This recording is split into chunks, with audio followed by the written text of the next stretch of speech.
Hey, everybody. Look, Depraved Ambiance, the Twitch TOS picture that I posted in the mod chat was just what the Department of Justice had said, so it's not written in stone or anything. It was just, this is what they said at the moment. It's difficult to tell what actually is the law and what's not.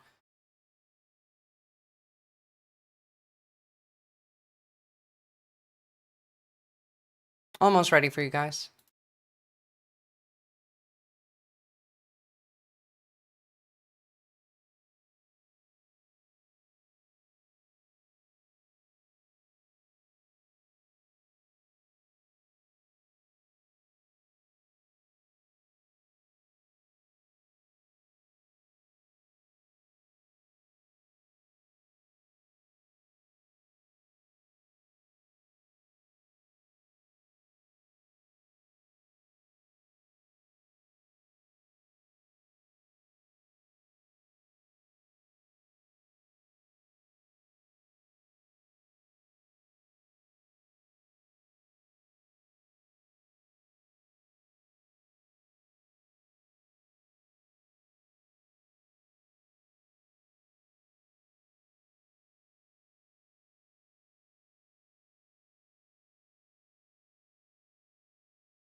Thank you. Again, with the no sound. I'm always really bad at that one.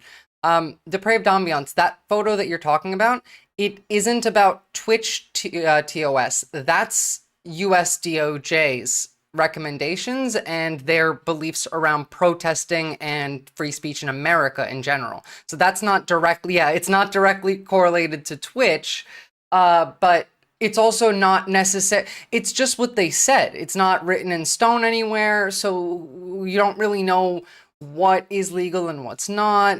That's why I posted it. It was just to be safe. We might as well try and abide by whatever the Department of Justice is saying. Yeah, it's cooked. It's messed up. Reddit has even made it against the rules to upvote TOS content. How do you even? Why is How is that different than just posting the TOS content? Wouldn't the TOS content just get taken down? Why is it against TOS to upvote it? That makes no sense to me. Twitch TOS is the Z word, can be used as a slur, so be critical of zombies. Could be conflated with using it as a slur. That's why I recall. And yes, that is true, which is why like Xiophile seems to work for me, because that's not A in the TOS, and B, it's not a commonly used word. Tile the flower. So wait, what did Aragon do? Hatch a blue dragon egg, and you spelled his name wrong. Great. The clarity expected of the current administration. This is true. Okay, we got a lot to go through, but really quickly, I want to touch on this because somebody during my last stream came in and asked me if I was mad at Harry Styson, and I had no idea why. I don't know where that came from. And I found out yesterday what this actually was. So apparently, he sent this text to a girl. The verdict is you look sexy as fuck, court adjourned. And people were mad at him for this, for, I don't know, having Riz. Personally, I don't see anything wrong with this message if it's done in a manner that, like, I don't know, isn't creepy, makes sense. And Harry Sison is a liberal content creator. Oh, it looks maxing. Oh my god, people do really say that. Well, this is from a right-winger, actually. Your strategy 5 days a week in the gym, daily looks maxing rituals, and constantly reading red pill content on how to improve your game and trying your hardest to be an alpha. Harry Sison's successful strategy with a dozen libtard e-girls. Basically, the point of this, and the right-winger is correct, just be nice. Just be a human being. Go and, like, talk to people, give someone a compliment. The verdict is you look sexy as fuck is a compliment. And if someone doesn't like when you say that, if someone has a creeped out face, or leave them alone, we'll move away. It's fine. No one's gonna bother you. Like, if you say that and you don't get a positive reaction and then you leave, then no one's gonna bother you. There's nothing wrong with this. And even people, like even the liberals that were getting mad about this, that shit's insane. This is why like men are afraid to talk to women, I guess. Not for like any real reason. I'm sorry, I forgot, didn't turn my alarm off. Not for any like real reason, but it's because we keep policing each other's words to an extent and a degree that's insanity. This is some suicidal shit as a society.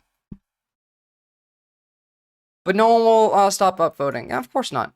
If the receipt hasn't already indicated that they do not want this type of recipient, rather, this comment directed towards them, it's fine. It's whatever. Weird and creepy at worst, yeah. But if you walk away, then you're not even weird and creepy. You're just like, oh, okay, that one tried to hit on me. Haha, fail. And then you try again. I prefer to use the pickup line, very nice, how much? Yeah, I'm sure that works for you a lot, Tyler. Reddit has been fully liberal for a while, Wet Camera Inc. Reddit's kind of like the only social media platform that isn't entirely inundated with right-wingers and zombies. Over-policing, Will, has broken up leftists. I mean, to be fair, has it ever not been that way? But you know what? You know what did bring a lot of people together? Including leftists, but the right especially came together all to say how much they hate Tim Walz for this, and again showing how good of a strategy this is to make the right feel bad, weak, stupid, etc. This has 64 million views. 64 million views. Every Republican in America is furious about this shit. Saying on my phone, I don't know, some of you know this on the iPhone, they've got that little stock app. I added Tesla to it to give me a little boost during the day. 225 and dropping. So,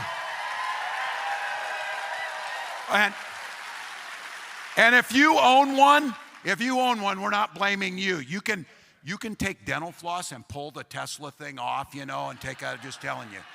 Saying on my God, remember, like, this is what I mean. The Republicans got extremely upset, all triggered about this shit, but it was the same thing when he called them weird. Start mocking them and don't stop.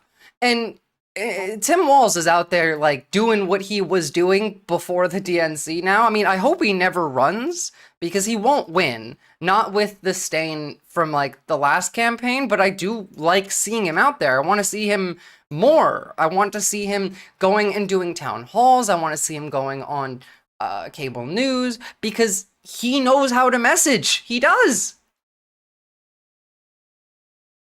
I mean, by the way, speaking of Tesla stock crashing, I mean, it's really crashing. Apparently, some insurance companies aren't going to insure them now.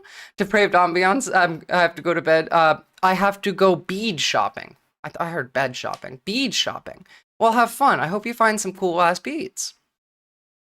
I hate Tim Walz, but I'm certain children wouldn't go hungry on his watch. True, Wet Camera Inc. I don't hate him, but kids definitely wouldn't go hungry on his watch. He's good at talking to the people because he's one of the people, SN. He speaks like a regular person, which is one of the same reasons that Donald Trump had such a big appeal, because he spoke like Republicans, or rather most of America. You have to check the actual leftist subs, which is oddly a lot of shitpost subs too.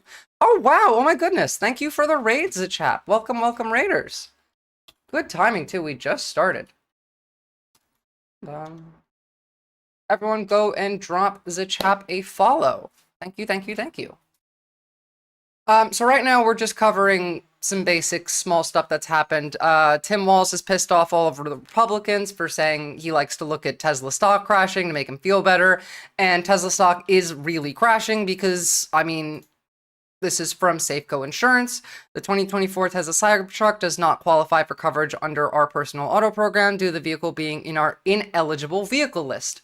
They're not insuring Cybertrucks anymore. If they stop insuring Teslas entirely, I mean, this company's dead. Like, it's crashing to the ground. They're already talking about getting, yeah, they want him to resign. They want a different CEO, but that's not going to save it anyway. At this point, like, you have to change the name, the logo, the brand. You have to make the cars look different. Like, nobody wants anything to do with this shit at all. At all. And so, yeah, you know what? If you do need a little bit of a boost during the day, do what Tim Walz said and add the Tesla stock to your phone so you can watch it crash every time you open your phone. And speaking of just so you know, like Tesla crashing isn't going to end Elon as an issue. Look at this shit. The Financial Times claimed that X's valuation soared back to $44 billion, the same price that Musk bought it for after, not Tesla, Twitter stock rather, after Twitter had dropped to about $8 billion. And yes, the Cybertrucks are being recalled. I think all of them at the moment, SN, because they have panels that just fly off because they were, put on with glue. So first off, this is bullshit. The way that they're saying, like the reason that they're saying X's valuation went back up is because Elon Musk is forcing through lawfare the advertisers that he said that could fuck right off his website to come back and start advertising on his website again. But there's no way that this went back up from 8 to 44 billion. Like, obviously, they get to fuck around with the numbers. This is what happens when the wealthiest people in the world and all the business owners are the same people who run the government. They get to mess things around for their own benefit. They also spontaneously combust into fire. Unironically, a portion of those Teslas setting on fire had nothing to do with the protesters. Captain Buggy, I stand by this. There is no protest. It's just it's Americans showing up who love their country, who want to show how much they love their country, and just because they say some mean things next to a Tesla, that Tesla gets his feelings hurt, and then boom, fire. No leftist, no Democrat, no liberal is going out there and starting fires. It's just not happening. If it's happening, it's the right wing that's doing it. This is, unironically, what they claimed for January 6th as, is we're showing up for peaceful protest, and there's some bad apples on the other side instigating violence and then blaming us for it. Which, by the way, is credible because they did this last time. During Black Lives Matter, they had right-wing militias going out and doing property damage, starting fights, starting fires, and then blaming it on Antifa. Mom says you have to be my friend, Elon. Yeah, literally. Even if the price was what they bought it for, that still isn't that impressive. I mean, like, Twitter exists solely as a psyop brainwashing tool right now. And honestly, like, if his valuation and his companies fall enough, he might actually lose Twitter. At least to the Saudis, which isn't like an improvement, but Antifa in this economy? Exactly. Oh, speaking of, I know he doesn't actually believe this, right? Or maybe he is that dumb. Elon Musk is saying Marx was a capitalist. He even wrote a book about it. Now, he did write a book about capitalism. But if Marx was a capitalist and Elon Musk is going to start saying this, does this mean we can start telling all of the people who call everything Marxism to go look at what Elon Musk said? They don't have any meaning attached to any word anyway. You can use, like, capitalism can mean like 50 different things to these people. A book? What's a book to the right? They don't care about reality. They don't care about words. They don't care about what things mean. So they'll interchange. They'll bring things together. They'll collate two different things that don't mean anything in relation to each other as the same thing. Are you saying Twitter could become the Muslim hub of the internet? Theoretically, yeah. I mean, like, the Saudis do own a good portion of Twitter. They're one of the main backers for Musk to buy it. Correlate. Thank you, SN. The comments on that tweet. The comments on this tweet are insane. I'm afraid to scroll down because it's Twitter, so you never know what you're going to see on here. That could be TOS, but Marx was a capitalist because he wrote Das Kapital in the same way that the German Nationalist Socialist Party was socialist. Wow, holy fuck, how did someone so stupid become so successful? True.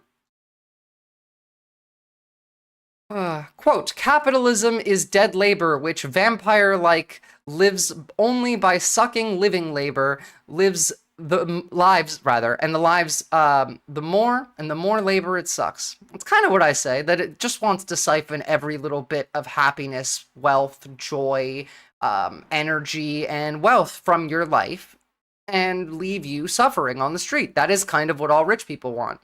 The vampire will not let go while there remains a single muscle, sinew, or a drop of blood to be exploited, which is true. The point is to muddy the discourse, of course. The prolongation of the working day beyond the limits of the natural day into the night only slightly quenches the vampire's thirst for the living blood of labor. The capitalist only advances the means of subsistence of the worker in order to appropriate his surplus labor. The latter always remains his property, and it will only with the surplus labor that he enriches himself like a vampire. He sucks out its blood and marrow, leaving only the bare bones behind. I mean, look, we could keep reading Mark's quotes. We could. And to be fair, honestly, we should. But obviously, Karl Marx was not a capitalist, not pro-capitalist. It's a ridiculous claim to make, but it's also incredibly funny. By the way, why doesn't Elon credit Engels? Engels literally finished Das Kapital for Marx because he's too dumb to remember that. He's never read Marx, Captain Buggy. You think that Elon Musk has ever read Marx? I don't. And meanwhile, I mean, to be fair, they are vampires. Why do you think, like, the ghouls and the zombies and the demons allegories are so useful? It's the same with vampires, but I'm not really talking about capitalism as system very often, so who knows? Sir, if we make a stainless steel car, we will have to rivet the panels onto the car. Just glue them on. It'll be fine. He ain't played Diablo either. He ain't done anything that he says he's done. He hasn't made anything for SpaceX. He hasn't made anything for Tesla. He hasn't done anything good for Twitter. Twitter went down in quality. And PayPal, he didn't do either. So, this is how his daughter speaks about him, by the way. Vivian went out and gave some statements, and it's excellent. Speaking of some of your family, I feel like right-wingers are actually pretty bad at posting. Vivian says, they're not funny. You have to be funny. Most of them have the charisma of a soaking bathrobe. I mean, it's not my fault that most of them don't know how to be funny. It's not that hard. The Nazi salute shit was insane. Honey, we're gonna call a fig, and we're gonna call a Nazi salute what it was. That shit was definitely a Nazi salute. The crowd is equally to blame, and I feel like people are not talking about that. The crowd should be denounced. And you know what? I agree. Fuck the crowd. Every single person that cheered there is a demon. A zombie. Do you ever feel scared? He's the richest man in the world. He's a pathetic man-child. Why would I feel scared of him? Ooh, he has so much power. No. I don't give a fuck. Why should I be scared of this man? Because he's rich? Oh no, I'm trembling. Ooh, I'm shivering in my boots. I don't give a fuck how much money anyone has. I really don't. He owns Twitter? Okay, great, congratulations. It's such a convenient narrative that the reason that he turned right is because I'm a fucking T-slur, and that's just not the case. That's not what that does to people, him going further on the right, and I'm going to use the word further in quotes, make sure you put that in there, is not because of me. That's insane. Now, like, I've made that joke before, but obviously not. Like, the man was never to the left. Elon Musk was never to the left. He only pretended to be a liberal because it was financially beneficial for him. Elon Musk doesn't actually believe anything. Praying for someone to play a game with you is wild? I suppose, yeah. Paying, rather. When the fuck did the soaking bathrobe become the metric of charisma? When Vivian said it just now. That's when it became a thing.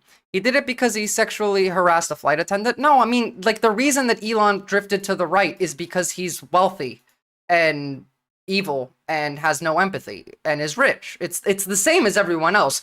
By being evil and wealthy enough that you're kind of forced to be evil even if you weren't before, because again, we know that the more money you have, especially up in the billions, makes you mentally ill and kills your empathy, makes you evil. And when you're that evil and you're that rich and you have that much money and you want more money, then you just, it follows along with the normal, like, track of what makes sense. It's the same reason as I don't actually think that it matters whether or not Trump has connections to Putin or is a Russian agent. It's not why America's moving closer to Russia. It's because their authoritarian governance fits in much more closely with the capital class in America and how they would prefer governance. His morals are just what's profitable to him, as is with any other capitalist. Exactly. Elon likes to feel smart. This is core value, but when you're dumb, smart people correct you, which posed a problem for Elon when he spent time in left-wing spaces. It's not just feeling smart. He wants to feel liked. It's the same thing with Trump. They're fail sons. He announced his new political identity 48 hours before those allegations came out. I mean, I'm sure that definitely sped it up a little bit, but I mean, he was always ideologically on the right. He just pretended to give a shit otherwise. Speaking of the news, remember last week when Donald Trump said CNN and MSNBC are illegal? We do need honest journalism in this. You know, we've made such big strides over the last 2 months, but we just need honest journalism, and we don't have it. When you have a CNN, you have to watch these people every once in a while just to see where they're coming from, and it's so dishonest. MSNBC is, I think, probably worse, and they're both doing horribly in the ratings. I think they're going to be turned off. I don't think they're not doing any ratings. You're doing well in the ratings. They might be turned off, eh? I guess they're taking CNN and NBC off the air. Now, like, I don't know how they're going to go about doing that, but we always knew this was coming. In fact, just a couple months before the election, we saw Truth Plus Media rolling out, saying that they are building infrastructure all over the country and are going to be ready to roll out in 2025. We're going to get Truth Plus state media within a year, I would imagine. Social media is pretty bad for mental stability. Owning Twitter maybe 100 times so. Social media is actually a poison for your mental stability, especially these days. But like, Elon Musk is so addicted to Twitter that he posts an unreasonable amount. Like, you would have to try your best to post as much as him, and you probably still won't get there in a day. And beyond that, we know that, like, very early on, after Musk bought Twitter, he had to locked himself in his office, was making suicidal threats to the point where his staff nearly called in a wellness check. Yeah, it's pretty bad for your mental health. He's literally just pointing at anyone he doesn't like now and saying you're illegal. I mean, yeah, he is, but the thing is, like, he can actually do shit about that. So we'll see if this actually becomes anything, but Mehdi Hassan is tweeting Lenin quotes? Wait, no, that's off topic, but I am curious. That's very funny. There are decades where nothing happens, and then there are weeks where decades happen, true, which was Lenin. God, Mehdi Hassan is so based. Incredibly so. Now, they want to ban CNN and MSNBC. But I want you to understand that if you were ever watching Fox News, these people are mentally ill. What Jesse Waters is about to say here is ironically, or rather unironically, both gender ideology and mental illness. It actually is. Well, his nickname's Tampon. No real man has a Give the nickname Tim like Walz that. bit a minute, because, Well, that's like, what let that is. pass. I'm It doesn't sorry. matter here. I didn't make it up. He wants them in boys' bathrooms. Real men don't talk about how they can beat other guys up. They don't talk about how masculine they are. Maybe if you're a professional fighter, you can do that, but I don't know people that do that. Oh, wait. I know a Just lot wait, of tough SM. guys, like this guy, Greg Gutfeld. I have rules for men. They're just funny. They're not that serious. Like, you don't eat soup in public. You don't cross your legs, and you don't drink from a straw. And one of the reasons you don't drink from a straw is because the way your lips purse. It's very effeminate. Okay. Now, yes, it's fucking insane that you have, like, rules for men. That sounds pretty woke and gender ideology to me, first of all. This is some gay shit, but beyond that, do you realize how miserable they make themselves? Do you realize how miserable they make themselves? Listen to this. And reasons you don't drink from a straw is because the way your lips purse. It's very effeminate. And his excuse was, well, I was drinking a milkshake. Again, you shouldn't be drinking a milkshake. Milkshakes are for kids. They're delicious. Now, Even the other Fox News host is like, they're delicious. You have created a gender-based rule for yourself that makes it so you can't enjoy milkshakes. It's a ridiculous mindset. Mediocrity, yeah, no, it's worse than that. This is mental illness. He's so gay. Like, he's at least a little gay, right? No, this man is, like, incredibly gay. I fully believe that. But, okay, I can forgive the straw. I can forgive the being terrified of being effeminate while you're drinking a milkshake. I can't, actually. That's insane. But put that to the side for a moment. I can forgive the don't cross your legs thing. I'm Turkish. My parents have, like, those kinds of ideologies. My dad, growing up, wasn't allowed to have his legs crossed in front of his dad. But that was out of respect thing. That wasn't like a gender thing. That one even I can put to the side. What I don't understand is the soup. Why can't you have soup at a restaurant? What's wrong with that? What is it like? Is it so delicious that you can't stop slurping it and your lips are gonna do the effeminate pursing with the spoon? He's terrified of being misgendered. This is pure projection, and this guy 100% sees himself as a girly pop when he sips from a straw. It's true. But this is mental illness. This is gender ideology, and this is making themselves miserable. Why doesn't he bring up wearing makeup and doing your eyelashes? He literally has makeup on. Oh, of course, but like you can't say that because these are TV personalities and all of them have makeup on all the time. I like how Jesse is saying this and is like, wait, you didn't grow up at all like this? I mean, that's the thing, right? They groom children.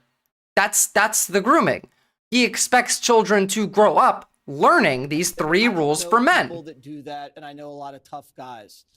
Like this guy, Greg Gutfeld. Soup makes you give all your homie kisses, and we all know that, yeah. I have rules for men. They're just funny. I guess. They're not that serious. Like you don't. How is it's not even funny, but the soup bit will break my brain. Like that's the one I really can't comprehend. You don't cross your legs, and you don't drink from a straw. And one of the reasons you don't drink from a straw is because the way your lips purse.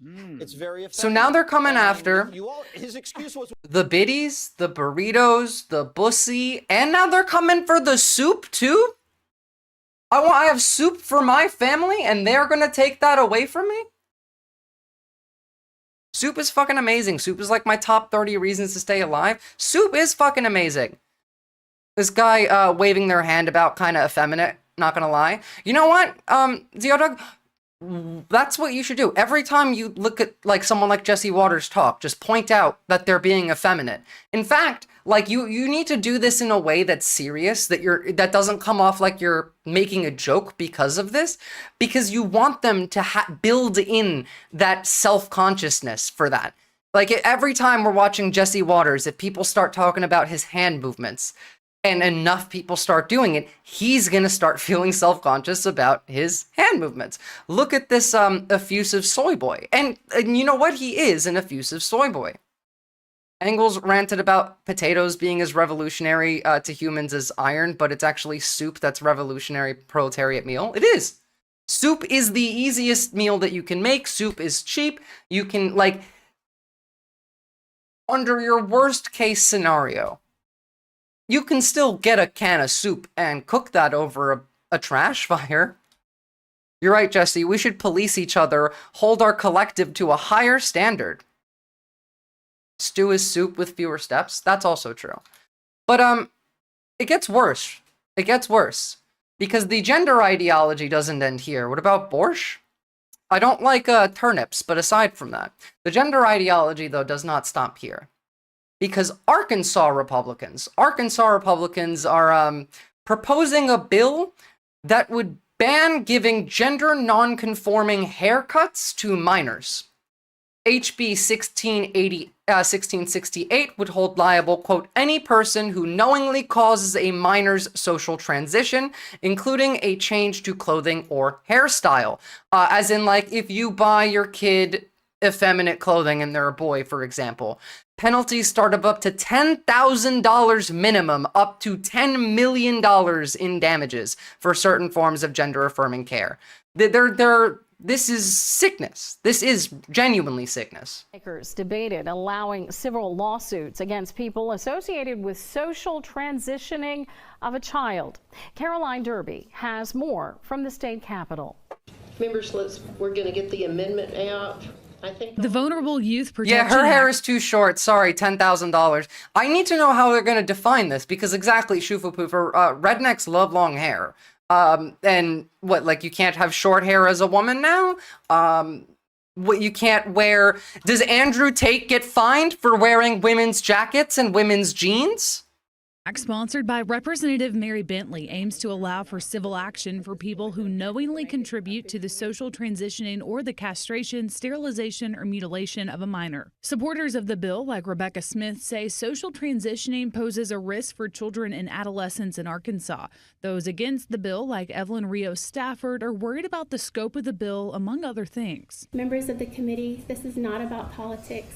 It is about protecting children. Yeah, literally all of them. Families. But the thing is, you know, Captain Buggy, that they don't want any of this to apply to them. It's all to police other people. In fact, like, if any one of these people who are pushing for this had a trans kid, they wouldn't care. They'd still push for this. They'd abuse their kid. But even let's say they were a good parent that didn't abuse their own kid, they would take advantage of their position so that their kid gets to be exempt from the law that they're putting to control everyone else. Rest in peace to every other American grandma because they have short hair. Again, like, Andrew Tate wears women's clothing. He wears women's pants and women's jackets. Is he getting fined for this? Is JD Vance getting fined for wearing eyeliner? Cis transphobes do cognitive dissonance to ignore the anti-trans stuff that also affects cis people. Exactly. Again, like, a 16-year-old girl in high school can go get a nose job and no one will bat an eye. That's, like, that's surgery to make you feel better about your body, right? It is a surgery, but I've seen teenagers get nose jobs. You can do that.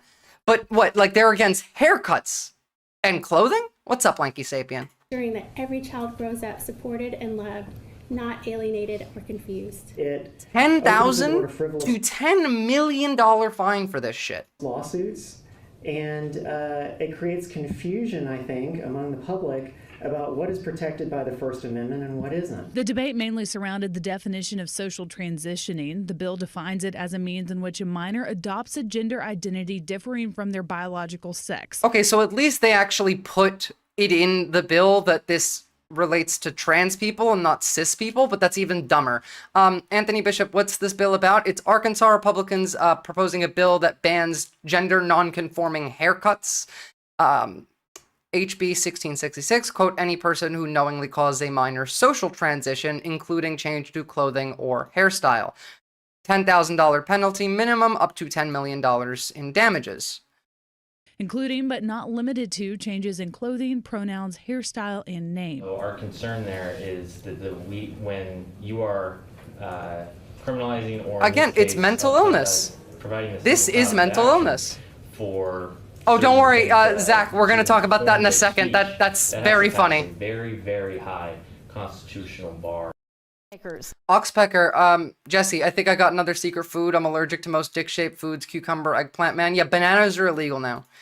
Is earrings considered gender-affirming care too? Again, like now at least they've defined this only to trans folk, but again, they get to define who's trans whenever the hell they want. Short hair equals crime. I guess, yeah. I need to know, why is this gonna apply to someone like Andrew Tate who wears women's clothing? I remember having male classmates in middle and high school who took hormones because they weren't going through puberty normally. Yeah, that happens a lot, actually. That's a very common thing. Again, beyond this, I know cis women who wear, like, men's jeans, for example, or shirts all the time. Men's jeans have pockets that are more comfortable, and their sizing makes more sense. Men's shirts often have thicker material for like winter. What is this illegal now? Is this social transitioning a gender? This is the people that are devolving. I mean, yes, but we've already devolved. Pockets are important, guys. So we have this, and then we have Jesse Waters saying that it's effeminate to drink milkshakes because you can't use a straw. Joe Rogan's TRT gender affirming medication. I don't know what that is. What's the TRT? Testosterone replacement therapy. Yeah, it is. It is, actually. Elon Musk going to Turkey and getting hair implants is gender-affirming medication. It's gender-affirming surgery, I guess. They do it all the time. They do it all the fucking time. Donald Trump's wig is gender-affirming stuff as well. Like, it's only in relation to trans people and really broadly to women as a whole. France is distributing nuclear fallout survival guides. Cool. They're a bit late on that. I remember Poland or Norway, one of those was starting doing that months ago. I want to know who wrote this type of legislation in the first place. Well, I mean, HB 1668, Arkansas bill, state legislature. Let's have a look who wrote this. It was Representative Mary Bentley. Again, another person with short hair. Short hair fucking representative. Again, your hair is illegal under this own bill. It's insane. Yeah, she did. And the other primary source was Senator Alan Clark, who, I mean, this guy looks like he smells like in the inside of an ashtray in an old 1990s Toyota Camry in New Jersey. That's what he looks like, he smells like, at the very least. I'm telling you, every other grandma. It's true. It's true. Send her to Venezuela for that.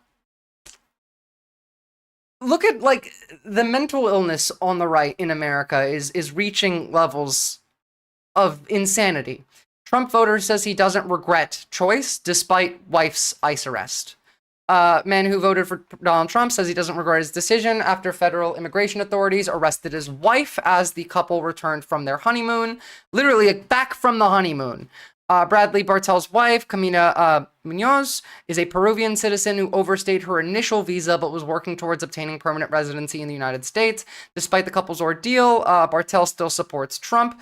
I don't regret the vote, he told Newsweek. I guess, like, what do you hate your new wife? What kind of cuck mentality is this? That the president arrests your wife the moment that you come back from your honeymoon and you still support him? That's some cuck fucking behavior. Bat guys, what's up? Good to see you. Actually, I have something very, very funny to show. And I was hoping you would be here for that one. Where is it? Okay, apparently, we were all wrong. We were all wrong. Donald Trump is not a Russian agent. He was not working for Russia. In fact, Donald Trump was a 1770s era British loyalist spy working to bring us closer to returning to England. Donald Trump has said the United States becoming an associate member of King Charles's British Commonwealth is something he'd be open to. I love King Charles, sounds good to me. King Charles to make secret offer to Donald Trump during UK state visit about joining the Commonwealth. Now, this is not gonna happen. But if we became British again because of all of this, that might be the funniest thing that could ever possibly happen. Plans are allegedly in the works to make the USA the next associate member of the Commonwealth. The international association, which currently boasts 56 states, could welcome the USA as a new member. In February, a tariff war began between the two countries, with Trump signing orders to impose near universal tariffs on Canada from Canada entering the US. That's about Canada. I don't give a fuck about that one. UK's King Charles to reportedly make secret offer to Donald Trump. After Starmer hand-delivered a letter from the King, per The Sun, King Charles is reportedly preparing to offer allowing the US to join the Commonwealth. So I guess we're becoming British again. Make America England again. I know they say you should always say something nice, so about Elon, I want to say congrats for him returning the astronauts from the space station. He didn't do that, Batgaz. It was the people that work at SpaceX. You don't have to say anything nice about Elon Musk, ever. You don't have to say anything nice about Hitler either. What the fuck is correct? Why are we inviting the rebels back? Who the fuck knows, Shadimar? Like, why? We don't even want to be British again. American British. No, I refuse to have Trump over here. Well, you got to talk to your king, Batgaz, because it's the king doing it. The king is the one who said we should be British again. You can just give Boris to the Russians. He's basically Russian anyway. Could you imagine, though? Like, obviously, that's never going to happen, but could you imagine that at the end of everything, everyone was wrong, and, like, the Uno reverse card is, we are now England. Well, I mean, it was the king who offered it, DJ Shake Chill. The 3% tariff on tea gets Trump's attention. Trump loves tariffs. Oh, please, please, let us join the UK again. Let them tax our tea and then start all over from the beginning. I would be so down for this. I will speak to the king. We will take Trump, but USA has to take Starmer. How about you take America, but leave Trump? And you can give Starmer to Trump as well, like it doesn't matter. Hell, bring us all into the UK, and then, I don't know, put me in charge. We can have another revolutionary war and start over. Exactly, Shoofle Pooper. That's what I'm saying. I'd rather the CCP take over than become subjects of the king. Yeah, but Captain Buggy, wouldn't you want another revolution? Like another American revolution? Hell, the French would pay for it again, too. Boris actually said very recently, there's no negotiating with Putin. That's true. And based of him, at the very least. That's better than I would have ever expected from Boris Johnson, but it is what it is. But back to this fucking cuck-ass man. How are you going to have your wife deported? Not deported, arrested when you come back from your honeymoon and you have nothing negative to say about the administration who's doing this? I'd like another revolution. I want my name and face in the history books. Well, I mean, you might get your chance, especially if we become British.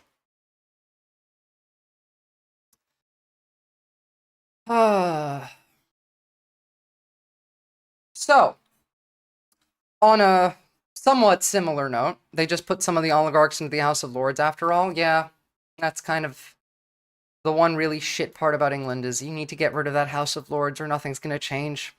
Remember when I used to say the UK was a dead country and now we're the dead country? Oof. If America becomes British, does that mean I can travel to America with no passport and get to move there without a visa for work? I don't know. I don't know. What's happening in Turkey? We're getting there. We're getting there. We got a lot to go through. That's like most of this segment here. A lot is happening in Turkey.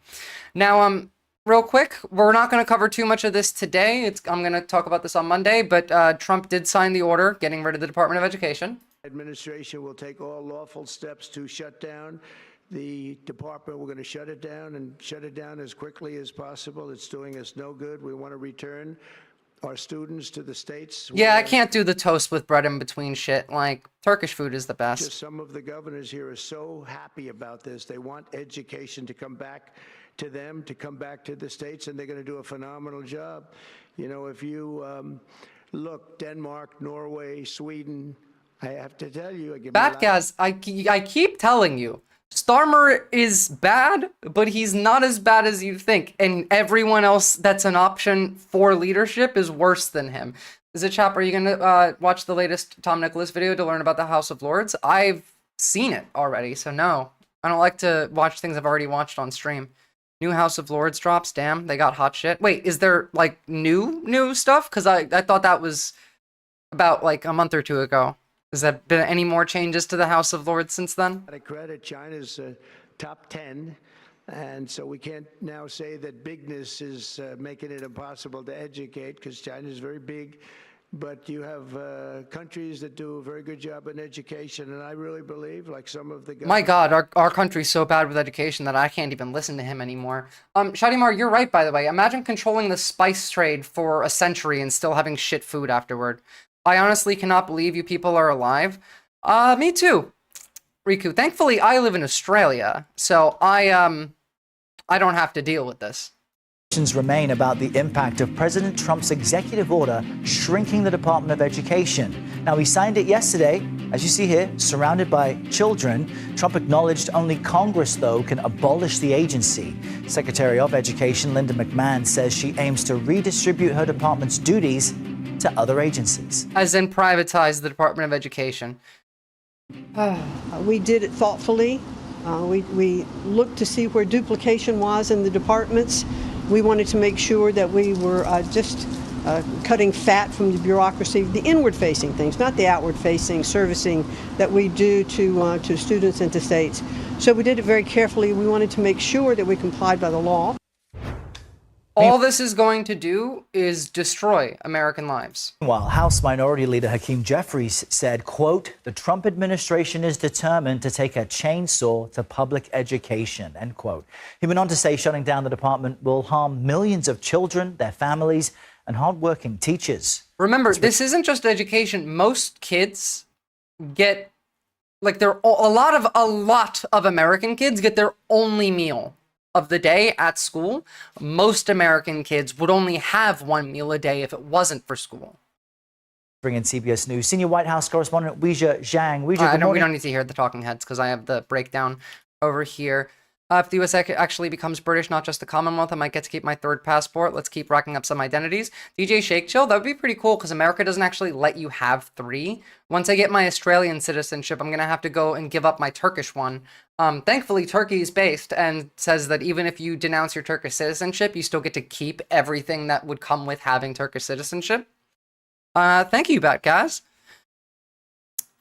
You people are strong. Salute. I suppose the fact that we've managed to get this far and not die, yeah, but I wouldn't say we're that strong. If he wants to improve education, then abolish private schools and improve public education and fund it properly instead of based on property value, which is determining by district. But he doesn't want to improve education. He doesn't. He wants to reduce education so that only rich people can have education. Remember, for most of human history, society worked as that only the rich got an education. Only the rich learned how to read. So, like, it's not an uncommon system. It's bad, but that's what they're trying to return to. I'm here on behalf of Doge, and we're working around the clock. Start fresh. You cut my USAID funding. Fuck you. Arise, Lady Visora, Duchess of Australia. But you have to attempt Buckingham to be knighted from the king. Fuck it, fine. As long as I can use the class power that gives me to abolish class, then I'm fine with it. The rich still hate you because you're allowed to read novels now. I mean, remember in Handmaid's Tale, they banned women from reading. Speaking of, really quickly, I saw this post and it made me laugh really, really hard. Because Americans really are dumb. So I saw this post, which is showing like all of the different kinds of sciences, humanities, social sciences, health services, brain research, molecular biology, biotech, geology, chemistry, economics. And they're asking, like, what is the secret science that bridges all of these sciences together? And the answer is Marx, actually. The answer is dialectical materialism. It's Marxism. But you can't say that to Americans. Maths are already in here. There's math, there's like sciences, there's all of these are maths, this entire section. Historical materialism and dialectical materialism. These two are the secret science that bridge all of the other sciences. Why would that be a whole science? Because it is the science of how other systems interact and intertwine. That's what it is. It's a science of intertwining and analyzing these systems and seeing what comes out from them. It's the same way in that, like, why is electrical engineering different from mechanical engineering? I still think systems theory is good. Well, I mean, that's another option. Systems theory would also explain this, which would be, open it. God damn it. Come here.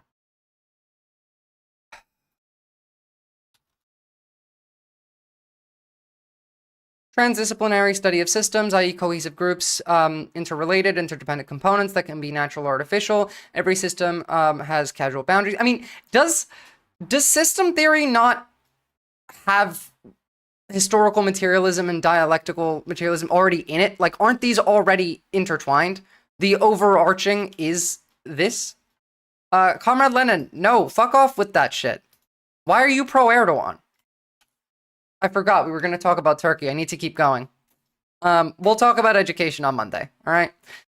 we'll go through it because we still don't know exactly what that's going to entail. But really quickly, this is what the approval for something like this is in the United States among different demographics. Education more expensive.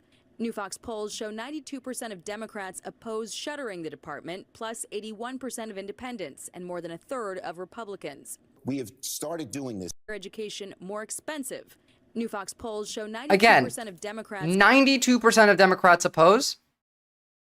65% of all voters. 33% of Republicans. Doesn't matter. Doesn't matter. Oh, and just so you know, not a single student can read at grade level within 30 different Illinois schools, which is unsurprising because we know that adults in the United States, on average, cannot read above the 6th grade level. And then on top of this, Illinois wants to ban homeschooling and, like, literally, like, send parents to jail. But the thing is, I was in favor of this for the longest time. I think homeschooling should be illegal. But the reason that more people are going to do homeschooling now is because Trump's fucking up the schools. And they loved homeschooling when they weren't in charge of education. Now that they're in charge of education, homeschooling is illegal, and they'll send you to jail for it. And the tables have turned. You see Elon getting briefed on the war with China. He's the real president. I have seen that. We'll talk more about that later. I haven't actually got that up on the docket because we have Turkey and Russia to talk about today. There's so much fucking happening. Any country needs its citizens to be educated to be productive members of society, so that education should be free for all. Well, like, not necessarily, fat guess. Because for, again, all of human history, that's not how it worked. Most of the society was uneducated. They were the labor force, whereas the educated were the property owners. How has not a single kid got a parent that cares to teach them math, reading? Like, not at all, but surely 1 in hundreds. But again, that's illegal now because that did exist. There were parents that wanted to teach their kids and took them out of school. Now, before, those parents were usually like taking their kids out of school because they thought, oh, they're teaching my kids gender ideology. But there were also parents who did that. I would rather homeschool my kids than send them to the current modern American, like, public school system, but you can't even do that anymore. Only certain types of education is favorable to fascists. Exactly. So, did you guys see that Britain and Germany issued travel warnings to the United States? Do you know how insane that is? That the UK and Germany are telling their citizens to be careful of traveling to the United States? Now, like, German citizens have been arrested by ICE, held in lockup for weeks, have been treated, abused, actually, by ICE. We are, like, this is insane.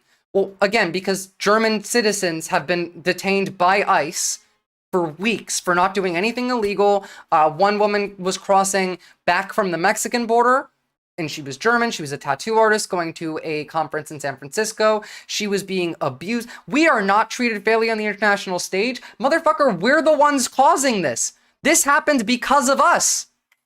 America, the land of the Big Apple, Hollywood Hills, and we are not being treated fairly, actually, by the international stage. They need to be meaner to us than they are. Are you fucking kidding me? You entitled-ass Republican pricks. Grand Canyon has long been a popular tourist destination. But for those travelling from Germany and the United Kingdom, it now comes with added caution. Both governments have updated the US travel advice sections on their websites. For Britons, it is a discreet but telling addition. The authorities in the US set and enforce entry rules strictly. You may be liable to arrest or detention if you break the rules. But again, several people that were arrested did not break any rules. They were just arrested. While Germany's Foreign Office now emphasises that customs regulations may change at short notice. Neither governments have Finland, said Denmark, and Canada as well. Amounts to travel warnings. However, they come after recent incidents involving US. Do you know how wild it is that Finland, Denmark, Canada, Germany, and the United Kingdom are all telling their citizens, be careful if you're going to America, they might just disappear you for no fucking reason. Control. At least 1 British and 3 German nationals have been detained in recent weeks. Yeah, Batgaz, we saw that the French want the Statue of Liberty back, and do you know, I want to know what the response for that was? The response was from the press secretary that if it wasn't for America, the French would be speaking German, ignoring the fact that if it wasn't for the French, the Americans would still be British. But then on top of that, you had Matt Walsh saying that we should take the poem off Lady Liberty and return that to the French. I don't want to give the Statue of Liberty to France, but I do think we should remove that dumb poem about the huddled masses and send that to them. They can attach it to the Eiffel Tower or something. America is not an international homeless shelter. Fuck that. That shit's insane. That's demonic behavior. And who wants to be British? I mean, America does, clearly. Again, like the king said that he's offering, and Trump said he might be down to be part of the UK Commonwealth. So if we're going to be British, it's Donald Trump's fault.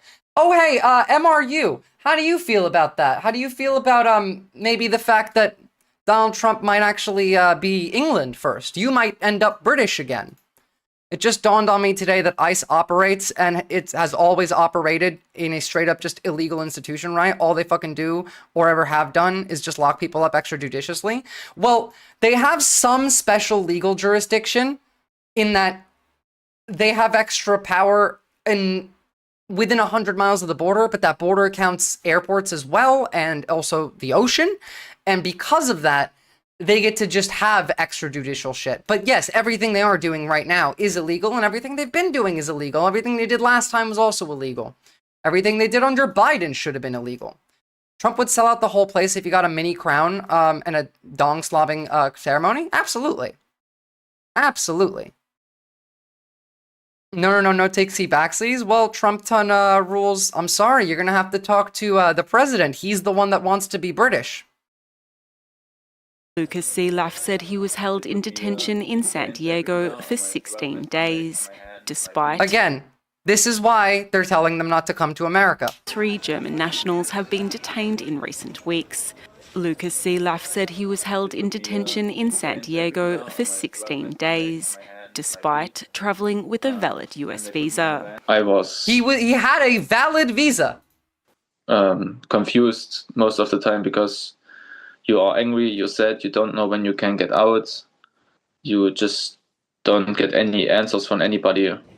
Long like Homo sapien, if Dems had a spine, we would have put Trump and all of his cronies, all of his friends, Elon Musk, most of the Republican politicians in prison. Most of the Democrats would have also gone to prison. And we would, I don't know, fix the country from the bottom up. That would require actually giving a shit and having a spine. This footage here shows Canadian Jasmine Mooney reuniting and they with her don't give a family shit, to be after clear. She was kept in detention for 12 days, arrested while in the process of reapplying for her work visa. DJ Shake Chili, they actually might. Like, because we're arresting U.S. citizens who've done nothing wrong. There's being no court. There's no trials. No one's getting convicted of a crime. We're just sending folks to concentration camps with nothing. You can't say that they've committed any crime because there's been no crime that has been accused.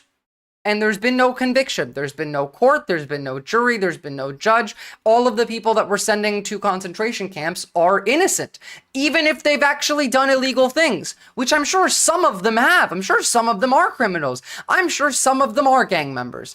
But right now, they're all innocent because none of them get to see a court. Anyone. While in France, a scientist was denied entry to the United States no due process. Because immigration officers found text messages on his phone criticising President Donald Trump. What? What the fuck? Wait a minute. What? France, a scientist was denied entry to the United States because immigration officers found text messages on his phone. So we be checking people's phones now. Now you're coming into the United States and we want to see your phone and we're going to go look through your texts and your social media to see if you're nice to Donald Trump online. And if you, Fourth Amendment violation as well. But like, it doesn't matter. It doesn't matter. There's no constitution. They're going to search your phone, and if you're saying anything bad about the administration, you're going to get arrested. Not just not allowed from into the country, but arrested. Criminal justice system has so many tools to bully people into pleading guilty, even with due process. It speaks volumes that these goons are going to skip all of that shit anyway. Well, of course. Did you guys see the tweet that I showed you last week about the fucking ghoul who's running for elected office in Texas and says shit like this? If we're gonna load, this is cheaper than deportation. Like literally Nazi shit. Literally actual honest to God Nazi shit. Denied for mean tweets and we should kill people instead of deporting them. We have social credit now. That shit's wild. Yes. The original construct of the Statue of Liberty was about ending of slavery and originally featured a more African-American looking woman. That's why there are broken chains at the bottom. Obviously, a lot of Americans didn't want that kind of statue, so it was broadened out for more immigration of full citizens. That makes sense. But yeah, this is insane. They probably don't even need your phone. They can just demand Apple or Google give that data on you. Yeah, but they're going to do it anyway because they want to embarrass you on the spot. That's not what I thought would be modded. I have no idea what automod does. I'm sorry, Maddie Holmes. Bro, this crazy cat lady is a lunatic Karen no one takes seriously. Little sis, you come off crazy. Are you kidding me? Your party's... First of all, fuck the Democrats. Okay? Do you think I like the Democrats, a cups and enjoyer? And yes, I'm saying that this is a lunatic who's running for office talking about killing folk. Like, what does that have to do with anything? I'm in the echo chamber, am I? Motherfucker, could you tell me, has there been any arrests in relation to Doge? How about the fact that they're taking your social security, a cups enjoyer? Have you seen that one? Have you seen that they are openly just saying that they're going to take away your social security now?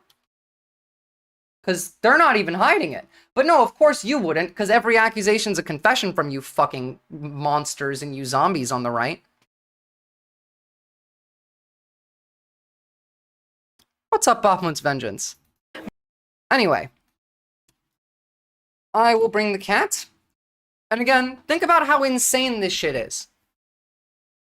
The fact that Finland, Denmark, Canada, Britain, and Germany are telling people to be careful coming into the United States because we arrest them with no reason, with no due process, for doing literally nothing illegal, and you think that this is a good thing. This shit is insane. They closed off Social Security. Yeah, I know. I'll be right back. Let me get the cat. Someone claimed the...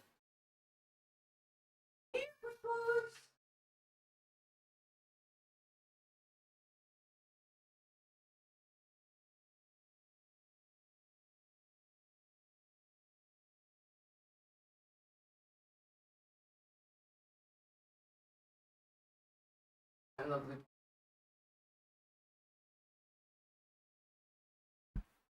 Oh, you're caught on my necklace.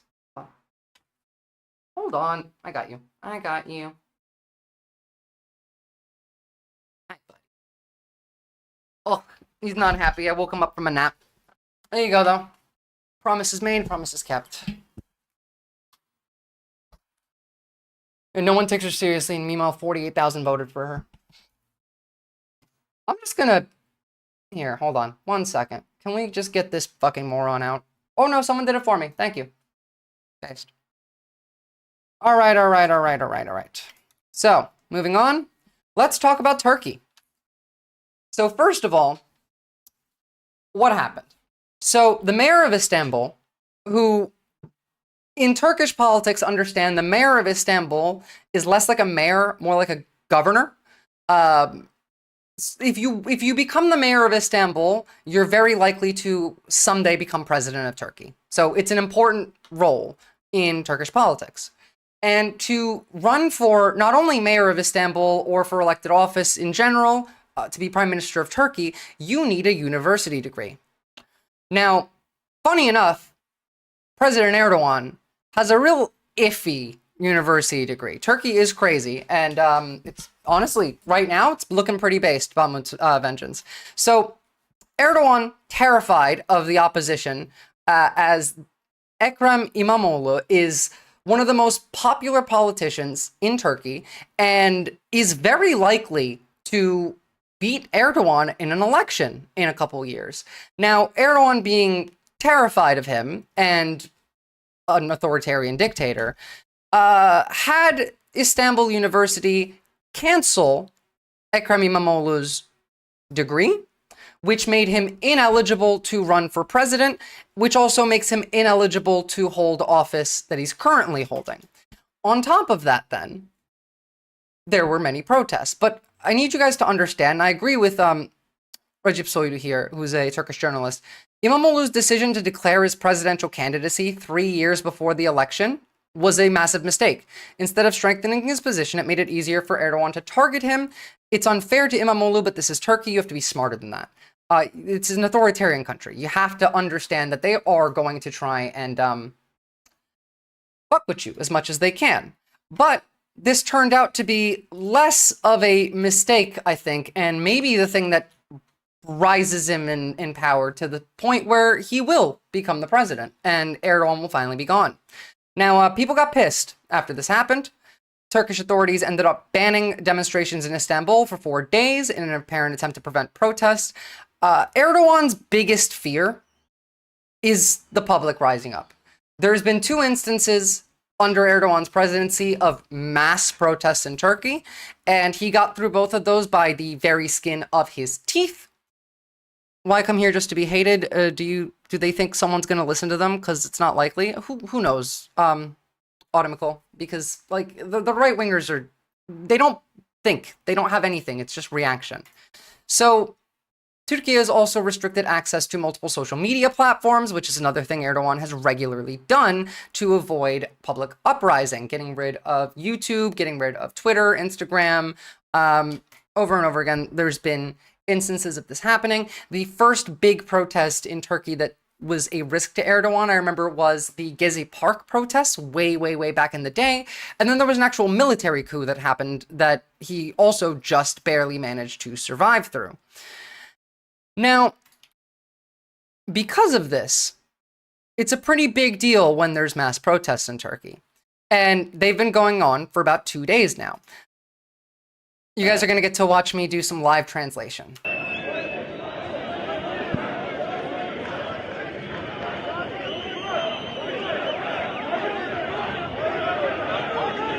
I mean, they're fucking pissed. What they're chanting is down with the government. The people are the government, the people should rule, respect the people, the government is corrupt, like...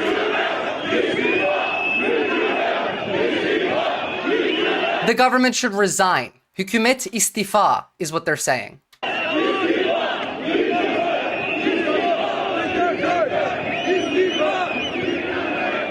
I mean, Atomical, every time the monkeys come in here to throw poop, they just get it, like, bounced right back in their face and embarrassed, so I don't really mind. So, that's pretty peaceful, right? But it becomes less and less so over the night yesterday and through the day today. Ne haber kardeşim? Merhaba Grim Reaper. Let's see. Why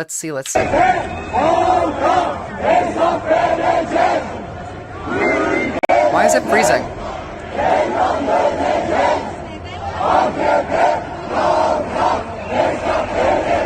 I can't understand what they're saying there. But they are demanding resignation of Erdogan from the government. And it gets a little heated in bits and pieces. Specifically, universities have kind of lit up as well. But, I mean... The Turkish are kind of like the French when they protest, in that nobody gives a shit about their own safety and nobody gives a shit about the cops. Like, people will fight.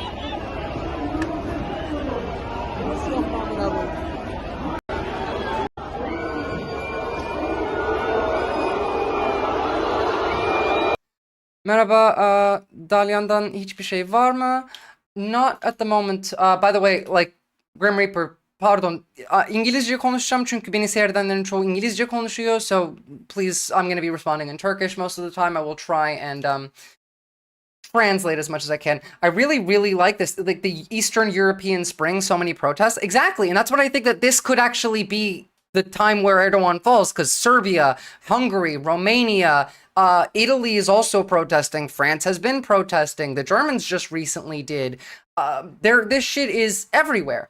Erdogan is cheap as Putin's bitch? No, not really, because Erdogan is aiming towards Europe, not Putin.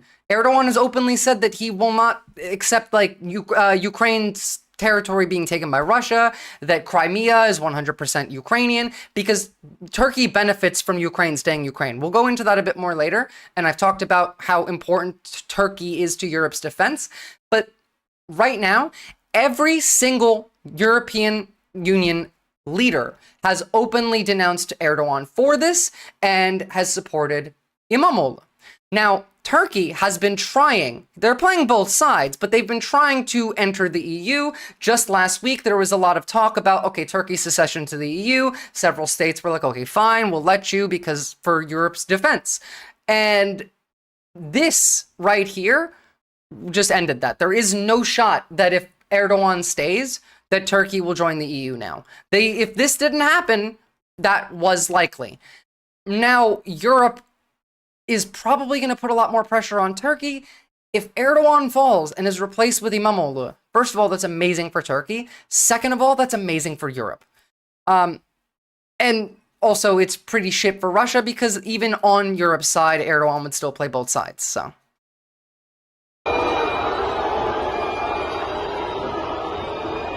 Now again, like, he could stay in power. There's been several attempts to take him out, and they failed, so.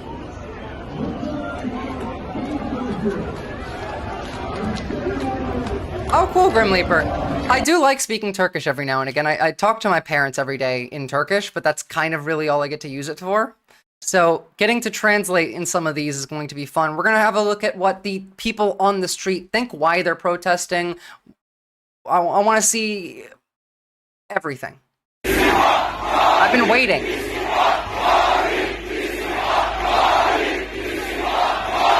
They're saying resign.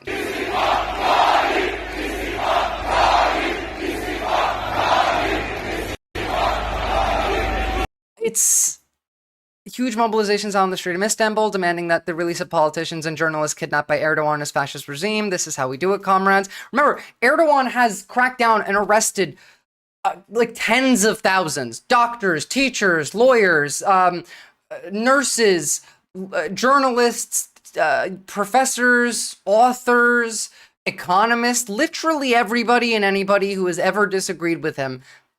Erdogan's locked up. Like hundreds of thousands of people over his 20 years ruling Turkey.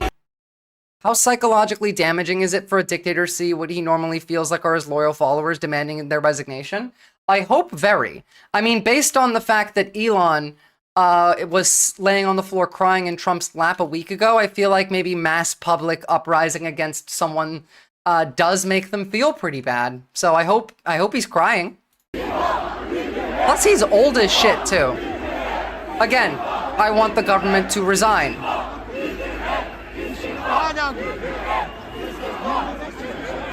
Now, most of these that we just took a look at were in Istanbul, but this is happening in pretty much every major city in the country now.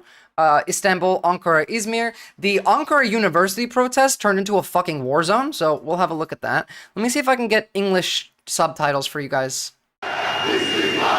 Turkish police oh, wait, cool. This is English news. Despite a 4-day ban on public protest. Oh, LOL, I even got contact with my friends from there anymore. Left nearly 10 years ago. I do not miss being afraid to voice my very progressive leftist even as a teen. Based, Grim Reaper. Again, like, I hope that Erdogan falls and that Turkey can move back towards the left. Europe wants Turkey's help for their defense as well. And Turkey is financially and socially much more aligned with Europe than they are with Russia already, just based on the institutions. And the Turkish people would rather align with Europe as well. Erdogan is he's both right now the person that needs to be convinced, although hopefully not for long, but secondly, he's also the largest issue that makes this difficult. Protests. Angry crowds spilled onto the streets chanting anti-government slogans. The outcry erupting after the arrest of President Erdogan's primary challenger, Ekrem İmamoğlu. 20 years, mate. This is a coup to the national will and democracy. When viewed from foreign countries, today Turkey is seen as having an appearance where democracy is over. Justice is over. I mean, to be fair, that's been the case for about a decade at least now. But yeah, no, it's not, can it be a coup if it's done by the people in charge? And everyone who is not with the government is in prison. I mean, it's I'm 79 it's what a coup years would old be. and I have 3 children. Okay, if then it can be a coup done by the people in charge, then yeah, that's a coup. I was going to say it is what a coup would be if done the opposite way around. It's to protect their power. It's very similar to what the president of South Korea did, minus declaring martial law. I want my children to live and work in a beautiful country. This government must now understand that with fear, you can't prevent the inevitable. Imamoglu was arrested on charges of corruption and aiding a terrorist group. Oh yeah, by the way, they said that he was aiding the PKK, a terrorist group. It's kind of like this. It's the way that Israel calls everybody Hamas or Trump calls everybody Tren de Aragua. It's just, oh, that's a bad group and you're affiliated with them. No evidence, doesn't matter. But out of this, right? The funniest thing that I find is that Erdogan is afraid to deploy the military. The idea of putting in martial law right now is kind of a coin flip, because if you know anything about Turkish history, you probably know that the Turkish military right now is itching, fiending like an addict, just I need it to do a military coup. Because the Turkish military just fucking loves to coup.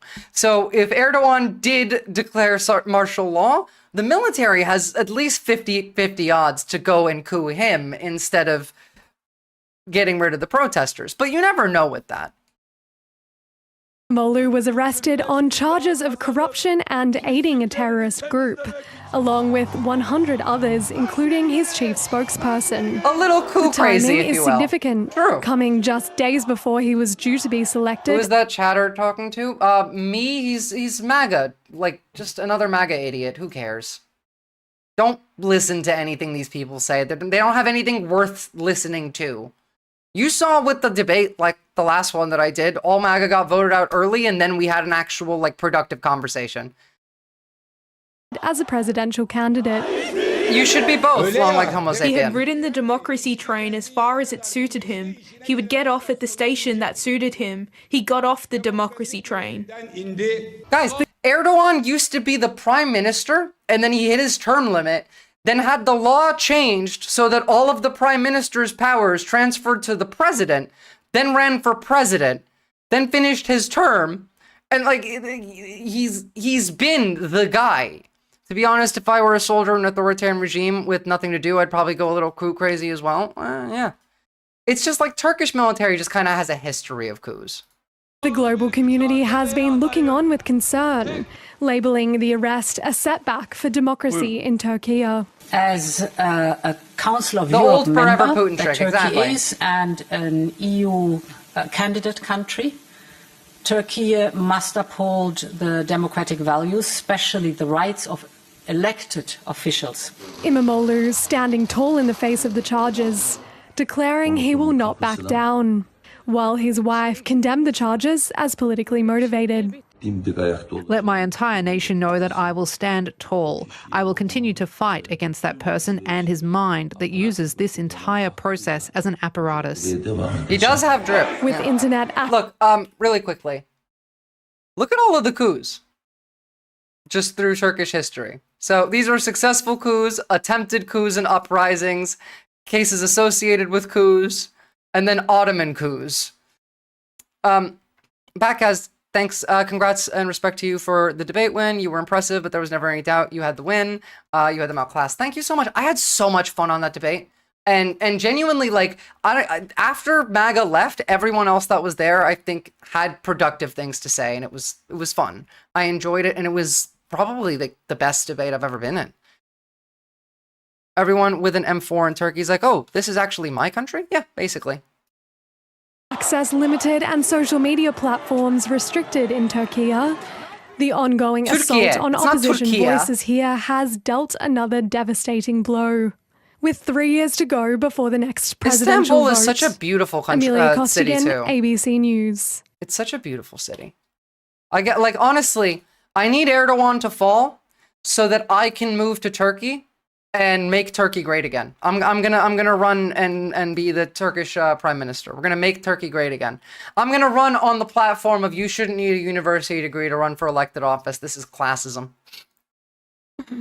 All right, let's see what he says during his, but first of all, he's been detained, not arrested. He has a hearing tomorrow, and we're going to see whether or not Ekrem İmamoğlu actually gets arrested tomorrow. Right now, he's being detained. Başkanım, her şey güzel olacak. Kendinize iyi bakın. Bunlar geçecek. That's him saying everything will be fine. This will all pass. Like, take care of yourselves. It'll all be fine. Başkanım, her şey güzel olacak. Kendinize iyi bakın. Why is it just okay? It's looping it, I guess. Whatever. So, here from today, this is actually just from 17 hours ago, so kind of yesterday, is Ankara and the crowds that are denying the ban on protests out there in the streets anyway. Why the fuck good guys always better looking? Because evil makes you ugly. It seeps into your soul, and it just makes you look bad in general. You give off that evil vibe, and even if you could be a 10 and a ghoul, and you're instantly a 4, just because the evil and the hatred makes you uglier. It's like beer goggles, but reverse.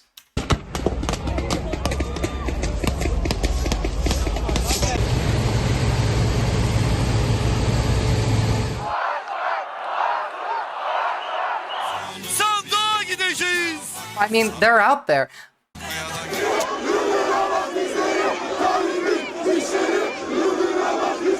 Being oppressed often makes you hotter because you're a calorie deficit. I mean, that's just saying that skinny is hotter, but I suppose like being oppressed does make you hotter just because you have to, you're oppressed, you care, I don't know.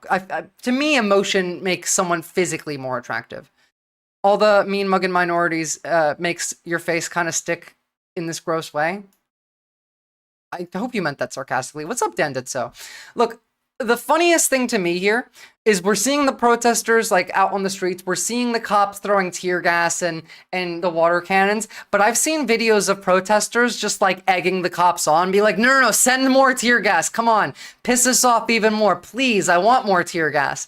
And that tells me that this shit is not anywhere close to finished. And how hard the cops are cracking down on these protests just at the very beginning is much... It could just actually do what they want and end the protest, but I feel like there's a higher chance of incentivizing more people to come outside by looking at what's happening, by seeing how the smaller groups are being cracked down on. It's going to piss a lot more people off. And that's why the protesters are egging the cops on. Like, hey, no, send more gas my way. Pura vida, Turkey-based.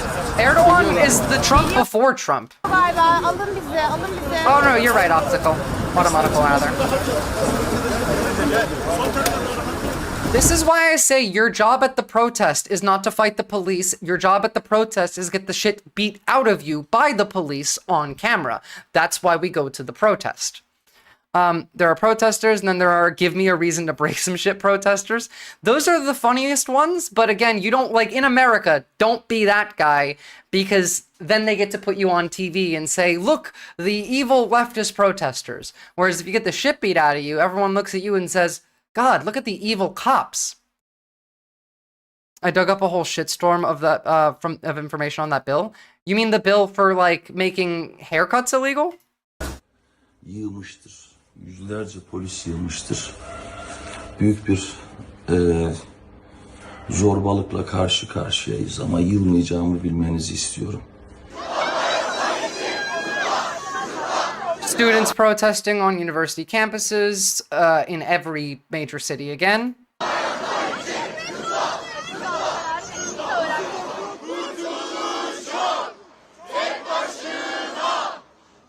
What makes me sad right now is some of these protests are giving me the vibe of like America protests, not Europe protests, but then you see some of the other ones and they're like, oh, okay, no, those are Europe protests. The Tesla protests are a perfect example. The ones just blocking stores are doing property damage, but the right is very much weaponizing the ones burning stations. Man, I don't think that we're burning stations. It's the right that's burning the stations. It's the right that's doing the actual harm. It's what they said last time, too. They were the ones that were burning like buildings and cars and shit. They're the ones lighting the Teslas on fire. It's why I've started live streaming the protests I go to, but protests I've been to have been very peaceful. Base Grim Reaper, next time you're going to live stream a protest, let us know. Maybe we can check it out. Speaking of live stream, let me see if there's actually any live coverage of what's happening in Turkey still.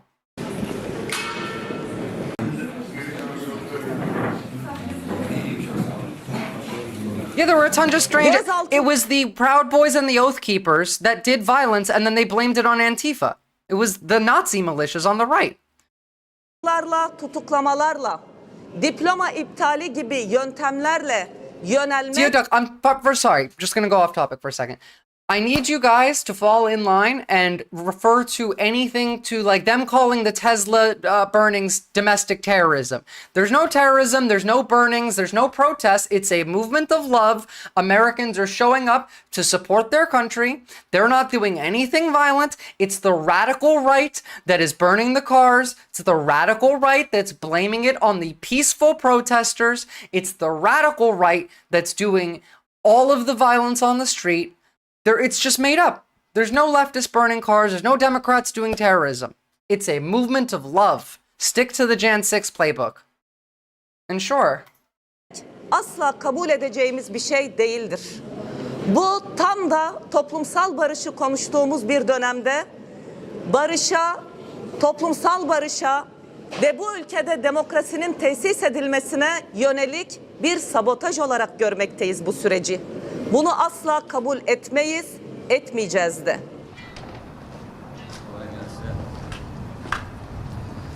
Okay, moving on. Young people. Why are young people so fucking pissed? To Turkey now, where President Recep Tayyip Erdogan has warned he will not tolerate street violence and public disruption after the arrest of Istanbul's Mayor Ekrem İmamoğlu prompted some of the biggest shows of civil disobedience in more than a decade. İmamoğlu, who was seen as the opposition's best hope to challenge Erdogan, was detained on Wednesday, facing charges of corruption and aiding a terrorist group.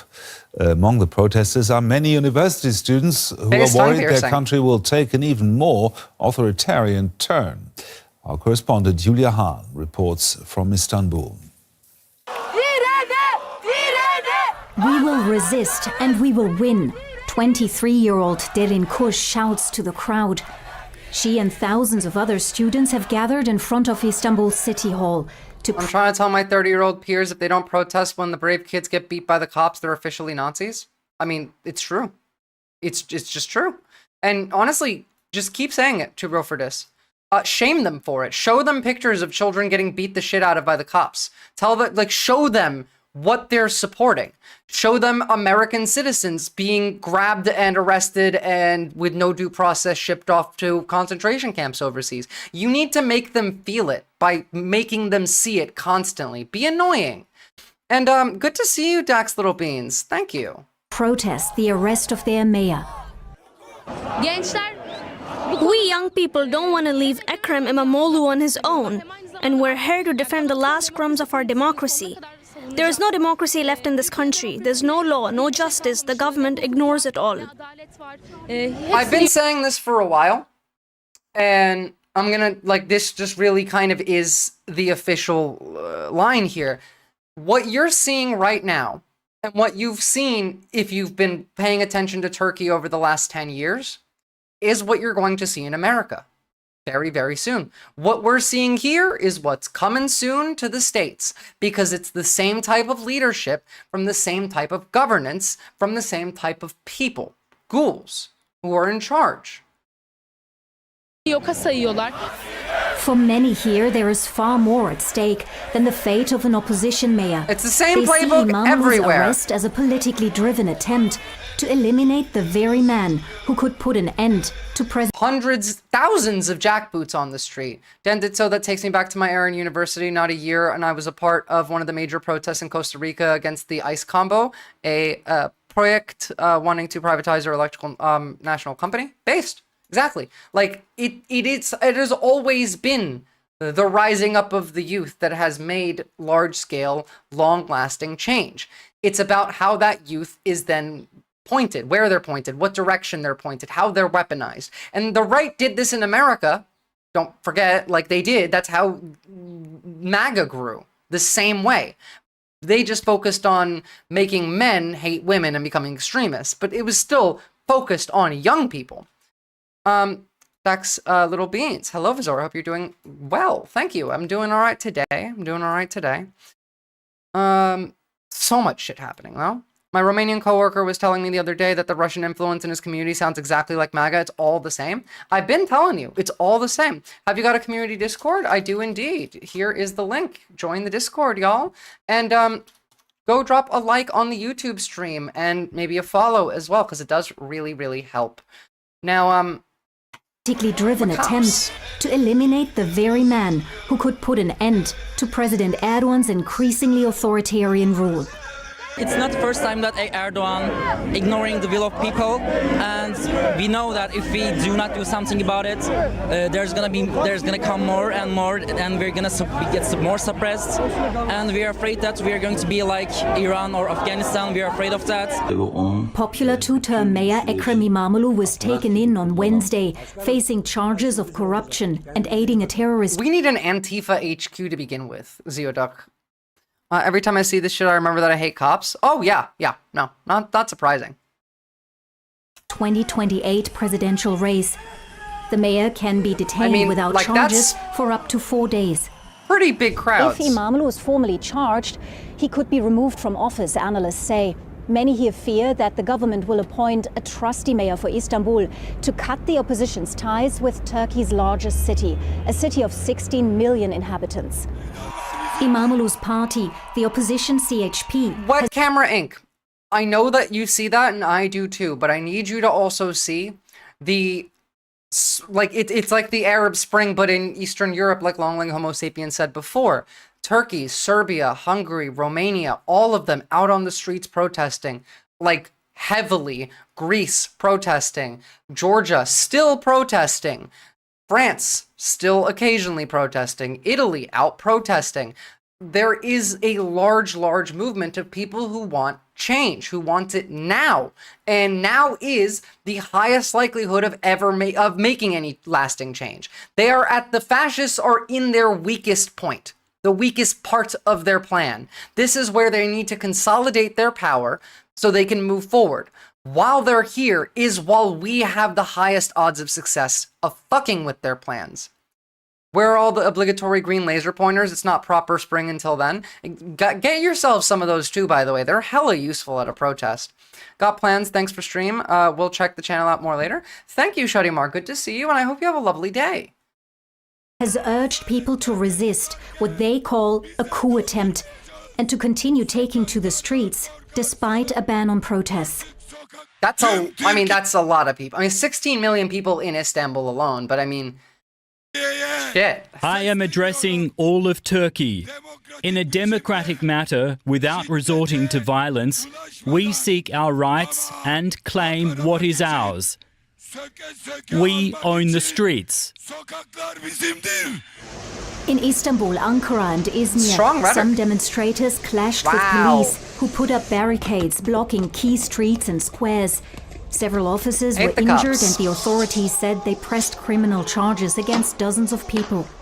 Why aren't there millions of Turkish people in the chat? Probably because they're all watching Hassan right now. You can get the laser pointers at Petco. I know. I don't know. Why aren't the Turkish watching me right now? Maybe, if we just replace this tag with that tag, maybe that'll bring in some more Turks. Turkey's justice minister acknowledged people's right to demonstrate, but said street protests amid ongoing judicial investigations. Oh, okay. I was going to translate it. You know what? I want to read it in Turkish. To demonstrate, but said street protests amid Toplantı ve gösteri yürüyüşü ki temel bir haktır ancak devam. Actually, no, it's too long. I was like, wait, I'm gonna read this and then have to translate every sentence, not by paragraph. I was like, nah, it's too long. The right to assemble demonstrates a fundamental right. However, the street calls on the basis of ongoing judicial investigations are unlawful and unacceptable.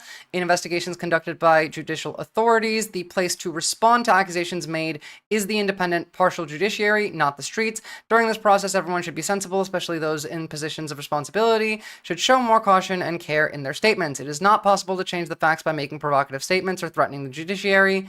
Members of the judiciary do not receive instructions from anywhere. This is the same fucking argument that they make in America. Can we get it in sign language translation too? I only know a tiny little bit of Australian Sign Language and a tiny little bit of American Sign Language. Tone policing? Kind of, yes, but at the same time, like, he hasn't been charged yet. He's just being detained, and the person saying this, what party is he from again? Hold on. Charges against Wait, it said it. Cumhuriyet Adalet Bakanı. Okay, he's the Minister of Justice. Of course he's tone policing. Erdogan is absolutely a crook. He insists that the court this is good. As independently, and President Erdogan has dismissed the opposition's criticism as, quote, theatrics and slogans. Remember, this is regime. Derin Kush and the other young protesters outside Istanbul City There's only a few sources of news that aren't directly controlled by the regime. Cumhuriyet Adalet? I said Bahana. Okay, Bakanı. Pardon, ek. Disagree. Most of them haven't seen any other leader than Erdogan, who's been at the helm of Turkish politics for more than 22 years. We want change now. And we're the ones who'll bring about that change at the ballot box and on the streets. Of course we have hope. I'm happier when I see this crowd because the people, the youth, everyone in Turkey will never give up. Again, like, this is his greatest fear. The last 2 times there was mass uprisings, he almost lost power. I haven't looked at the Heathrow. I haven't even heard about a terror attack. It was reported as a fire this morning. Link, please exhale. The government has shown little tolerance for protests in recent years and has cracked down on dissent. But Derin and the others say they will continue to fight for the release of their mayor. You guys, like, need to understand at the same time that economically Turkey's in the shithole too, so a lot of people are pissed and don't have really much to lose.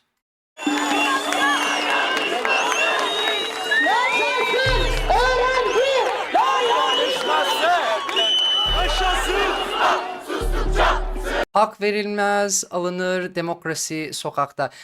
You don't get given your rights, you have to take them. Democracy starts in the streets, is what this sign says. Based as fuck. They said over and over, no sign of anything malicious, just a thing. Oh, fair enough. I haven't seen anything about that. That's how the Arab Spring kicked off. Exactly, that's what I'm saying. Like, this could really do it.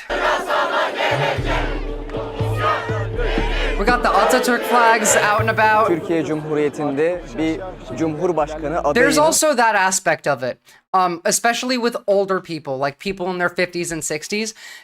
Erdogan does not like imagery of Atatürk, because Atatürk wanted the country to be secular. He started Turkey as a secular country. And Erdogan is he's religious. He wants a theocracy. He wants Turkey to be somewhat closer to Iran in how religion and government intertwine and how it affects the people. Now, symbols of Atatürk have slowly reduced over the years all around Turkey as Erdogan's been president.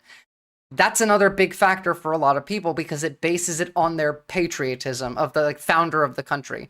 I've just never seen a crowd that big just disperse. There's either some massive government overthrow or big changes. Exactly. Like the last time something like this happened, there was the military coup. And the time before that was Gezi Park, where the only way that like he managed to get through it was genuinely fucking people up pretty hard. Like, it wasn't just gas and it wasn't just water cannons. Like, the cops were out there beating the shit out of folks with batons.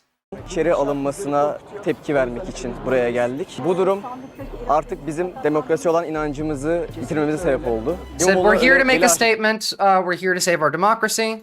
bir adam değilim ya. Çok da sevmiyorum ama bu yapılan haksızlığa karşı ben buradayım. I don't even like İmamoğlu that much, but this is corruption and this is unfair and this is undemocratic. Her partiden, her görüşten arkadaşımız burada duruyor şu anda. Anthony Bishop, can you throw that in stream discussion in the Discord? I'll have a look at it after. Biz buraya İmamoğlu'nu değil, hukuku savunmaya geldik. We're not here for İmamoğlu. We're here for like justice. We're here to save the justice system, for the law. We're here to support the law is what they're here for, is what he's saying. I love the masks. They're creepy as fuck. İzmir'in dağlarında açarken çiçekler geldikleri gibi gidecekler. That's something that's hard to translate to English. It's a saying. It's basically saying the as spring flowers come, the rest of them will go. There's no direct translation for this one. Aldıkları That's hard kararlara with Turkish. boyun eğmiyor olmak için, beraber baş kaldırmak için buradayız. Kinda like Belki that, bir gün- but with getting rid of fascists. I know a lot of people really hated that Sophia, the Hagia Sophia rather, turning more religious. I mean, it is a mosque, but it was always like, when I was young and the last couple times I went to Turkey, it was just meant to be a tourist destination. But they do actually hold ceremonies in them, I believe now. Sultanahmet is the other big mosque in Turkey that people go visit for tourism, and it's the same with that one. A base protester who doesn't protest for one figure because one is aware of the need of change. Yeah. Bu şekilde medeniyet seviyesine ulaşırız diye geldim. Burada olmamın tek sebebi ben ülkemin demokratik bir ülke olmasını istiyorum ve Türkiye'yi demokratik yönetilmesini istiyorum. Ekrem İmamoğlu'na karşı alınan bu kararı demokratik bulmadığım için protesto olarak buradayım. The only reason I'm here is because I believe in democracy. I want Turkey to be a democracy, and I don't believe that what's being done to Ekrem İmamoğlu is democratic based. Another one. I would say I'm here for justice for y'all more than the law, as it's those in power that create the laws. Well, exactly. A law is just a threat by the people and a threat of violence by those in charge against you. That is what laws are.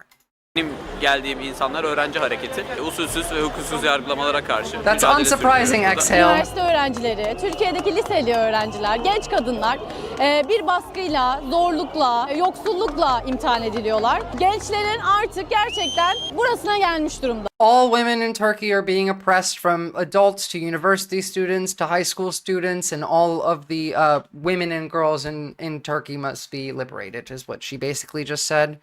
Paraphrasing, but yeah. Gençler burada birlikte mücadele ediyor. Halka hesap verecek.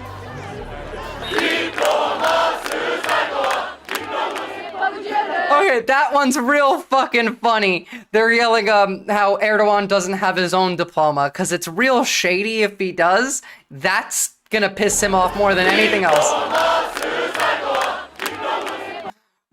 Erdogan doesn't have a diploma either. Does Turkey have an incel problem, or are they just misogynistic? They're just misogynistic. What's it, eh? What's, like, the thing is, you need the university degree to run for president or elected office. So him having one that's, here, hold on. Why is Erdogan's degree shady? University degree. Oh, this one. Her yer Taksim, her yer Direshim. Taksim is a big place in Turkey where there was the last large uprising of a protest, and this one says everywhere is Taksim and everywhere there is a struggle. Like we're out there struggling everywhere. And Recep Erdogan's university diploma controversy. Throughout his presidency, there were numerous claims that he didn't graduate from university and he's ineligible. Similar claims have also been made about his high school diploma. These claims refer to Article 101 of the Turkish Constitution. His degree is publicly accessible and viewable by Marmara University's online diploma department. Like, it's just, I don't really care, but yeah, it's shady shit. In the USA, we should protest Elon saying my penis works and yours doesn't. Like, again, being ableist against shitty people is fine. Like, if you look at Tom Holman, call him a fat piece of shit. It's not mean to other people who are, I don't know, like, larger or overweight or not even, like, none of that shit matters. Fuck all of the social constructs. Start over. Break every social construct. I want to start from the beginning. Fresh. istiyoruz yani en basitinden. Dün de buradaydık, bugün de buradayız. Bir şeylerin değişmesini istiyoruz artık. We were here yesterday, we'll be here tomorrow. We're gonna stay here until things change. Is what she just said. Can we be ableist against Abbott, or is that just kind of too fucked up? Nah, you can be ableist against Abbott. Do you see how sad Elon looked after landing the rocket? No, but I do know that he was crying in Trump's lap last week. Tom Homan's mouth doesn't even work. Yeah. Language is a social construct. I know. Let's break it. All of them. Let's break all of them. Those I'm rubber, you're glue type statements like Trump and Elon are the biggest tells. True. Umutluyum ama bakalım ne kadar sürecek bu umudumuz. Arabama benzin koyamıyorum, buradayım. Maaşımın tamamını devlete ödüyorum, buradayım. I can't put gas in my car. I'm here. I pay all of my wages to the state. I'm here. I don't know why she does that. Eskiden 10 yıl önce, inanın 10 yıl önce ben maaşımın %20'siyle kredi ödeyip araba alabilirken bugün %20'siyle evime ekmek götüremiyorum. 10 years ago, using 20% of my wages, I was able to finance and buy a car. Today, with 20% of my wages, I can't afford to bring bread to my house, is what she's saying. Aileme yardım edemiyorum. Tabii ki başkanımız için buradayız. Anthony Bishop, I'm so fucking curious about that. I hope you wrote like a deep dive in there because I do want to learn about it. We'll talk about it on Monday. Damn Turkish chick's kind of hot. You're only just realizing, Proud PPG? Yanındayız, sonuna kadar da yanında olacağız. Çocuklarımız için, çocuklarımızın geleceği için. Bir an önce bunların... This auntie over here is saying, we're gonna be out here for our children and our grandchildren as long as it takes. We're not going anywhere. We're fighting for the youth. Thank you auntie. Abla çok teşekkür ederim. Defolup gitmesi için buradayız. Okay, that I love. The picture of İmamoğlu with the fucking ripped abs. This is a thing. This is the one piece of AI technology that I don't actually hate, and that's just because it's very funny. It's just take normal looking people and make them look ripped. By the way, did you hear that the US is trying to import eggs from Turkey? Oh no, we have. We've imported 11,000 tons of eggs from Turkey already, Maddie Holmes. 2013'ten sonra çok büyük... Her şey çok güzel olacak. Vizeler mi dert ediyorsun? Boş ver. Diplomanın da garantisi yok. Okay. Everything's gonna be just fine. Why the fuck are we worried about visas? We got bigger shit to worry about. Oh, and there is no like confirmation that Erdogan has a diploma, is what that one says. They really are sticking to that diploma thing. It must piss him off. I only know of a handful of cis women in my area that are political, and it makes me annoyed, but I try to explain why they should want to keep their rights. You should understand and remember that, to real for this, that women are much more afraid to be political because we face a lot more backlash, and that backlash can become significantly more savage and severe for no reason, like at drop of a hat. I wonder if they're Turkish eggs or turkey eggs. Well, they're not turkey eggs, but they are Turkish eggs. I wish the world would stop selling to America. Let us suffer for our mistakes for a while. Me too. Büyük bir öğrenci hareketi tekrardan Türkiye'de yeşermiş durumda. Bu kadar tutuklama, bu kadar baskı, bu kadar gözaltılar bu halkı sindiremeyeceğini 2 gündür gördük. Karar çıkana kadar buradayız. Karar çıktıktan sonra da burada olmaya devam edeceğiz. We're gonna be here until they decide whether they're charging him, and we're gonna be here after they decide whether they're charging him, is what he's saying. Olarak burada Ekrem Başkan'ın hakkını savunmaya devam edeceğiz. İstanbul'un iradesini çiğnetmeyeceğiz. Ben Cumhuriyet Halk Partili değilim. Hiçbir zaman da olmadım. Burada oluşumuzun amacı bir parti altında olmak. This guy doesn't even support the party that İmamoğlu is from. So Turkey really right now has two main parties. There are other ones, but the two big important ones are the AKP, which is Erdogan's party, and the CHP, which is the Social Democratic, but like just barely Social Democratic party that İmamoğlu is from. This guy is, I don't know if he's AKP, I don't know if he's another one. There are other parties, but out of the two right now, it's CHP that is the one that we want to win, the Social Democrats. Değil. Burada oluşumuzun amacı Türkiye Cumhuriyeti vatandaşları olarak hak, hukuk, adalet sloganımız da bu. I'm here as a citizen because I want there to be like law and order, and I want people to actually like respect the law. savunmak için buraya geldik. İmamoğlu için başta, kendisini ayrıca çok seviyorum ama olay o değil, avukatım. Hukuk ve adalet hepimize lazım. Onun için buradayız. Adliyelerde bir şey yapamıyoruz, buraya geldik. She says, I'm a lawyer and the law is important, so I'm here because, you know, I'm a lawyer and the law is important. Ben ekonomistim. These are people making fun of him for, again, his fake diploma by just writing, I'm an economist on this piece of paper.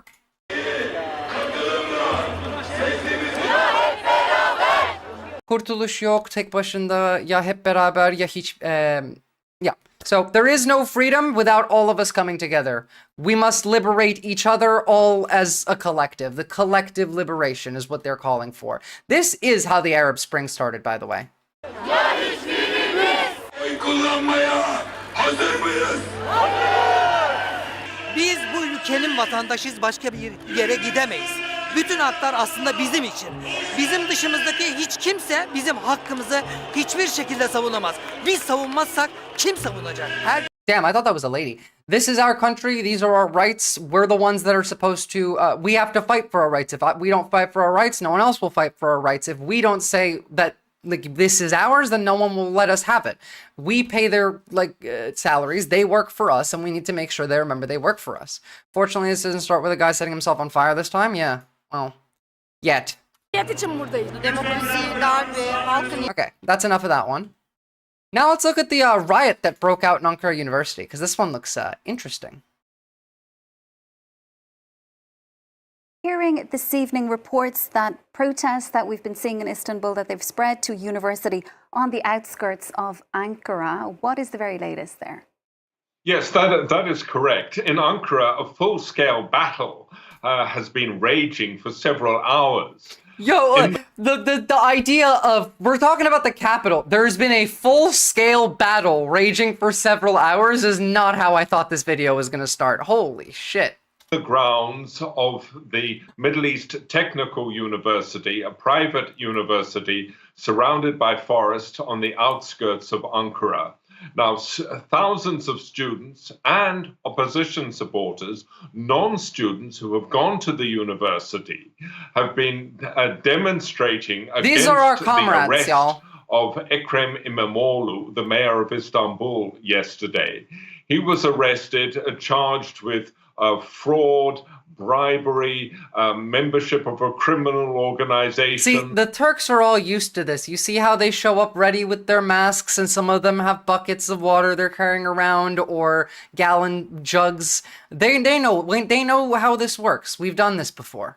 And even having political links to the PKK, the Kurdish insurgency group. Bullshit, again. It's always the PKK. His arrest and the filing of these charges come only days before he was... I want to see the goddamn battle, motherfucker. Shut up and show it to me. ...of the Middle East Technical University. The police have been firing rubber bullets, tear gas, pepper gas, and water cannon at the students.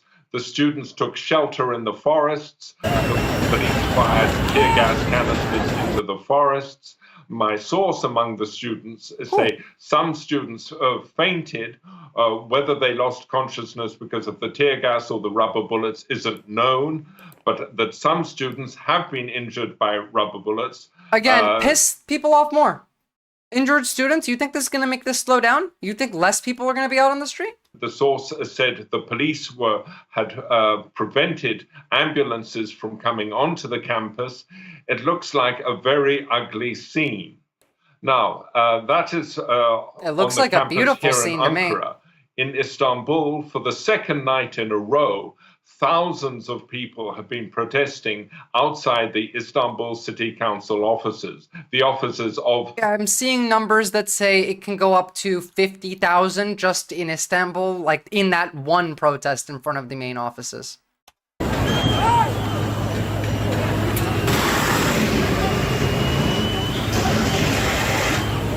I don't think it necessarily is, but like in the way that they're using it, but no, of course they don't care. By the way, guys, I need you to understand that this is going to happen to you. This is what American protests will look like in really a month, because they're slated to probably declare martial law on April 20th. So get ready, because at that point, like, that kind of has to be you out on the street. And I think people will be like, oh, you know what? I think we're collectively wrong. We should all collectively just go home and get well-paying jobs. I mean, it depends. It's happened before. They might. I hope not. I'm hoping that the mass of protests in other neighboring countries give these people a bit more fuel to keep this going for long enough.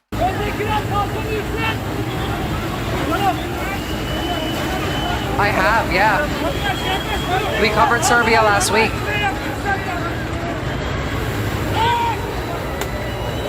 And this is what I mean. Like, this isn't the scale of, like, Serbia or something, but it will be.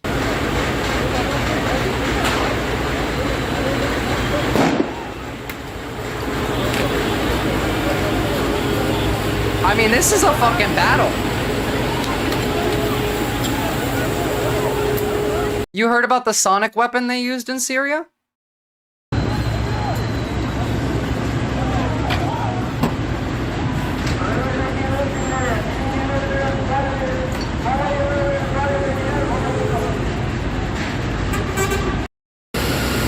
Wait, you haven't seen the sonic weapon they used in Serbia? Because that shit's insane. Let me get the link up. I'm just trying to look at the battle, but I'm also going to get the link up.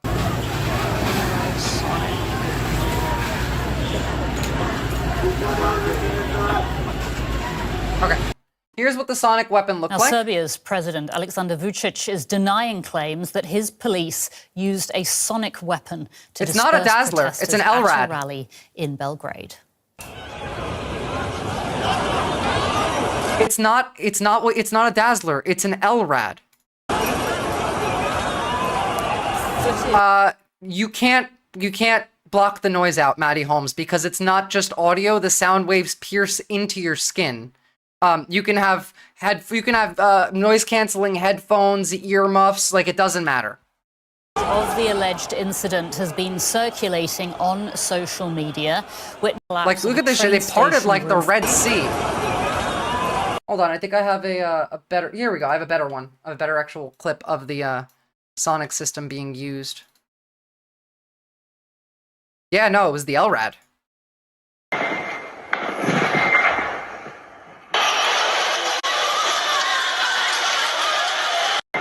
That shit hurts. It's also very dangerous. Think about it. That's the kind of stampede that shit caused.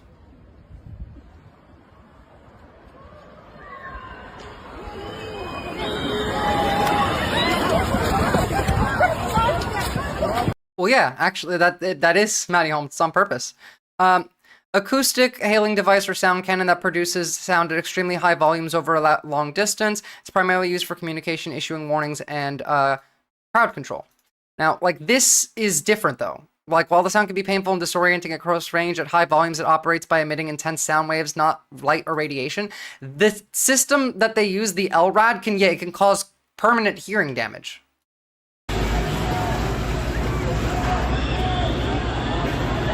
Yeah, not just your whole body it affects. Down, you feel it in your bones, guys. Your bones. They're gonna deploy those in America soon, too.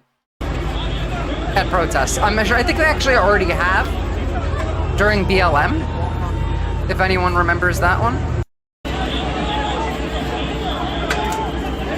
Okay, so it looks like this was mostly just back and forth on the battle lines, not like a...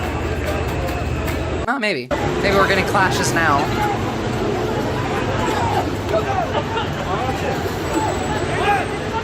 Look at these pigs just chasing folks down fucking, alleyways as they run.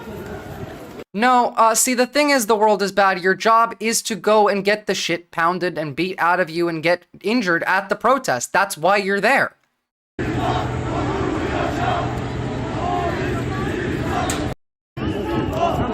Oh, when did that fire start?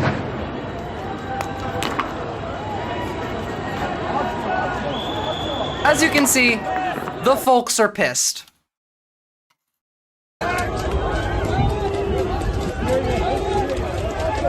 Well, Maddie Holmes, when you protest and they're not doing violence to you, then you should be nonviolent. But if the police start to do violence on you at your protest and you are legally, like, you have the right to protest, right? I don't care if you live in an authoritarian country that doesn't give you the right or not, you have the right to protest. And at that point, you have to, because they're doing violence to you. It is about having violence directed at yourself to help sway public opinion. That's why I say don't punch the Nazi at the protest, because that'll be on camera. And then they'll show you punching the Nazi. Oh, the left is doing violence. Meanwhile, I want to see you get the shit beat out of you by the cops with a Nazi standing in the background with his nice little swastika tattoo, so that we can say the cops are defending the Nazis. Which they are. It's just, then we can say it.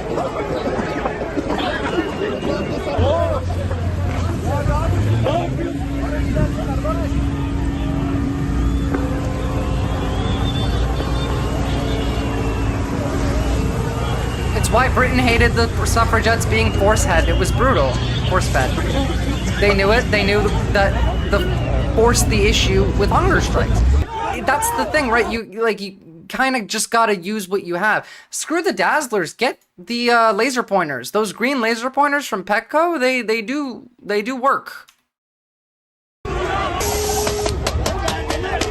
I mean, especially when it's getting to that point. When they're shooting you with rubber bullets, but you're out there punching them in the mouth. Jesus Christ, Turkey. These people do not care.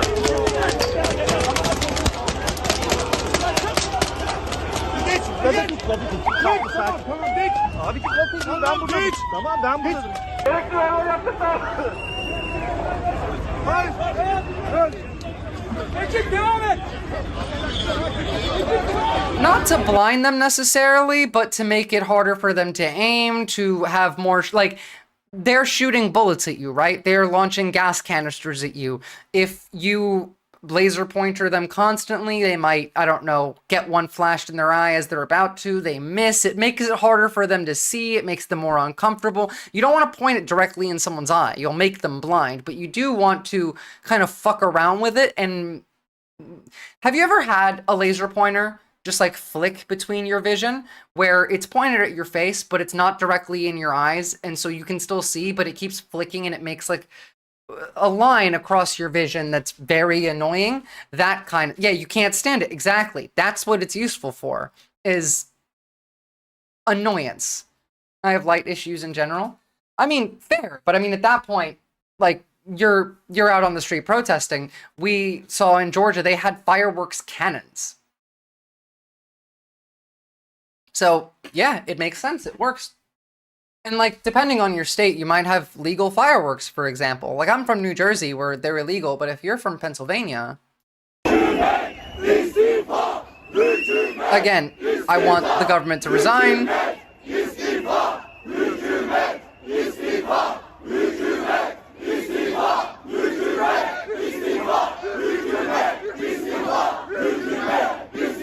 Anthony Bishop, you could use that for good. Do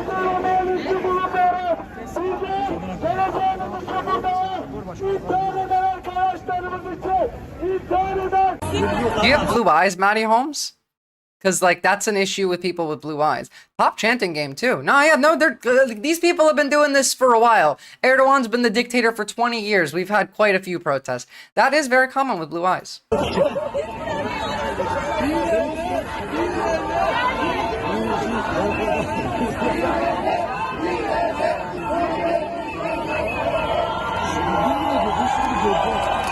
I love seeing it. So now we can take this, right, and bring it to Europe. Because as we said, Europe is rearming itself to defend itself from Russia. Staying with this. Turkey is critical for Europe's defense. Turkey manufactures planes, manufactures drones, manufactures guns, and now that America has said that we will not protect any NATO country that gets attacked, NATO's largest military is Turkey now.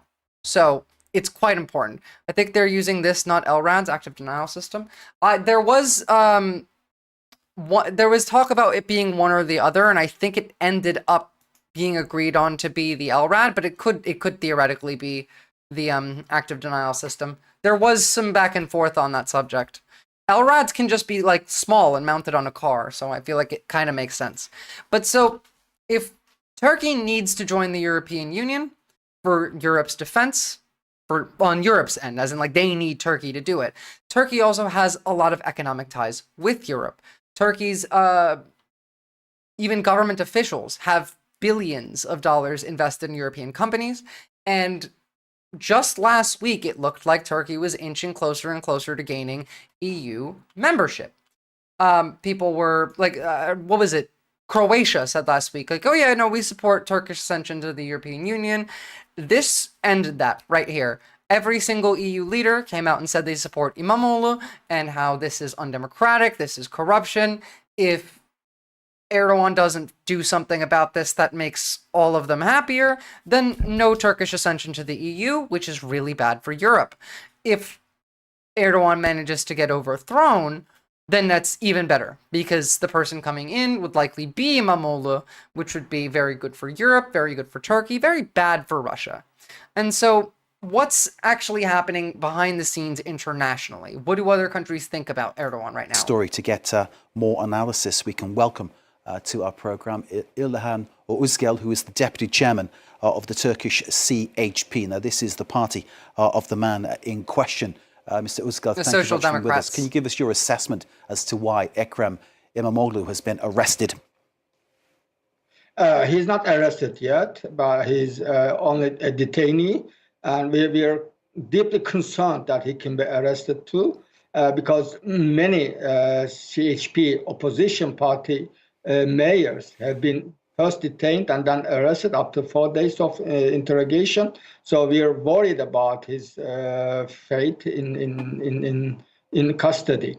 Well, that's a major attack against Turkish opposition and in general against Turkish democracy. Not only Mr. İmamoğlu, who is the chief rival for... What the fuck? Sorry, breaking news. Trump revokes legal status of over 500,000 Haitians, Nicaraguans, and Cubans and Venezuelans that live in the United States, making them subject to deportation by April 24th. Right now, I'm just seeing, like, accounts posting it. I don't have a link. I have raw alerts, which is not necessarily, like, this is not a trustworthy source, but it's trending on Twitter. I'm looking for any actual, like, major news source. Oh, wait, Reuters. Here we go. I got Reuters. Trump revokes legal status for 530,000 Haitians, Nicaraguans, and Venezuelans. Here, I'll link it to you guys. Jesus fucking Christ is right. Wow, we are moving much faster than I expected us to be moving towards, like, the full Hitlerization, the Turkification of this country. Honestly, we've moved past Turkification now. Jesus. Okay, I'll have a look at that in a minute. Mr. Erdogan, who's really frightened.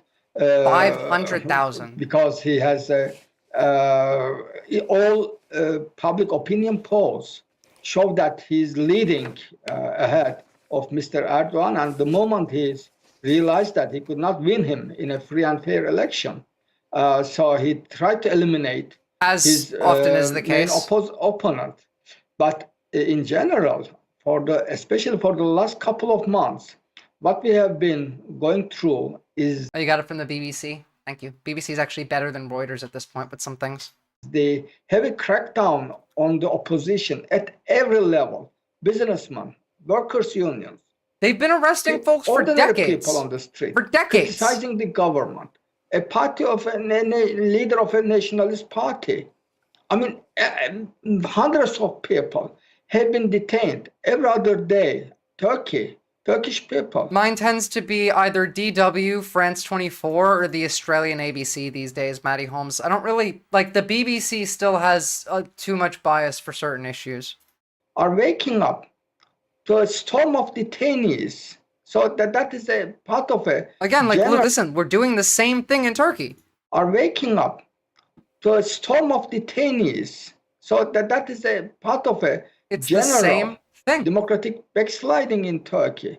But Mr. İmamoğlu has been specially targeted along with other 107 individuals, including some mayors, district mayors in Istanbul. Yeah, BBC is pretty good. I just don't listen to them at all when it comes to like Israel or like UK's domestic policy. Violation of human rights, but the government does not care about it. It sounds like what you're saying is that there is a real, as you say, I think the word you used was backsliding. It's a particularly opposite word. I think it's a real regression. It is literally on the issue of human democratic rights, backsliding. That's what that's called. Yes, the democracy is declining. That's part of an authoritarian trajectory in Turkey, that the government controls the whole judiciary. There's no separation of powers in Turkey anymore. That a special appointee, a prosecutor appointed by Erdogan, a certain prosecutor is carrying all the judicial processes in Istanbul against the opposition forces. So we are really moving from a competitive authoritarianism to an uncompetitive authoritarianism. No suppression of power? Whereas We don't need it. Erdogan does not want to see because all of the power political doesn't need to get suppressed anymore. if they're all in jail. Involvement with the PKK, prison, obviously rather. that's the Kurdistan Workers' Party, listed as a terror group, not just by Turkey but by others. Things are changing, of course, with their leader Öcalan They cucked in a few ways, but they're generally pretty high budget journalistic standards. You're right. saying that it should be dissolved and members should put down their arms. That's another issue.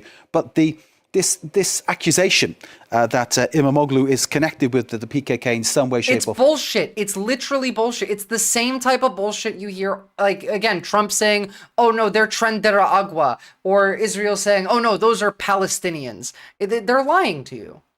I just saw something very, very funny. It is apparently that people who have Harry Potter tattoos have a higher regret rate than gender-affirming surgeries, and I think that's hella funny, considering I do have a Harry Potter tattoo, and I very, very much would like to have it covered up. If $500 just rained from the sky into my hands right now, I would probably go use that to like cover up my Harry Potter tattoo.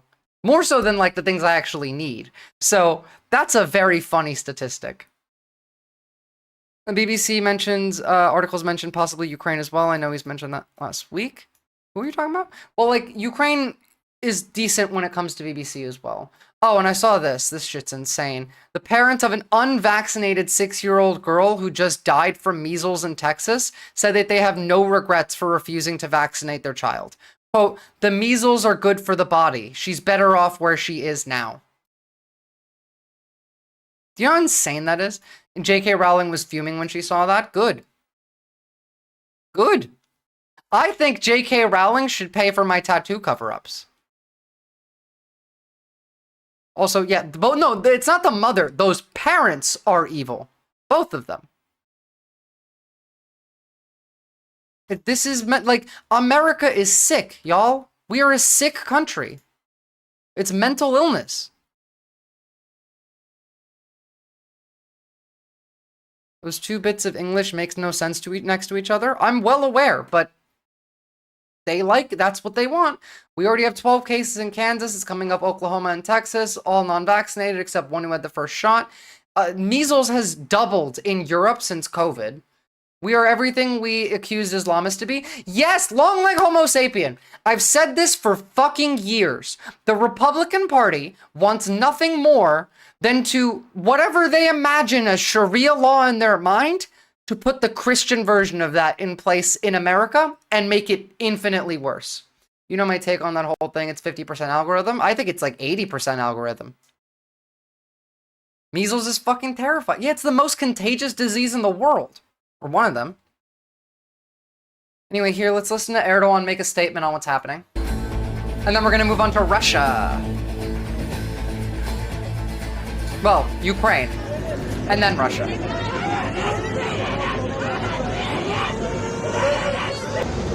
Jesus.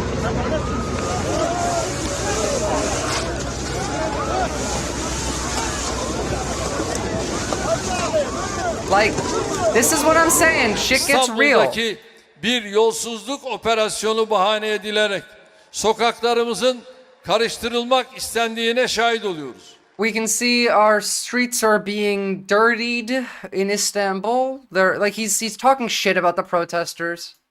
Öncelikle bir avuç kifayetsiz muhterisin sırf kendi ikballeri, They only think about themselves. They're all selfish tezgahları narcissists. bozulmasın diye milletimizin See you, Anthony Bishop. Have a good night. kastetmesine, insanlarımızı kışkırtmasına, Türkiye'yi terörize ve tedirgin Oh, etmeye yes, yes, the protesters çalışmasına are terrorists. göz yummayacağımızın bilinmesini istiyorum. Yes, of course. The protesters are always terrorists. Marjinallerin peşine takılıp polisimize saldırarak What? görevlilerin peşine takılıp Minorities are assaulting our police officers. Same polisimize shit saldırarak every time. görevini yapan hakim ve savcılarımızı tehdit ederek They threaten our mahkemeleri judges. baskı altına alarak They're demokrasiye pressuring ve milli iradeye courts. meydan okuyarak They're trying to get rid of democracy. It's literally every accusation is a confession. Orospu çocuğu. Ben senin ananın amına koyacağım, you fucking piece of shit. That's I love cursing in Turkish. Womp womp womp, same old story. It's the same thing. Every single one of them. Erdogan, Netanyahu, Putin, Trump, Xi, Modi, all of Le Pen, what was his name? Fucking Farage, Elon, they all have the same sentence that they say and the same like 3 talking points after that. They sound like Charlie Brown's parents. Bukele, I mean, at least Bukele was like a decade ago. He's kind of like proto them. And thankfully we actually got him arrested. That was based. But like again, it's just wah wah wah wah wah wah wah wah. hukuki, gayri ahlaki ve antidemokratik yollara başvurarak Oh yes, they're going for anti-democratic. hiçbir yere varılmaz. We'll never get anywhere if we go down this route. Turkey was not the country that was founded on the street. Sokakta bulunmuş bir ülke değildir. Sokak terörüne de We will not submit to street terrorism. Of course, yes, every protest is terrorism. teslim edilmeyecektir. Sayın Cumhurbaşkanı This is the terrorism that they speak of. The terrorism they speak of. şu anda vatan emniyette bulunan Şişli Belediye Başkanımız, canım kardeşim Resul Emrah Şahan'ı.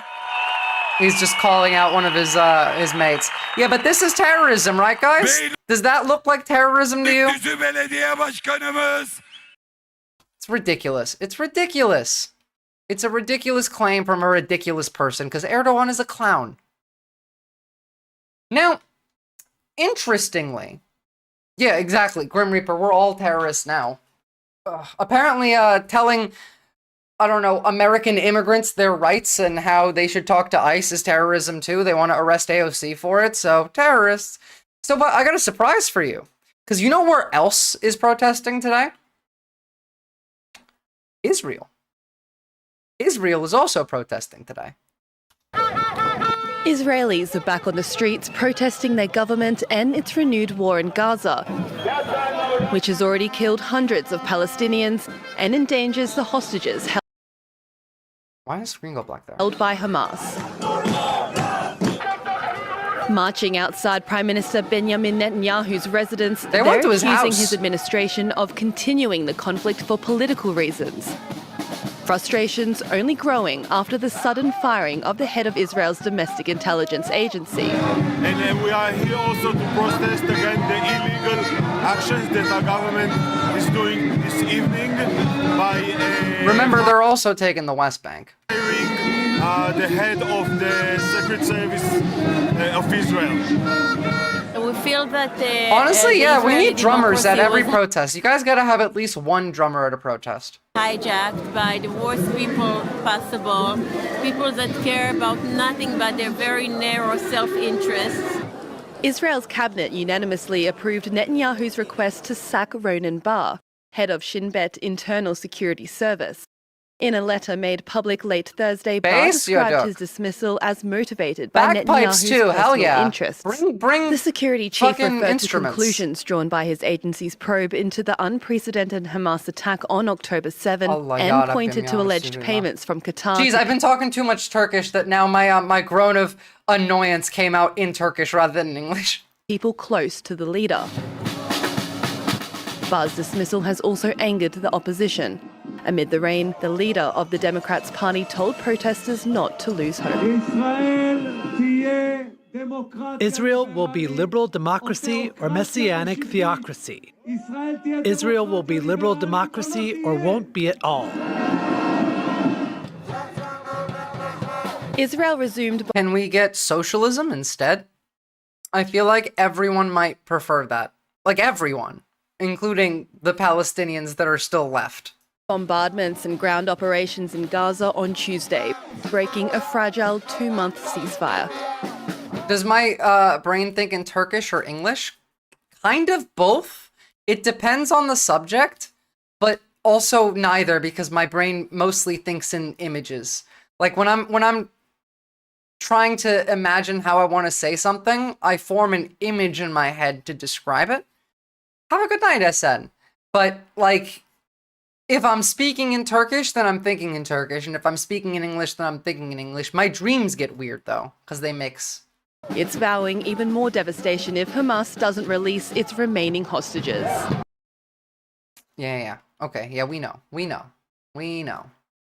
On another note, Netanyahu said that they are planning to implement similar policies in the West Bank that they did in Gaza. Lucanio Zakara, an associate professor at Qatar University, says that the Israeli attacks resuming in Gaza, Netanyahu has two main objectives he wants to achieve.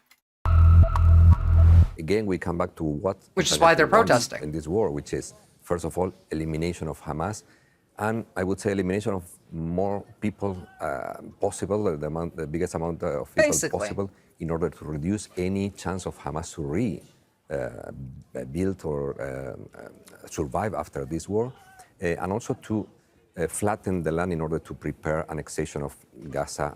He said also something about the West Bank, that they are planning also to... No, Hamas is not in the West Bank. There is no Hamas in the West Bank. They are in Gaza. We see that necessarily... There's no Hamas in the West Bank. There never has been. There was never an intention of abandoning militarily the Gaza Strip. So they have been preparing for this new resumption of hostilities, and the way... They're claiming that, like... I'm assuming the claim would be something akin to blowback from the things that we did made more extremists in the West Bank because they saw that we did very bad things in Gaza, maybe? Maybe that'll be the claim. I mean, that's the closest thing to a reality that they could say. Now, they probably won't say it because it is close to reality. But again, like, this is in front of Netanyahu's house.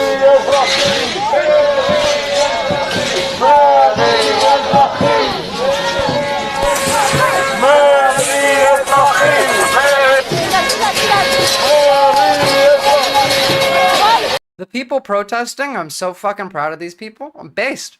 They're gonna call these people Hamas sympathizers. They're gonna call them Hamas. You know Israel's been using Palestinians as human shields, like on camera, right? Like, you know, we have CNN footage, we have IDF footage of them just making Palestinians go into a place first to make sure that it's not gonna, like, explode. Walking with, like, holding Palestinian men in front of them as literal human shields. We have video footage of it.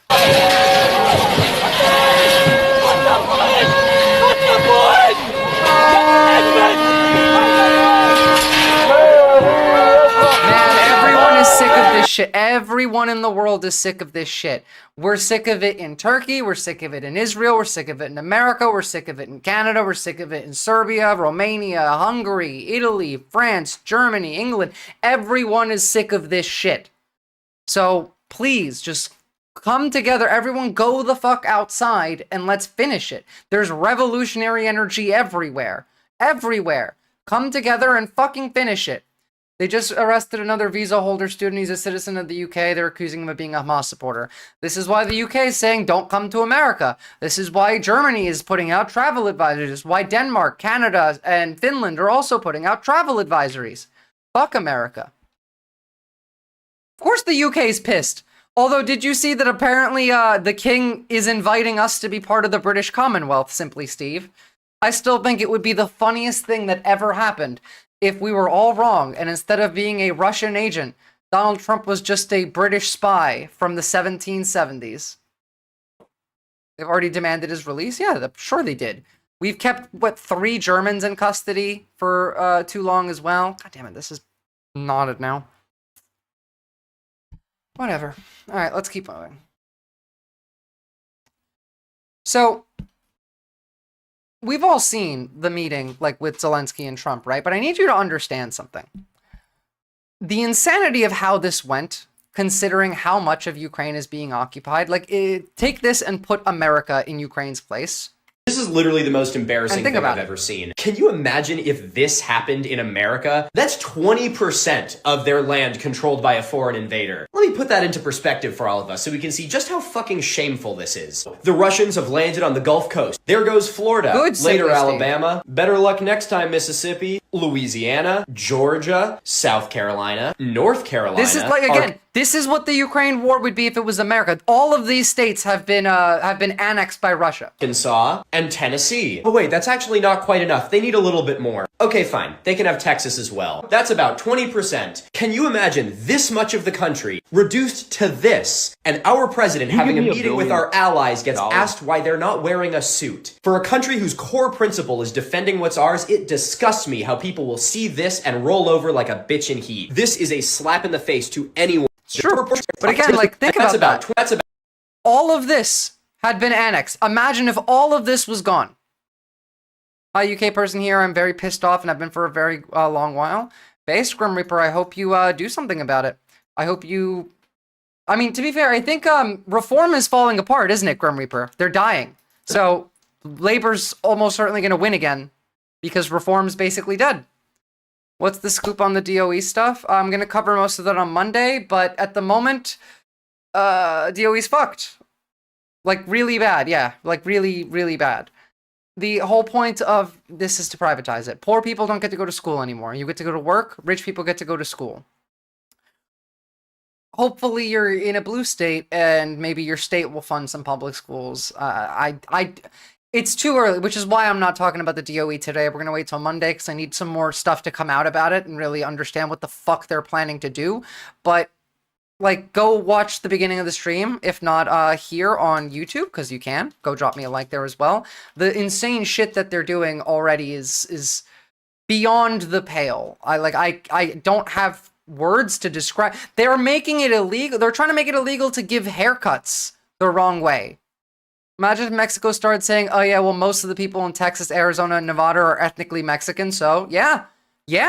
And what if they joined together with, like, Haiti, and they're like, oh, you know what, most of Louisiana's Haitian, so we're taking that as well. Florida? Nope, sorry, Cuba, we have a coalition that's going to take 20% of your fucking government. Are you kidding me? That would never be the response.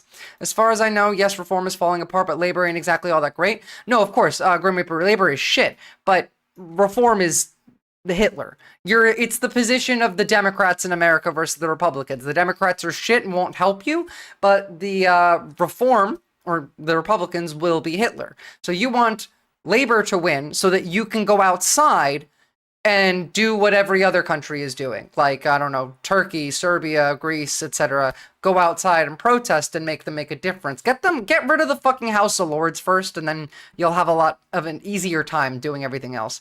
Astolf just came in, so I don't know what I missed, but you said 4 seconds ago, even if reform is out of the picture, aren't the Tories a threat? No, not really. The Tories used to be a threat, but nobody likes them anymore. Hold on. They can do 200 students per teacher with graded AI homework and test on a Zoom call. You're not getting that either. That costs money. Wait, Hitler is actually losing somewhere? Yeah, it's true. Latest opinion polls for the UK. Like, yes, the Tories are still somewhat of a threat, but they're tied with Reform right now, while Labour's gone up by 5 points since the last poll. So that's a good sign. People in my circle of socials have started calling Labour Tory light. I mean, they are Tory light. That's the thing. And yes, Elon screwed. Well, we're doing foreign policy today. if you want to learn more about Elon and shit, I mean, we'll do that on Monday. But understand this. This is the one thing you give me $1 billion that I will stand by with every single one of these fucking billionaires is that they're all losers. Losers. Why? Because this. I am fucking on a yacht every day. My ass is not about to be on Joe I mean, you don't have to Rogan leave, Mark. We're about to learn about Ukraine. About the feminization of the workplace.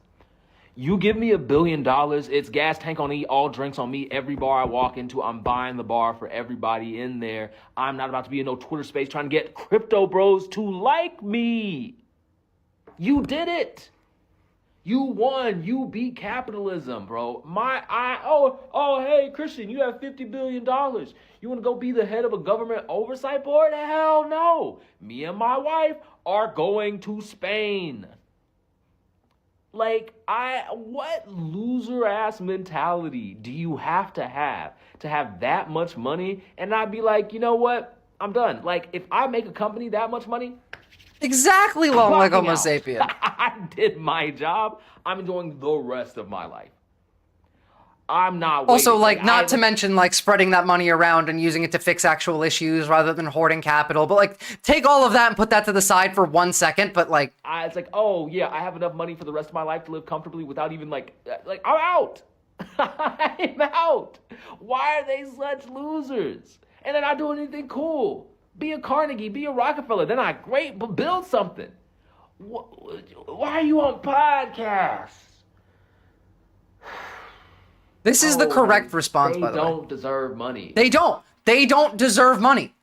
The people who have the most money deserve to be, like, on the street, homeless, poor for at least 3 months. They need to.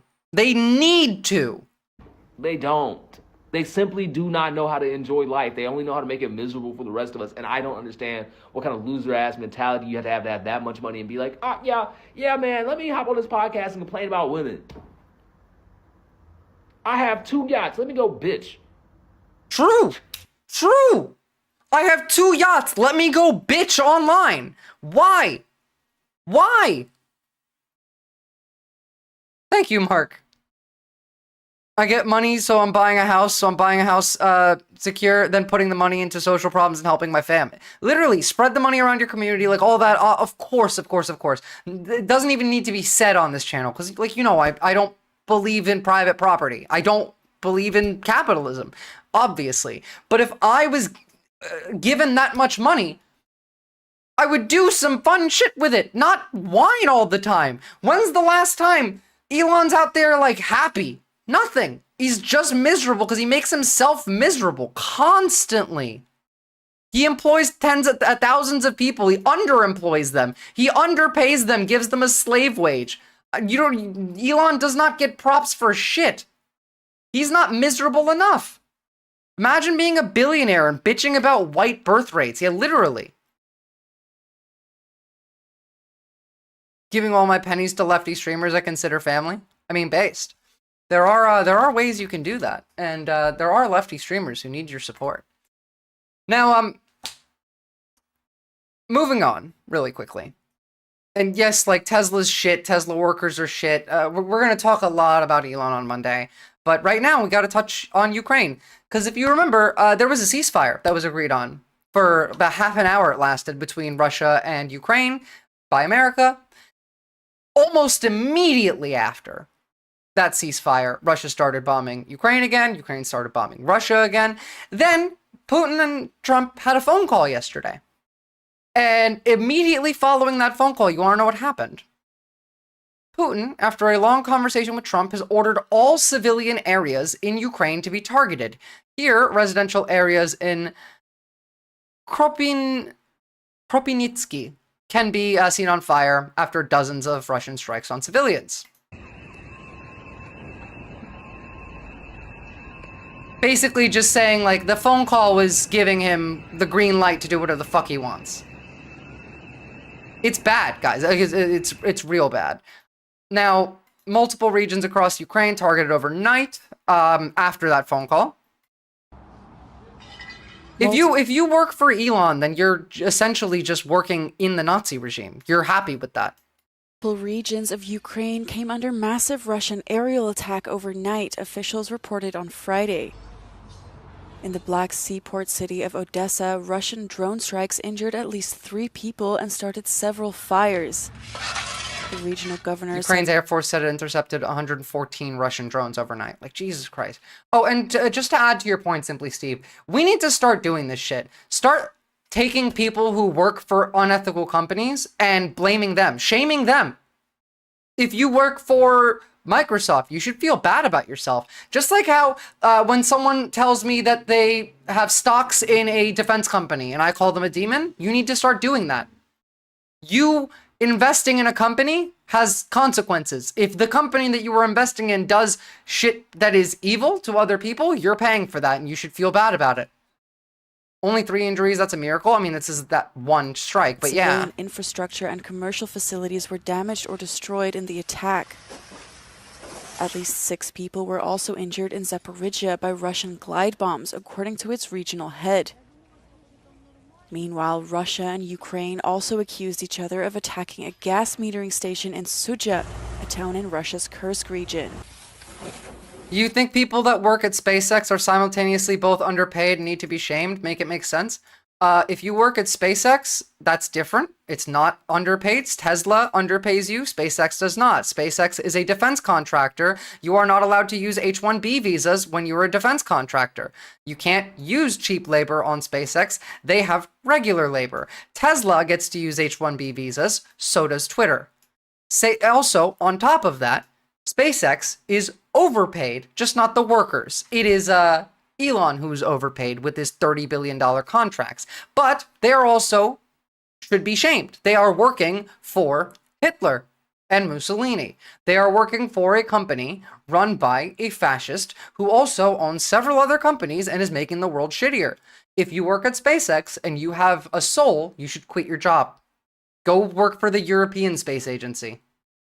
Moscow called the attack an act of terrorism by Ukraine. It is. While Ukraine's Wait. general staff denied Hold any on. involvement. Hold the fuck on. Sorry, I thought we were still talking about Ukraine getting hit. So strikes in Odessa came during a visit by the Czech Russia president. and Ukraine also accused each other of attacking a gas metering station in Sudzha, a town in Russia's Kursk region. Russia bombed that one. Or sorry, it's in Kursk. No, yeah, Russia bombed that one. Because Ukraine's not hitting Kursk with missiles right now. No one should be off limits for public shaming. It's pretty simple. If you work for Elon Musk in any way, shame on you, shame on you, shame on you. On 100% against H-1B visas, point withdrawn. Thank you. I think right now, like, the H-1B visas are still somewhat needed, but I don't like them at all. I want them gone. I just don't want them gone for the same reason you do. Or rather, the same reason most of the right does. Most of the right wants H-1B visas gone because they don't want foreigners in the country. I want H-1B visas gone so that they're not enslaved when they're here. If you didn't know, if you work in a company, if you get an H-1B visa to come to the United States, you are stuck working at that company. That company can fire you and end your visa at any point in time. You're not allowed to just like quit your job and go to a different company. You need to have both of them agree to transfer your visa. Whereas like likely you could say, hey, I work at Tesla. I want to transfer to Ford. Gone. Your visa's gone. They're just going to bring someone else instead. They don't want to deal with that shit. And it's evil. It's an evil exploitative system. Moscow called the attack an act of terrorism by Ukraine. It's funny how Moscow is calling Ukraine's actions terrorism while they're literally bombing every single like population area in Ukraine. Ukraine's general staff denied any involvement, saying the Russians themselves attacked the facility in an act of provocation aimed at discrediting Ukraine. Ukraine and Russia agreed in principle to a limited ceasefire on Wednesday after U.S. President Donald Trump half-hour limited ceasefire. Spoke with the country's leaders this week. Ethical U.S. companies?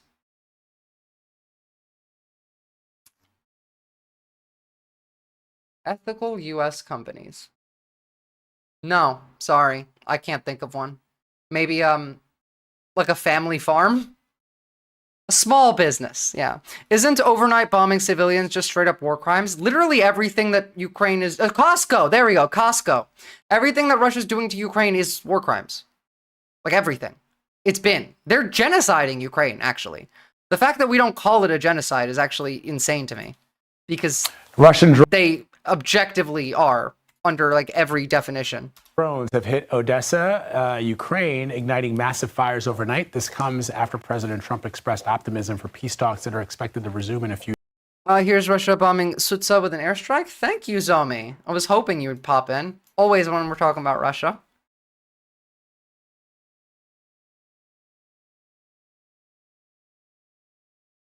Like, this shit's war crime.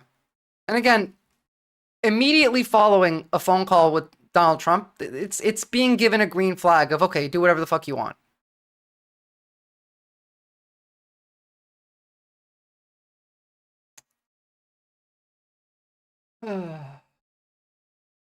I did see this was Ukraine counter-striking Russia, which is I love this image so much. I approve. Engels morning bavovna.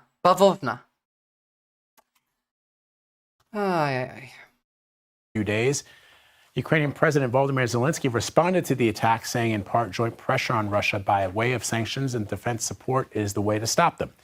Let's bring in Brian Taylor. He is the director of the Moynihan Institute of Global Affairs at the Maxwell School at Syracuse University. Thanks so much for joining us again. Yeah, no, it was a huge one. Like, that was a big hit on Russia's storage of missiles, but also several different oil refineries have also been hit over the weekend. That's why, like, that partial ceasefire was over energy infrastructure, because Ukraine kept knocking out Russia's energy infrastructure. And immediately following the ceasefire being broken, Ukraine started fucking up their energy infrastructure again. Loading facility prepared. Okay, so this is what was hit.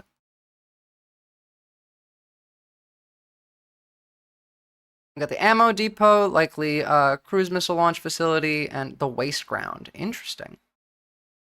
Transport appears on either side of the building. Number 1 appears to be GK-120 containers, KH-101 ALCM prior to loading.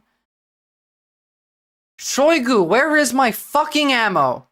I'm still waiting. I miss Prigozhin. Cylindrical building in which the GK-120s are being loaded in the image, likely is the ACLM facility used for setting fuses, adding warheads. Geolocating footage suggests that both secondary detonations and damage to open-air stored munitions, with this later clearly visible in the Maxar satellite imagery. Goddamn, y'all fucked him up. Based. I do love seeing Russians lose. So new talks are scheduled between Russia and Ukraine next week. What realistically can we expect to come out of them?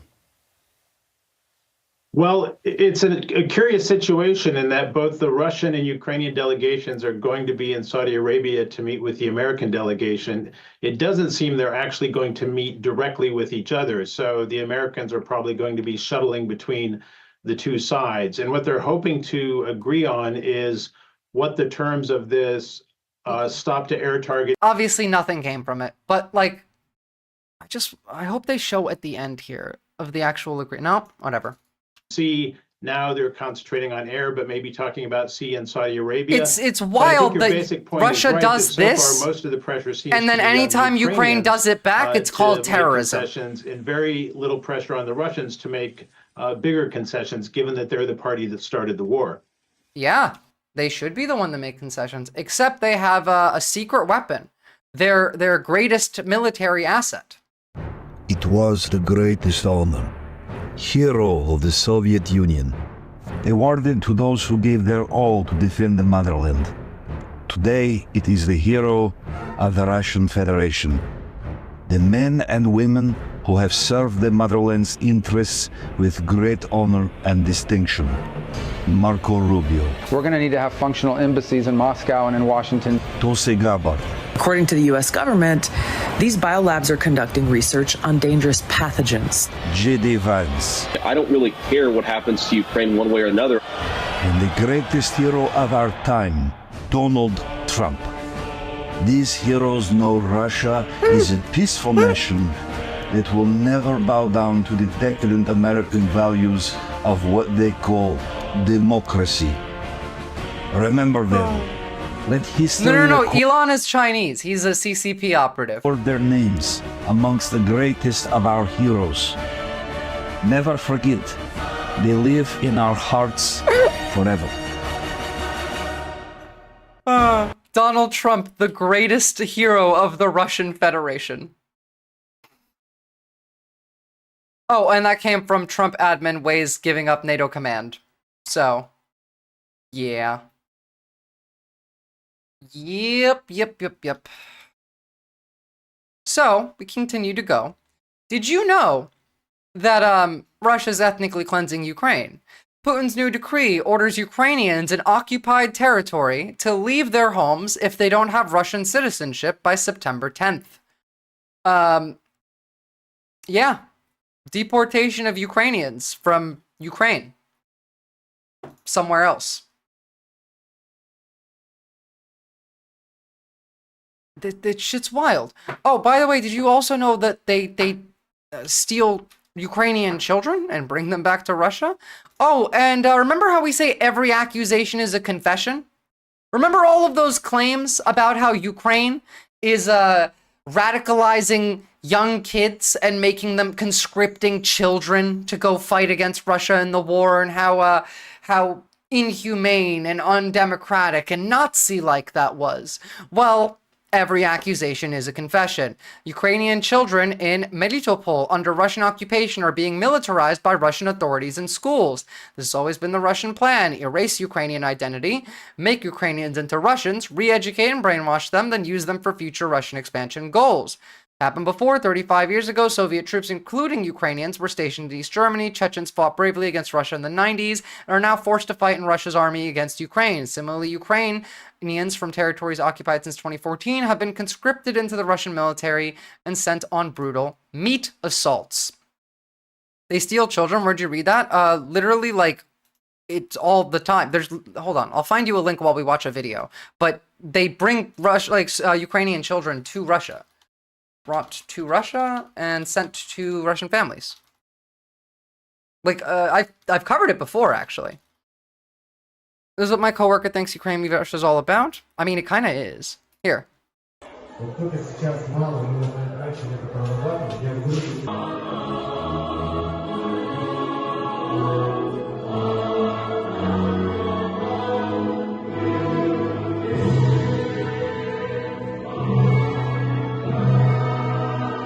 Whoops.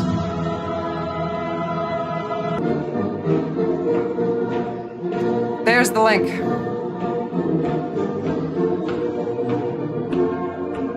There's a lot of them. Oh, look, here's one from Radio Free Europe, which just got defunded. Abducted Ukrainian children, calls made to continue search for kids taken by Russia as U.S. closed investigation team. We had a literal agency whose job it was to investigate children that Russia stole from Ukraine. We had like a U.S. agency whose job was to look for these kids and find out who got stolen, where they belong, and we closed that down as well. We're just like, nah, you can keep them.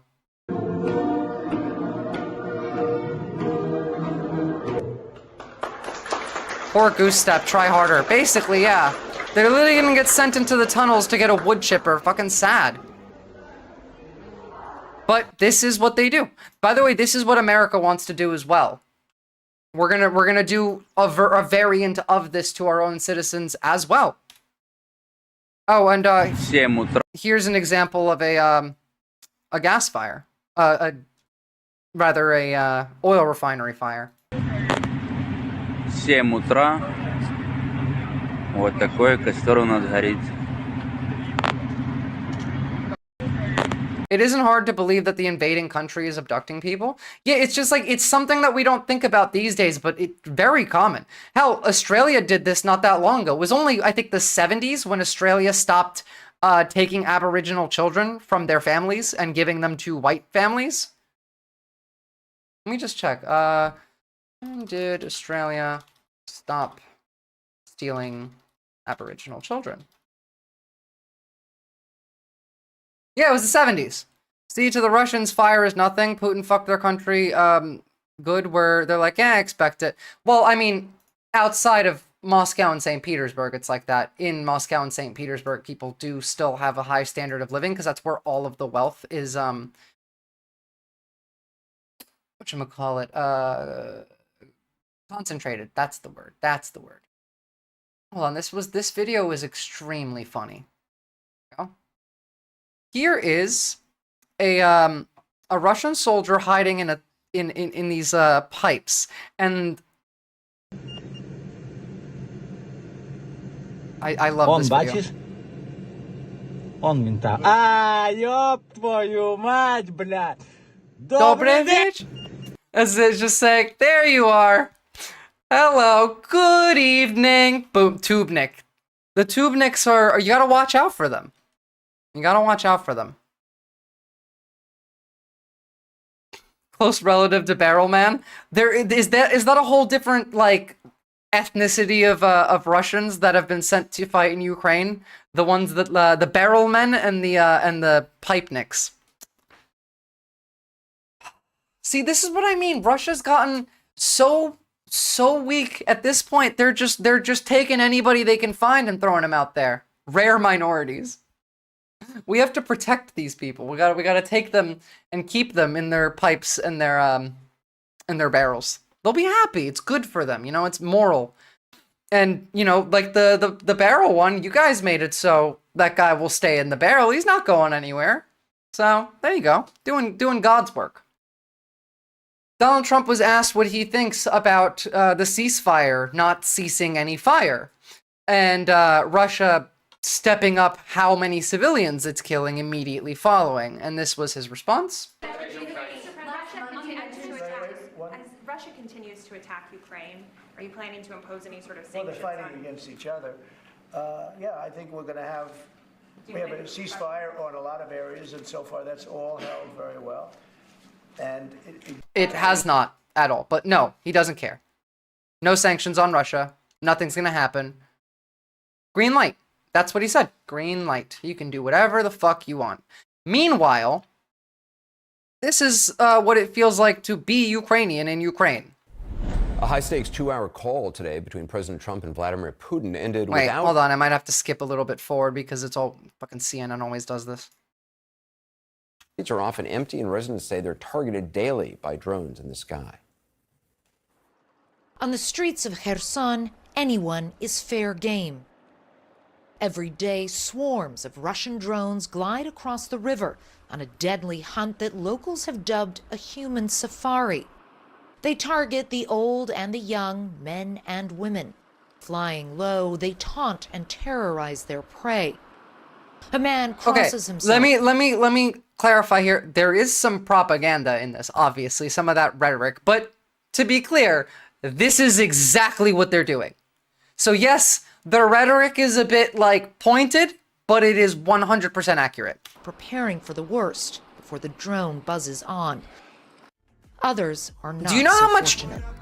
trauma these people must have hearing drone noises? Like anyone in Ukraine must have immediate trauma response when they hear a drone. This took months of us advocating to mainstream journalists that this is happening. Most of this footage is from August to October, November. Jesus Christ.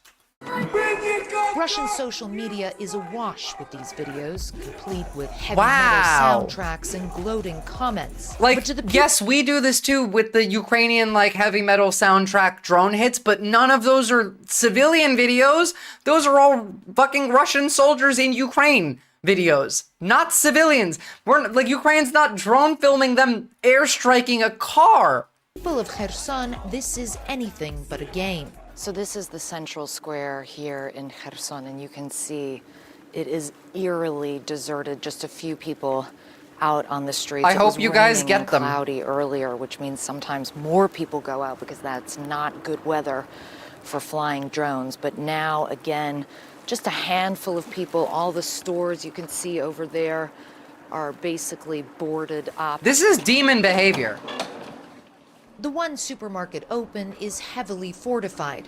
For Kherson residents, the simplest daily errand is the riskiest part. Do you guys remember a time where if the United States president had a phone call with the leader of Russia and they agreed on something, and then 30 minutes later, the leader of Russia did the exact opposite of what he just agreed on?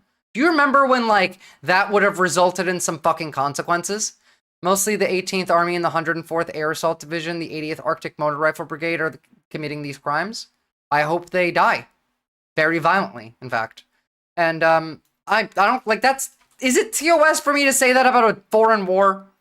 Because if it is, then fine. I hope that they get maimed then. Part of the day. Some can't even get to the supermarket.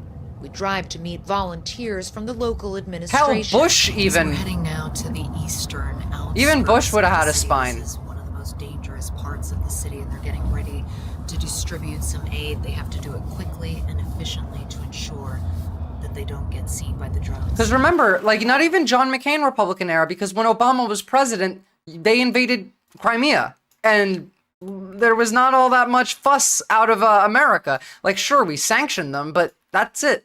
That's it.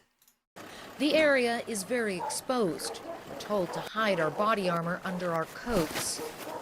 Okay, so we've Wait, just wait, arrived wait. at... So you have to hide your body armor under your coat because otherwise the drone might see you as a journalist and hit you. Because, like, obviously, like, she doesn't look like she's in the military, but if she has body armor, they'd hit her because what? She's a journalist? Our theory is that Russia is sending the new pilots here to practice drone drops on easy targets, then get shipped to another unit in a more active front. That makes, unfortunately, perfect sense. Told to hide our body armor under our coats. Okay, Well, so we've no, just Lanky arrived Sapien, at this point. You can not see they're necessarily, but, you know. starting to distribute the aid. Beleaguered residents emerge from their homes, where they live largely stranded. They grab supplies for neighbors who need help. They've lived through Russian occupation, then liberation, now this. Ina and her granddaughter tell me that life is so hard here. But there's no time to be afraid. She goes to collect her box of supplies. So I told her that she's very strong, and she said everybody here is very strong. We have to be. A man sets about repairing the roof of his home, undeterred by the near certain prospect of future attacks. So they're saying that they have heard from the army that Russian drones have taken off from the other side of the river, so they're telling us to move. Parting journalist, thank God. I was worried it would be the drones are controlled by territorial little manosphere dweebs. They see body armor and they need to assert dominance. That's probably also true, Sundry Clown Car. Like, genuinely, there's at least like a 50% chance that that is entirely true. We have videos of the Russians baiting EMS by maiming civilians, then waiting for ambulances and fire brigades, and then attacking the first responders. Jesus fucking Christ. Demons. Like, literal demons. Anti-human shit. We speed through the roads back to a safer part of the city. Nowhere in Kherson is really safe. Of course not. The local hospital is surrounded by sandbag barriers. Часто стреляют здесь. He says they hit here quite a lot. That's why there's all these protections. It is IDF type behavior. Across Kherson region, there were more than 2,000 drone launches just last week. The aftermath of that staggering statistic clearly seen here. Alena Shigareva says she and her friend were walking home from work when they were hunted. We were two women, all made up, without hats. Our government supports this, just so you guys know. Remember, Donald Trump was asked, and he said, nah, no sanctions. They're fine. They're fighting each other. What am I supposed to do? Carrying flowers and wearing white jackets, she tells us. They could see we were women, not soldiers. It's just horror. In another room, 19-year-old Boris is recovering from lung and leg injuries after the minibus he was traveling in was hit by a drone. 2 people were killed and 8 wounded. They are Russians. What can I say? He tells us. They're animals. Nothing else to say. Again, I don't want you to develop that kind of thought process, but for the utility of when we're talking about Russian soldiers, okay. Russians outside of the war, don't think about them like this. They're all just like Americans, brainwashed from constant propaganda. The ones out in the field, they're a bit more wild, and they're also under threat, and they are demons. Because again, if Hitler is telling you to go kill those people, and you go kill those people, then you are a Nazi. You should say no. And if they kill you for that, then they kill you for that. But you didn't go kill those people. So, like, there's You got to keep both of those in mind. There's the nuance. Not all Russians are demons, but all of the Russian soldiers are. I really can't hold it against him for feeling that way. No, yeah, I can't either. And I understand it. And I see it all the time from Ukrainian soldiers and their posts, calling them orcs, calling them monsters and animals. And I get it. I do. I just like, I see that could end poorly in certain instances. But at this rate, like, I suppose it doesn't matter at this, like, on the one hand, it is bad to think of all Russians in this terms, but also, Jesus Christ, these boys are making it easy. Yeah, exactly. Pretty much every room in this entire like, it's hard to not, but you in it shouldn't. who has been injured or maimed by a drone. The doctor says they have 28 drone injuries. There comes a certain point where you can't anymore, because this really is like IDF behavior. Back as MI5 are actually looking into the possibilities of Russia being behind the main power supply to Heathrow Airport exploding in flames, Heathrow being shut down due to being without power. At first it was thought not suspicious, but now MI5 are investigating it. That's not surprising, and I would investigate it too, because like we're going to look at sabotage that Russia has done throughout Europe after this. I have not even looked at that news. All I know is that the airport was on fire and that the plane stopped landing for a bit. So I'll look into all of that later. Yeah, they're not beating the allegations though. This city, and he said the number has just been going up and up since last August. We steadily receive 90 to 100 patients injured in drone attacks a month, he says. And there were 20 attacks in 1 week on the hospital's generators. Oh no, the soldiers are demons. The soldiers are demons. There's no doubt about that. We're talking about like Russian civilians back home. They're just like puppets. They're like MAGA. Ukraine's power infrastructure in this war. Rarely has it so flagrantly pursued civilians. We can call it a hunt for civilians, Mayor Roman Grochko explains. The Russians send fresh drone units to Kherson region, and they train by attacking ordinary people with drones. Oh, Zomi, there you go. That's exactly what you said. Send these units to Donetsk and Lugansk, then they send another new unit here to continue the human safari. What can you really do to The civilians are target practice. There's no panacea to...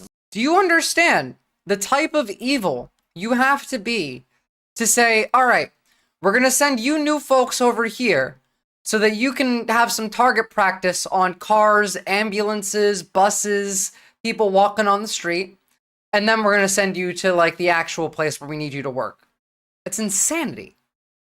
Fully cover the city. That's sick. Like it's sick. Technologies, he says. There's no jammer that can fully close the sky.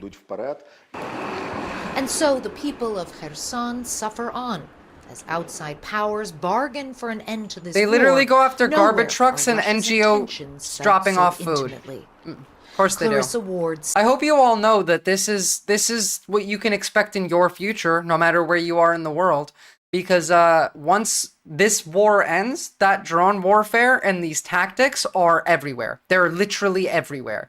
They are going to be the main like method of doing war, is exactly that.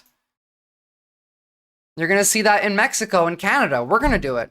The EU and the UK peacekeeping force can't get to Ukraine fast enough. If Russia fire on them, then we can clear war with, bring Russia to its knees. The thing is, they probably want that because they'll... If the EU and the UK go into Ukraine and Russia fires on them and NATO starts a war with Russia, that's the higher chance of America getting involved on Russia's end. I don't know. It's difficult right now to see where this could go. There's several different avenues in all different options that you can pick, and none of them really look all that good.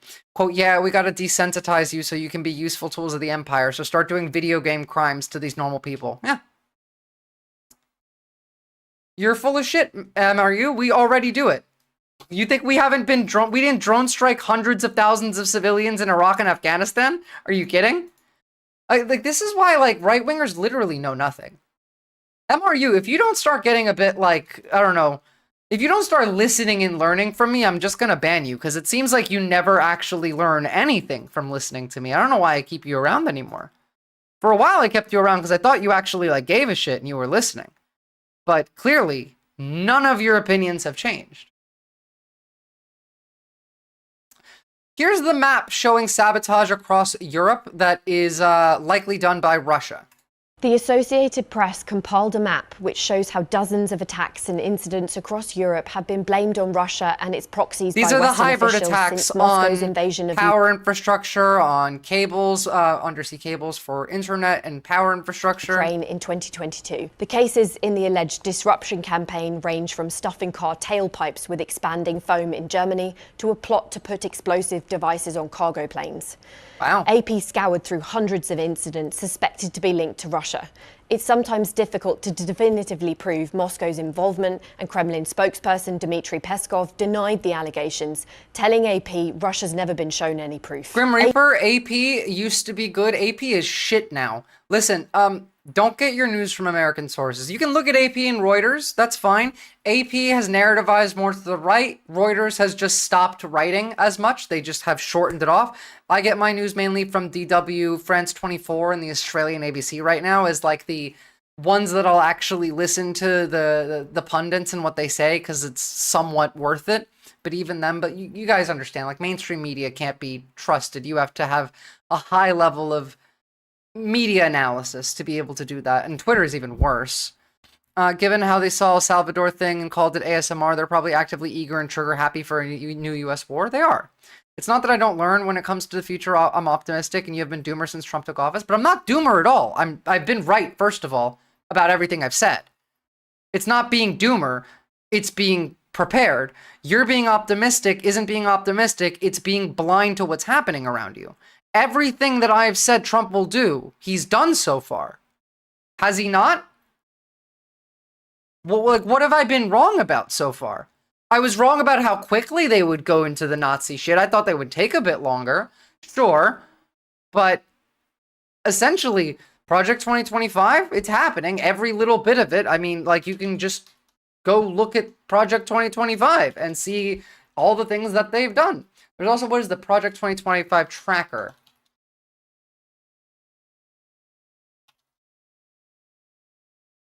Could you send those to me in DM so I can remember them? Sure. Really quickly. But first off, here's the Project 2025 tracker. Like, it's not like I was wrong. Hold on. DW, France 24, Australia, ABC, BBC, Al Jazeera. I remember 30 pine nut farms working in Afghanistan killed by drone strikes. Yeah. I've been here since US election day, and every prediction Visora has made has unfortunately come to fruition. Yeah, look, I hate being right all the time. I really fucking do. I wish I was wrong. Acknowledging bleak circumstances does not equate to negativity. Exactly. It's not being doomer. It's being prepared for what's happening. God, I wish I was wrong sometimes. AP only included incidents on the map when officials clearly blamed Russia, groups linked to Russia, or its allies. Most of the accusations were reported by AP, but some were made by named officials to other news organizations. Officials and experts say it's all an extension of Russian President Vladimir Putin's war in Ukraine and part of a broader plan to create division in Europe and undermine support for Kiev. Thanks, Somi. Thank you. I'll check them out.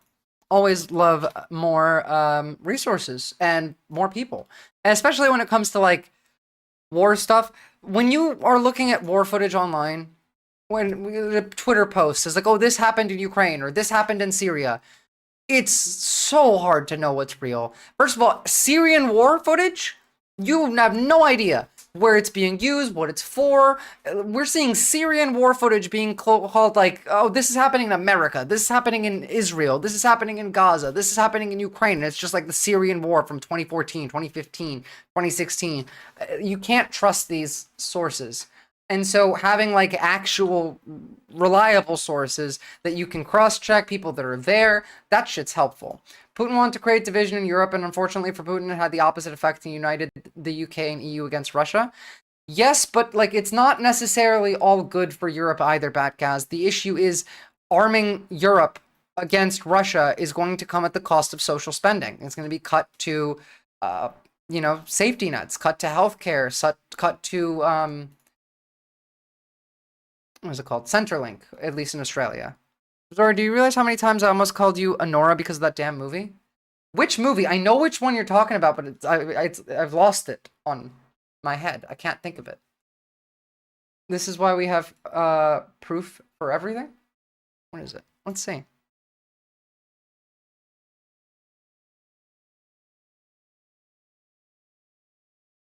The movie is called Honora. Oh, okay, I've never seen it, but this is why we prove everything. All I'm seeing on this image that you sent, Zomi, is this. This is the geoloc. Oh, this is how you prove everything, rather. This is how they look. So strike here. So you take the strike location, you see where it would be on the map. Then they have other land points, or what are they called? Landmarkers. There you go. The sign. You see the sign over there. You see that building. You can cross-check that building. I can't imagine how you fucking do this shit.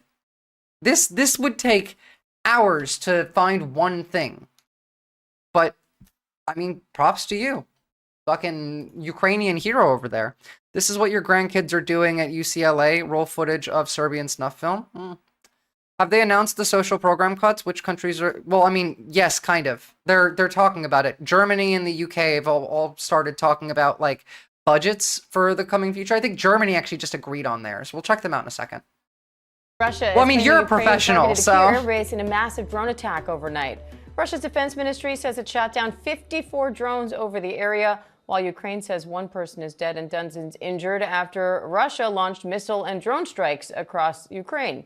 It comes I after suppose both it is Ukrainian practice like President everything Vladimir else. Zelensky and Russian President Vladimir Putin agreed to a limited ceasefire. I did not see that. No, Cal following Mike. talks with President Trump. Foreign correspondent Marcus Moore joins me with the latest on all that. Despite the efforts and some indication that the talks on a potential ceasefire, at least the steps heading in that direction, appear to be positive at this point. But the late word we have on this latest strike is that... Oh, now I'm seeing it. No, Cal Mike. I'm seeing it right now. Explosions at this ammunition depot in southern Russia, and it does highlight how the fight is continuing, Diane, that Ukraine is continuing to hit targets. This one, a military target, it would we would assume, and Russia also carrying out strikes in Ukraine. That this has not slowed down at all, despite all of the talking that we've heard.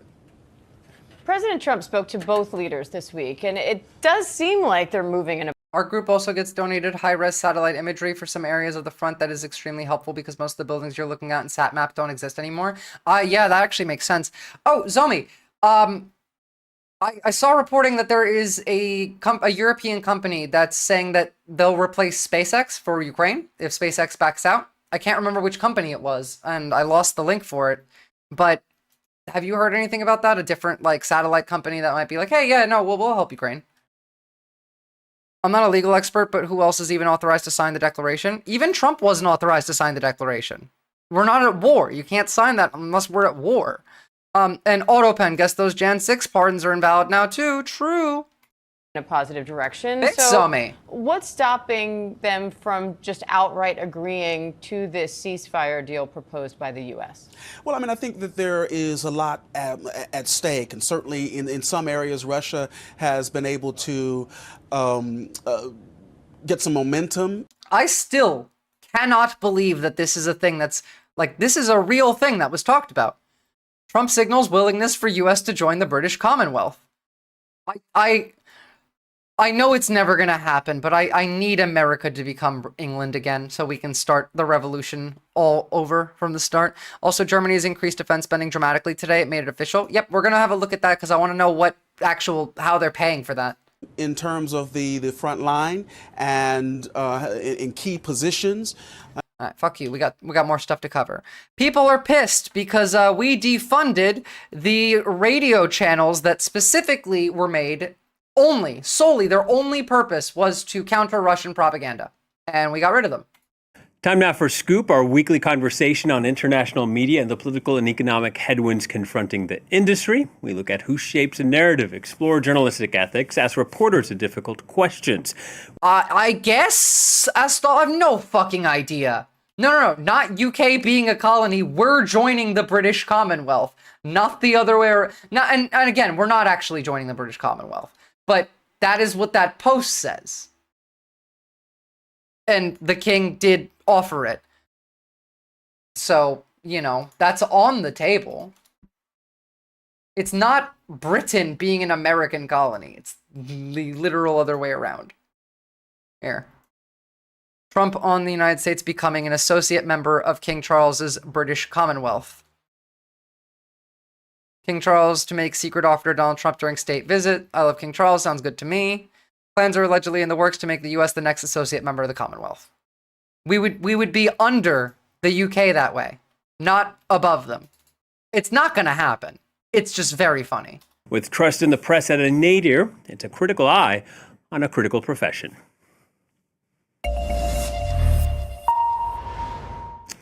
Well, the Trump administration has done what neither the Nazis nor the Soviet Union could do. It has silenced the Voice of America. The U.S. president signed an order to gut the news organization Voice of America, accusing it of being anti-Trump and radical.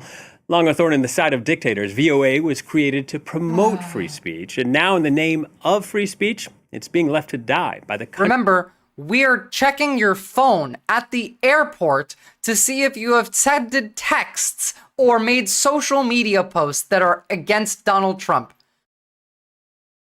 Like, free speech is dead.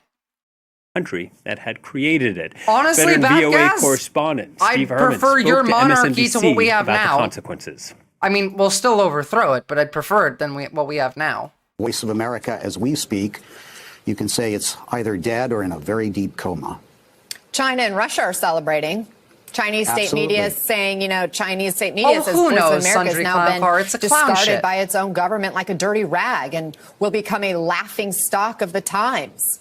Russian state media. Voice of America is dumb. It is propaganda, but it makes a difference. We've even into Cuba and shit, yeah. But the point of it isn't Cuba. It's to counter Russian propaganda in Europe. It helps in the Baltics immensely, cat thrower.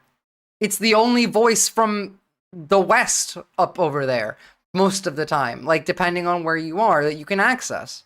A commentator calling VOA far left propaganda. You call this a national security issue. It is a national security issue. Yes, because that void is going to be filled by the voices of Beijing, Moscow, Pyongyang, and Tehran. And without the Voice of America... I love how nobody adds in Israel or India into this, because they're also doing constant propaganda to our people and trying to interfere with our, government. That voice of accuracy, of It's the axis of responsibility, evil. America, Israel, China, Russia, North Korea, and Iran, and India, axis of evil. discussing America's values is going to be lost. Of course, over the past century, it's easy to find missteps of U.S. foreign policy abroad, but VOA was one of the bright spots, a beacon of hope to millions of people around the world. Here is PBS NewsHour. The Courier, a ship without guns, goes into battle armed with the greatest weapon of all, truth. For more than 80 years, the U.S. government believed government-funded information supported freedom and democracy. This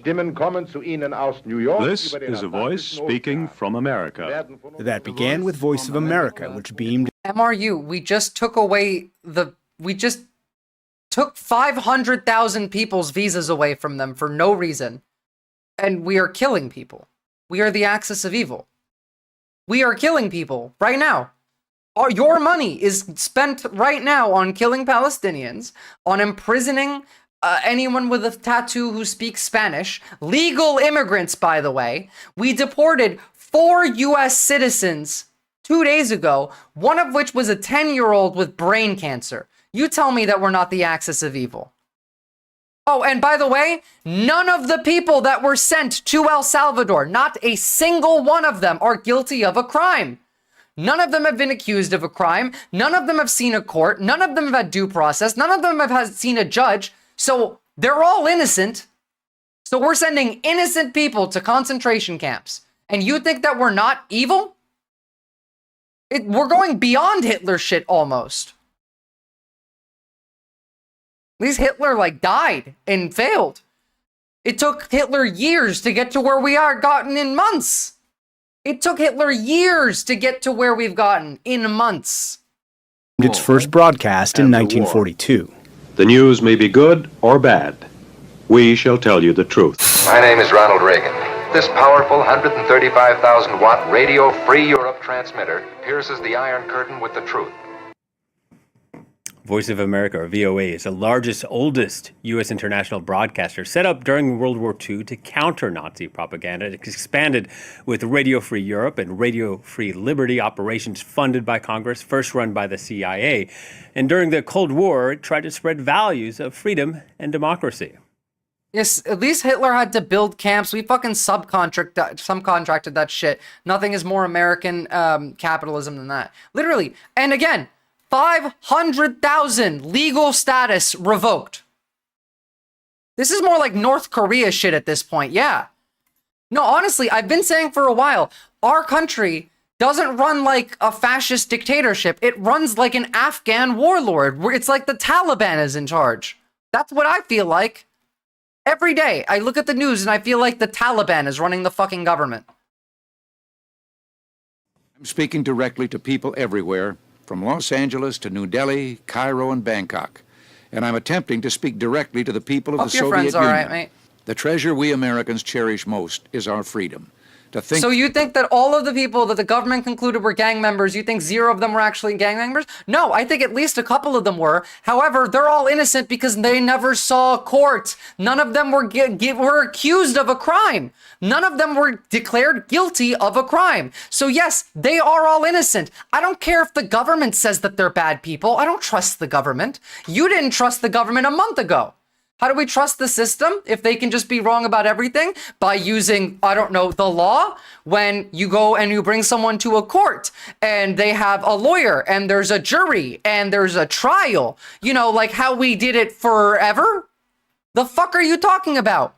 You get a jury of your peers, you make sure they're non-biased, which is what we do with every jury. You're asked several questions that might relate to the case, and if you're in any way biased, if you have any social media presence that revolves around it, out, you're gone. You have to be someone who knows fucking nothing about this shit, and you are on a jury. Then, a judge hears your case, hears the prosecution, and the jury decides whether you're guilty. That's how law works. Not, I don't know, the president saying, 500,000 of these people that I've never seen in my life are terrorists and gang members, and we should send them to El Salvadorian concentration camps.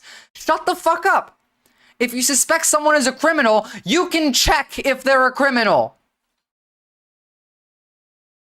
Several of the people that we sent to El Salvador have never committed a crime. They were, apparently I said that their tattoos were gang tattoos, which is why they were arrested. One of those was a video game tattoo. None of them, like, no relation at all. You can't just be like, trials aren't always perfect, so let's just skip them. Even an immigration board in this case would work. It's just like, because I say so. Kidding me? There's no habeas corpus. There's no innocent until proven guilty. That's all gone. It's all gone. Now it's whatever the president says goes. Remember, the interpretation of the law that contradicts with the opinion of the interpretation of the United States president or the attorney general is invalid. Sorry, whatever the two fucks in charge say is the law is the law.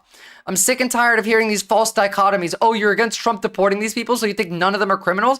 Fuck out of here with that. Stop putting words in my mouth. I'm sure, I said this several times this stream, I'm sure at least some of them were criminals. But because none of them had a court hearing, none of them saw a judge, none of them saw a jury at all, they're all legally innocent. And now, if you wanted to bring them to a court, that's illegal now. Because now you're trying them illegally. It's fucking insane. It's Hitler shit. You know why? Because we don't have trials anymore. The potential criminality of is fucking irrelevant to the human and civil rights issue at stake here. There is none. There's no, human rights, civil rights anymore. They're gone.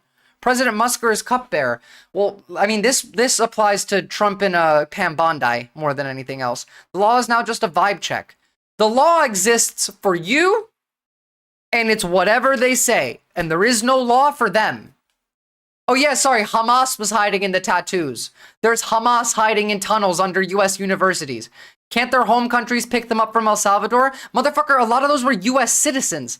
I understand most of the time countries don't want them back, but first of all, no, none of that is the case. There is no countries don't want them back. Most countries do want them back. We didn't know who they were. They didn't tell us the names of the people we sent until today.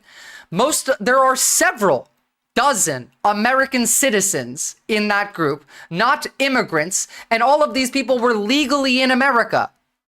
Legally. Not a single one of them should be sent anywhere. And honestly, El Salvador should not be, like, the El Salvadorian concentration camp should be nuked from the sky after it's emptied of all of the people in it. All of those people should be put somewhere else, freed, rehabilitated even, and then that facility should be erased from the world.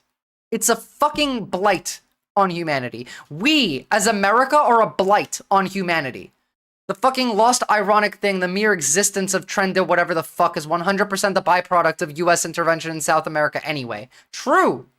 For ourselves and freedom to speak our minds, even to the point of criticizing our own government. Sorry. Too far gone for that one. Oh, did you guys know that people are protesting in Denver right now? Based as fuck. That's a big crowd. Now, that's the type of crowd I want to see. Every protest we've seen in America, I've said they're not big enough. That's the kind of crowd I want to see. Good for them. At least we're getting there. At least we're getting there. Oh, you know how they're attacking the judges, saying that they're activist judges and they have no legal right to be blocking anything? Remember when Biden was president and Stephen Miller was saying this shit? Denver's in Colorado. What is this protest for? Democracy? Breaking. America First Legal and Texas AG Ken Paxton have obtained a preliminary injunction blocking Biden's illegal edicts forcing public schools to let men into girls' bathrooms and shit. Clearly, when Donald Trump wasn't the president, the judges did actually have the right and ability to, I don't know, use their checks and balances on the judiciary branch. Thank you for subscribing, nobody. Or no one, rather. Again, like, every single accusation from them is a confession or an intention. The activist judges have no right to trample on the executive branch. There are now judges trying to take the power of the president. Meanwhile, just a couple years ago, you're very much in favor of all of the fucking judges. Old artist, Visora, LOL. I realize you may not know Steve Miller Band. I have no idea who that is. Yeah, sorry. I am not big on music, and I'm also like 29, so. Here's Marjorie Taylor Greene, by the way, talking about the Azov Battalion and how Ukraine are Nazis, because, you know, we have to push that Kremlin propaganda now. Time also put together a piece only 3 years ago, and it's quite an extensive I didn't video. I didn't even realize it was a reference, Camel. Democracy is a fair point. I meant specifically what happened to get people off their buttocks. Well, I mean, Department of Education was cut, Social Security is cut, Medicare is cut, Medicaid is cut, Veterans Affairs are cut, just to start with. Oh, and prices of everything has gone up. There is significant less travel into the U.S., the economy shit. You guys notice gas prices started going down? You guys want to know why that's a really bad thing? You guys understand, right, that the gas price is going down right now when there is not an increased demand for gas and there is not an increased supply of gas is a very bad thing. It's like the clearest indicator of a recession that we have, because production of oil has not increased, but gas prices have gone down, which means we ain't using shit as much. We're not working as much. Truck drivers aren't driving across state lines as much, across to Canada as much. And so the entire gas price is affected by the lack of demand and the steady supply. it means that people are unemployed. It means demand is falling. It means that we're entering. It's the clearest indication of a recession. I think that unitary executive is not a good thing. Do you think that this is fundamentally bad thing because you do not understand the Democrats will be back in power eventually? I don't like the Democrats either. It would be fundamentally bad under the Democrats. It's fundamentally bad to have all of the power in the executive branch. That's why we created the government. The founding fathers wrote checks and balances into the system, specifically to avoid this exact scenario. The president should not have the power to go against Congress and the courts. That's why this system was built this way. Y'all broke it, and it would be just as bad with a Democrat. You think I think the Democrats are good? I fucking hate the Democrats. I despise them. There's a couple good ones. That's it. That's it. That's it. That gives full information. Oh, by the way, all of the Nazis in the Azov battalion died in Mariupol. So, like, this shit's bullshit. About the Nazis in Ukraine and their recruitment efforts that go all around the world. It's amazing to me that just in a few years' time, it's now considered misinformation. Yeah, more to life than Democrats or Republicans. It's not about left versus right. It's about up versus down. In Ukraine. Schumer and Miller share a bed. On the question of Nazis, I've written 2 books as a historian about Nazis and the Holocaust. On the question of Ukrainian nationalism, I am the leading scholar of that subject in North America and have been writing about it for 20 years. If the chamber is interested in the degree of far-right participation in Ukrainian politics, you can be assured that no far-right party has ever crossed 3% in Ukrainian election. So of course there are bad people in every country, but by any comparative standard is a very small phenomenon. In Russia, on the other hand, the army... Yeah, even Democrats aren't left. Like, the Democrats are not left. Was it what hook theory? It was like the fishhook theory. Oh.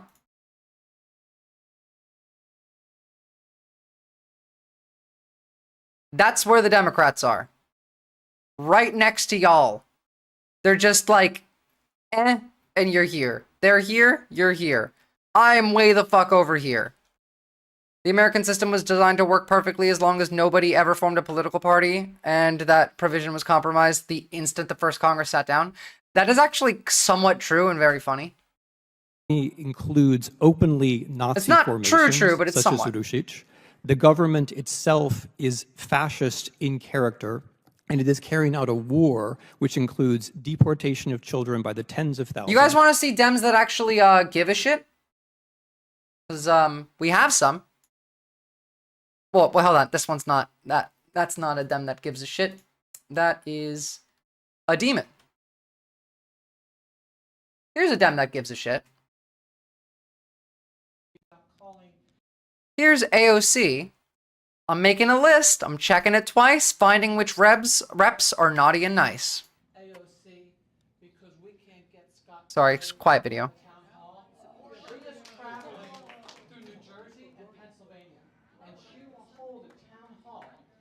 Representative will not come. So please call AOC and bring her here and shame Scott Perry. Call AOC, bring her here, shame Scott Perry. That's yeah. Oh, thank you, Grim Reaper. It's I like colors. I've never been called Abla on this channel before, and I'm Visora Abla, like Hassan is Hassan Abi. Jesus Christ. So, again, we like Tim Walz. I don't want him to, like, be in charge of anything, but I like hearing him talk. Again, there is going to be pain. The richness of a sitting senator like Tommy Tuberville or Elon Musk telling us we're going to have to endure pain. Are you kidding me? Are you kidding me? Again, I think Americans have had it. I hope they've had it, and now we just need to do what we can do to make the case. And look, I own this. We wouldn't be in this mess if we'd have won the election, and we didn't. We have to make sure that Americans know it's not just that Donald Trump is bad, but we're offering them something better. And I think, again, there is going to be pain. The richness of a sitting senator like Tommy Tuberville. It does make sense. Hold on. Let me get some stuff ready. Here is Walz again. But But this issue around healthcare and the issue around Medicare and the things we're talking about, we've got people now that are exactly like this story, worried about basic human right of healthcare and decency in their life. And I own this. The idea that I've never had a Democrat that I've seen before. Like, I've never had a politician really say, no, I own this. Like, we lost and your life sucks because I lost and I need to fix it. Tight pants, true. people stayed home because they didn't think there was any difference between Donald Trump, Kamala Harris, and myself on the ticket. They didn't. They didn't think that. And we need to acknowledge that. I think one of the reasons is that when Democrats have been in power, we've been timid about passing things that make a difference on their True. lives. And Timid is actually a light word. Why do we have citizens that are in this situation? Why are we at that point when we are the richest nation on earth and yet our outcomes are 41st and we spend twice as much as the 41st nation next to us? We should demand a redo of this system in a way that makes a difference on that, because I think it's very hard that we have to win elections, but good politics follows good policy. And the ACA was an improvement, but let's be honest. The ACA is still a pain in the ass to get things paid, to get things done. It's important protection like pre-existing conditions, but it's still too expensive. And so what I would say to you is, we need to tell your son that we need a healthcare system that he doesn't have to worry. He's right. He's right. Usually when Dems lose, they say it was their turn or blame the leftist voters that are the backbone of their base. True. When I saw Nader on debate stage talking to Gore and Bush to the woodshed, taking Gore and Bush to the woodshed, it woke me up. It was the first presidential election I was allowed to vote in. Yeah, unfortunately, we got the bad outcome there, eh? For real, running on wanting our vote and not doing enough. You gotta do more. I actually gotta do shit, you know? This is, by the way, at least doing something, because what are the Democrats doing otherwise? Oh, here's John fucking Fetterman. AOC says, we need a Democratic Party that fights harder for us. John Fetterman, fight, quote, harder, a stunt that would have harmed millions and plunged us into chaos. We kept the government open, deal with it. Fetterman is a Republican, right? You want AOC or you want Fetterman? That's your picks. You only got those two. That's the only choices you get. Because you want to know what else is happening? Elon Musk is out there offering money to Wisconsin voters to pitch in against activist judges. He's trying to buy votes to ban judges again. That's what they're talking about. You want to know what Jim Jordan's talking about? This is what Jim Jordan's talking. He's talking about how all of the judges should go to prison. Done that you believe is an impeachable offense under the constitutional description of high crimes and misdemeanors? All I'm saying is if you're acting in a political fashion and not just, following the law. Fuck the Democrats, but understand that there is a difference here. And I would argue that, frankly, just his ruling in and of itself, remember, the Constitution is pretty clear. Article 2, Section 1, very first sentence says, power in the executive branch shall be vested in a president of the United States. The president has the authority. Done that you believe is. I mean, they were paying voters during the election, remember? Now, at the same time, while they're doing all that shit, here's what like a couple of the actual good Democrats are doing. God, we need to do some shit. I don't want to vote Democrat in the next election. I mean, the next election is the midterms, so like you can vote DSA down ballot when you're talking legislative, but I still don't think DSA is strong enough for federal elections. We'll see. Don't call my Bernie a Democrat. He's the closest thing. You know what I mean. Obviously. We have a message for Mr. Trump. And that is, we will not allow you to move this country into an oligarchy. We're not going to allow you and your friend, Mr. Musk, and the other billionaires to wreak havoc on the working families of this country. Nah, I don't like the elongated muskrat. I also don't like how like people call Trump orange. Like that's some weak liberal shit. I just call Elon Musk the crybaby Nazi. That's it. He's a snowflake Nazi, Nazi snowflake, crybaby Nazi. Bernie's like 90 years old and he's out there doing more than the entire fucking Democratic Party. Yeah. YouTuber Leisha Miller, who's based, by the way, a professional lawyer, laid out that there was an argument that one could make to defend voting for Trump continuing resolution, but neither Schumer nor Fetterman now can be bothered not being smug. There was no argument to make. Leisha Miller is wrong there. I like her, but she's also a liberal. There was zero argument to make to pass that bill. It was a horrible bill. We shouldn't have passed it. Shutting the government down would have been infinitely better, but whatever. Yeah, like the Mango Mussolini shit, that shit's like lib stuff. Comrade Bernie or Eternal Emperor. Tangerine Palpatine. That one I think is funny. I've seen people call him the Tangerine Tyrant, and that one like is cringe to me. No, you're not going to destroy Social Security. Yes, they are. You're not going to destroy Medicaid. You're not going to destroy the Veterans Administration. And I'll tell you what else already you're not did. Gonna do. We're not going to let you undermine the democracy that men and women in this country have fought and died for. You know who the biggest criminals are in this country? They are the CEOs of major corporations who are robbing us every single day. Every single CEO should be investigated, like heavily. I would guarantee 99% of them should be in prison. If we stand together, we can not only defeat Trumpism, but we can create the kind of great nation we know. Captain Buggy, I mean, if I was 90 years old, I'd fucking do it. Just say, fuck it, just Fed post. He can do it. One day. We're not there yet. Speaking of Social Security, though, breaking today, Acting Social Security Commissioner Leland Dudek says he is consulting with the Justice Department about shutting down the agency. Dudek told the Washington Post, quote, "Unless I get clarification, I'll just start to shut it down. I don't have much of a choice here." So there goes your Social Security. Bye. Your pensions. They're stealing your money, obviously. That is what that is. That's theft of your money, but we're going to allow it. How is Bernie far more cognitive than both Trump and Biden, despite being older? Well, Biden was more cognitive than we thought he was because, A, he has a lisp, but also his brain was soup. Trump has syphilis and was a drug addict. Yeah, More Perfect Union. Here.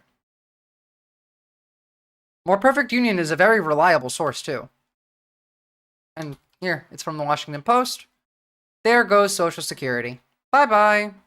Remember when they got mad about people saying they wanted to do that? Yeah, I do. I do remember that. This is really bad. Guys, like, it's really fucking bad. Why can't we have cool old people like Bernie, not some 90,000-year-old collaborative centrist cancer patient? Have a lovely time at the theater, NoCal Mike. We're almost done. So we're going to listen to AOC talk, and then we're going to see Azan talk to Bernie and AOC, actually. He's handed the keys to Elon Musk and is selling this country for parts to the richest people on the planet. Oh, no one. Join the Discord if you're still here. And in exchange... Love the community grind. In exchange, they will bankroll his campaigns and those of his allies. They scratch his back, he scratches theirs, and the rest of us are left behind. I did notice it was quite short, Oxpecker. We are here to say, very loudly and clearly, no, we will not accept an oligarchic form of society where a handful of billionaires run the government. I don't think so. So special. I don't think she...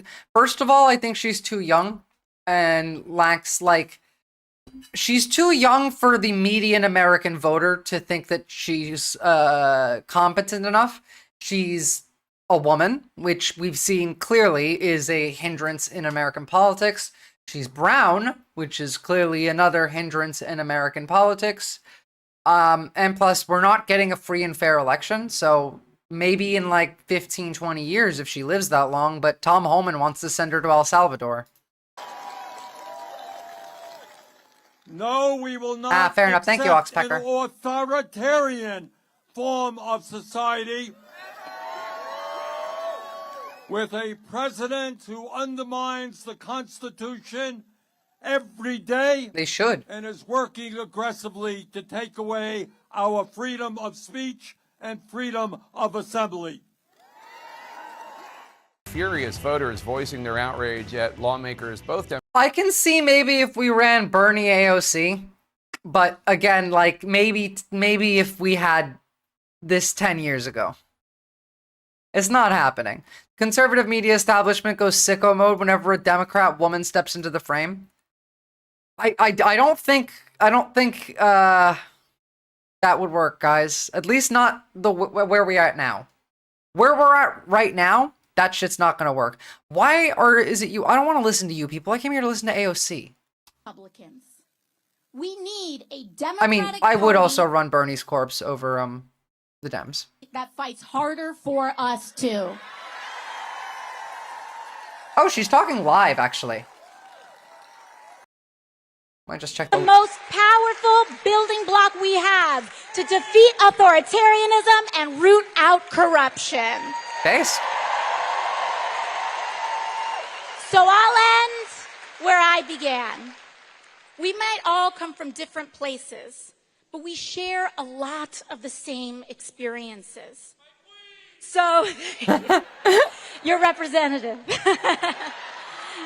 So to all those who came here today unsure of whether this is where you belong, I want to say to you all that you do.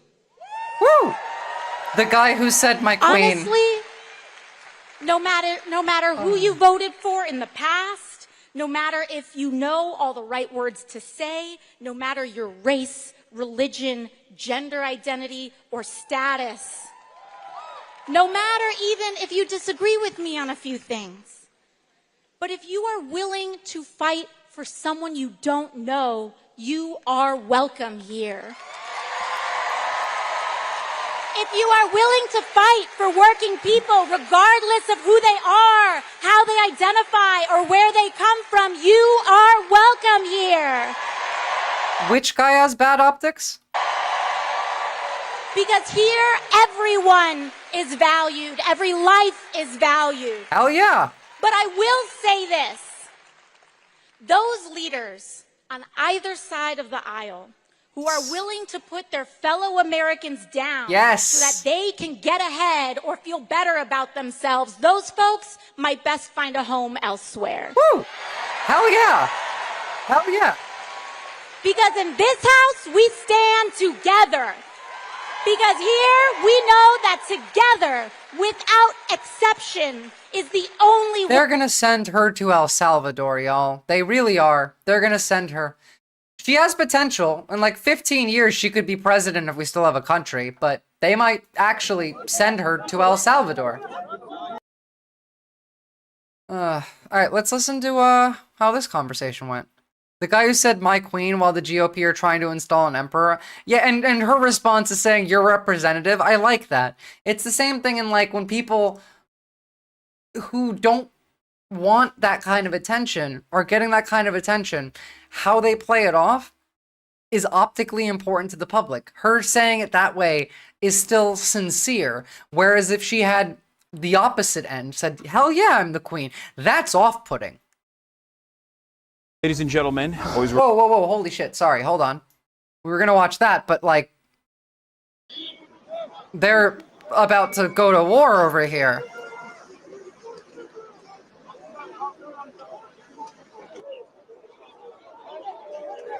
It looks like the, oh, here we go. Holy shit, here we go. This is a live stream, I found it right at the right time.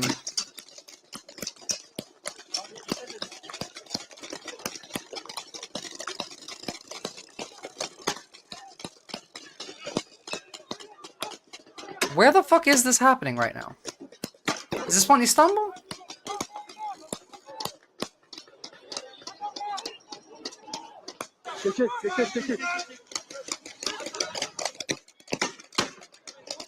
This is Turkey. This is the uprising in Turkey. Long live the revolution.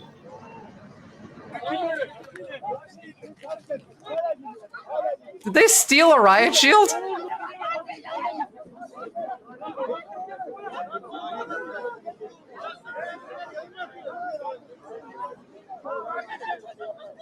Well, I mean, like, this is not anywhere near as bad as what like Ankara University or Istanbul looked like earlier in the day. This is like it's the middle of the night in Turkey right now, so yeah, it's the Turkish flag. That's the red flag, Lennon.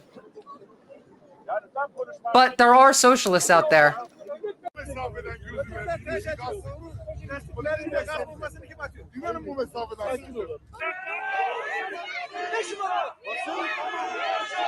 That's the red flag you're seeing.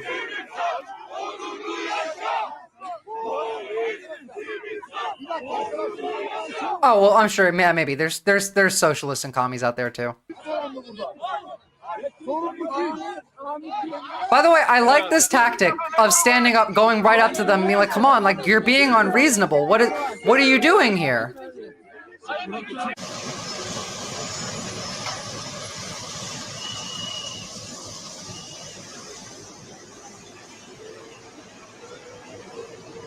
Mashallah, long live the revolution. Girls and MBs, we have Bernie Sanders and AOC in the building. You guys are about to go up and speak at another one of the rallies that you've been doing, the Fighting Oligarchy tour. And I'm very excited to have you here. Vegas, specifically for me, has a lot of importance because I always say it's like the last time that I felt really hopeful about the future of this country because I was outdoor knocking for you along with the Chapo boys as well. I hope it doesn't become an ML utopia. I hope it just does socialism. I'm getting more and more like the MLs are trash now, Lennon. You understand that, right? Like the MLs are on America's side now. The people who are tankies are sitting side by side with the neocons right now. Primaries and we did pretty well, huh? Yeah, and everyone kept saying, "Oh, the culinary union is not going to vote," but the rank and file very clearly was swinging in your direction, and in spite of the media attacks, you obviously pulled through, and then COVID, and then all hell broke loose, obviously, and here we are. I would too, as a chap. You don't have a lot of time, so and I'm sure that we'll get to talk a little bit more in the future as well. But I went to Japan recently, and I got both of I mean, I have emojis. I don't know why y'all don't use emojis. Guys, gifts. I actually have another gift for you, but unfortunately, I don't have your gift, the actual gift here. Not a big one. Like Lennon, I know there is, and I respect it, but most MLs are tankies. There are very few actual, at least in American politics, and in the online politics space, almost every ML is a tanky. There's very few that aren't. Hold on. This one's for you. This is a Palestinian movement in Japan. Thank you. Solidarity with Palestine. And this is a little train for public transit. I have a Japanese Communist Party pin for you as well, but unfortunately, because I went over there and I That's so checked cool. out their headquarters. But what are you guys trying to accomplish with these rallies? Let's get started. I mean, I think that the kind of moment that we're in, and also something that Trump was able to exploit, was really practicing, even though he doesn't believe in working class politics, they had a very focused working class strategy. And I think for a while, like, Democratic Party clearly didn't. Might be onto something there as a chap. I feel like you, me, and Lennon could have a very interesting conversation. Wasn't effective at that, wasn't successful. Oh, yeah, I at saw that. the JCP interview. And That was one of the things sick. that we're here to do is to actually rally a class-conscious movement to bring people together and to show that we can fight for better. Stolf, let me link you the Japanese Communist Party video that Hassan did, because it is really interesting. What happened to chat? I mean, there's my chat overlaid on top of his chat. I might have to move my chat box really quickly. Whoa, wrong one?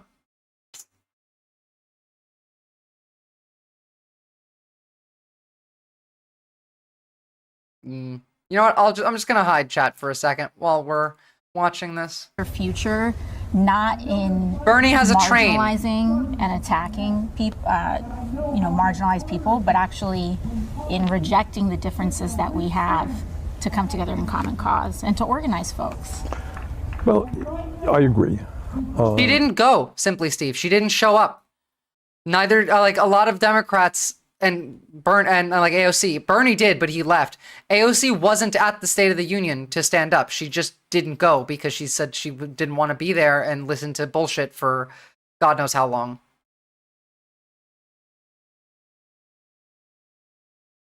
To me, this country faces... Well, Hassan gets like 30,000 viewers. I have like 50. ...that we have faced in a very, very, very long time. We are looking at a nation which is now oligarchic. And they don't hide it. I mean, I must give them credit for that. You know, they're out there. Mr. Musk, the richest guy in the world, is running all over the place, cutting veterans, the needs of veterans, cutting after Social Security. There are, in addition to Musk, he got 13 nominees of Trump to head major agencies. They're all billionaires. So you got a government, clearly, no embarrassment, of the billionaire class. Hassan's chat can't even argue with each other because there's a billion of them. And then what is, I would hope, would be upsetting to all Americans, no matter what their politics may be. You can be conservative about this. You got a president who is moving us very rapidly into an authoritarian form of society. I mean, I do not have Japanese toys, nor do I play basketball. I'm very bad at sports, in fact. You don't sue media in America because they say something bad about you. Alexandria and I got about 500 lawsuits there, but we happen to believe in Really, democracy. Lennon? You can't believe that? These people don't believe in reality. Like, of course they can believe Bernie's a grifter. They can believe the sky is orange. The sky is green. Ask for the impeachment of judges because they issue a ruling which you disagree with. So it is, these are tough times.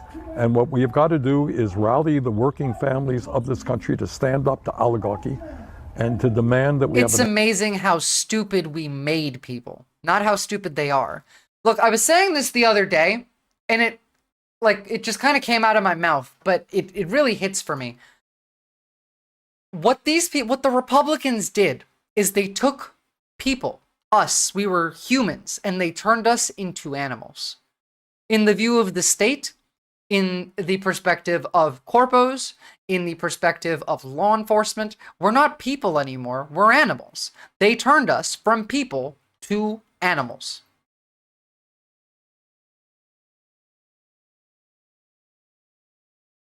Journalists are like, Congresswoman, are you going to the inauguration? Congresswoman, are you going to the inauguration? Was it Lennon, Captain Buggy? Are you going to the inauguration? Let me make myself clear. I don't celebrate rapists. So no, I'm not going to the inauguration. Based. And that's why she wasn't there. Oh, I have no idea. Look, there's people of like all kinds of political leanings in my Discord. If they start causing problems, that's one thing, but they're allowed to like hate whoever they... People are allowed to be stupid and wrong. I have no issue with being stupid and wrong. I just take issue when people are stupid and wrong to me while thinking that they are right and I am stupid and wrong. An economy and a government that works for all, not just the people on top. So one way that this government, I think, the Trump administration has been able to very expertly tackle these issues is by using an entry point of pre-established marginalization. Obviously, the erosion of civil liberties is happening all around, but like in terms of attacking free speech, a fundamental principle that I think all Americans agree on. And the way that he's done this, the way that this administration has attacked free speech is by No, see, I don't think we need to do it that way, Camel. I think it's just get young people to go and run for elected office. Start with your city council, start with your school board, start with your state legislature, and move up. We need to invade the party.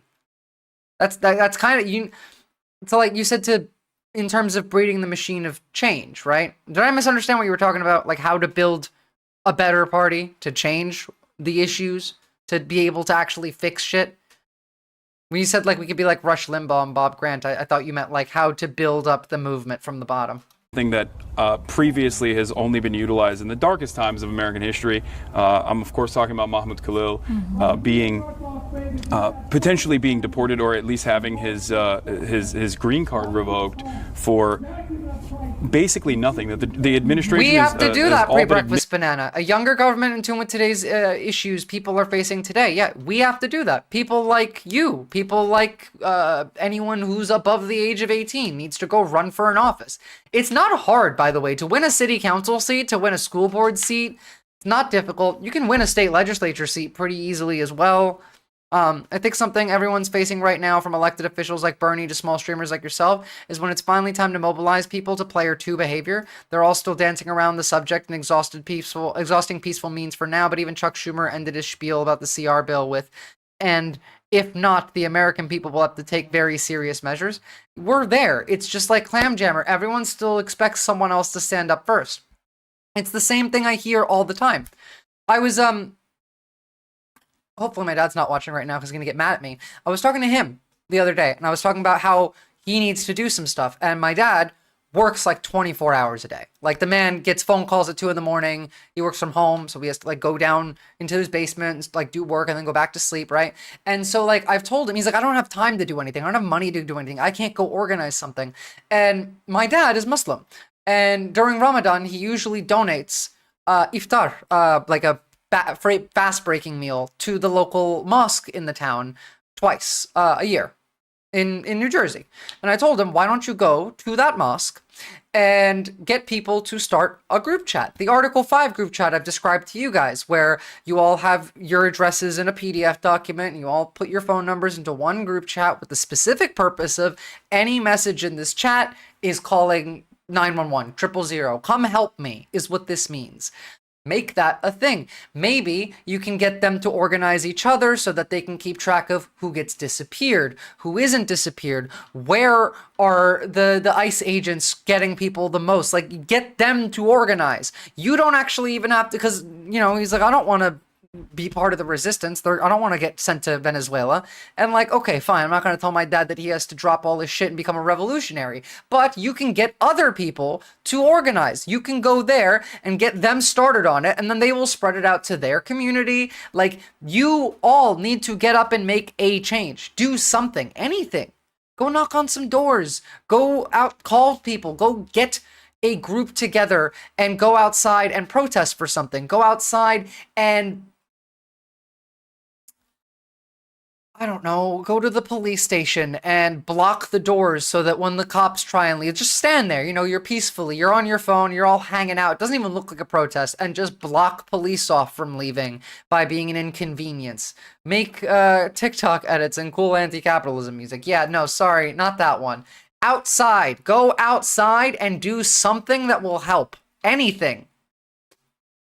Admitted for no discernible reason other than the fact that he was the lead negotiator on the student side, the student protesters at Columbia campus.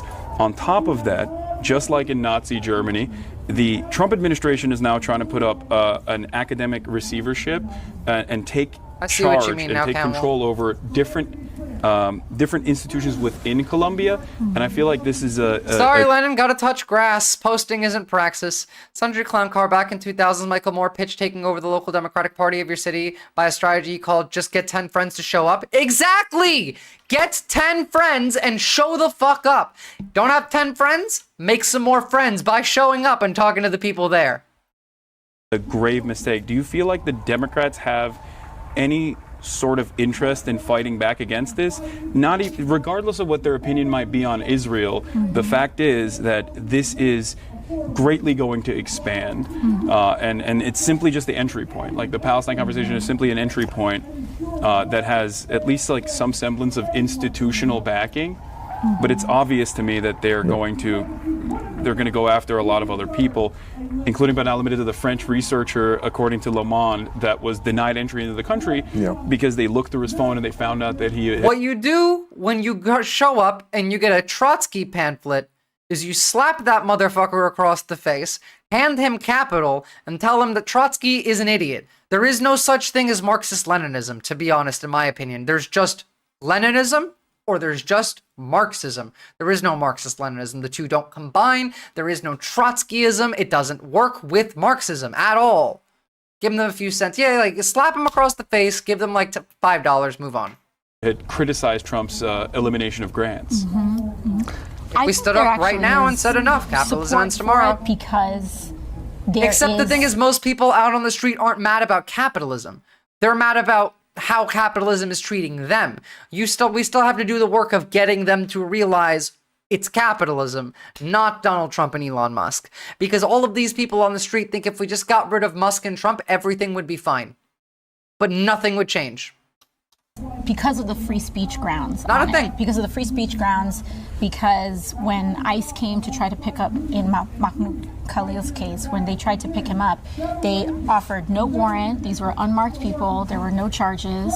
And so you have Senator Durbin and Senate Judiciary, right, Bernie? I think he is the ranking member of the Judiciary. I believe they released a statement talking about how they want to move. Y'all go like the YouTube stream. I can see how many of you are watching and I can see how many likes are on the YouTube stream. Please, it really helps out. And then I gotta go pee, so I'm gonna leave you with the rest of this video. And then we can come back and I'm gonna scream about something that's gonna really, really piss me off.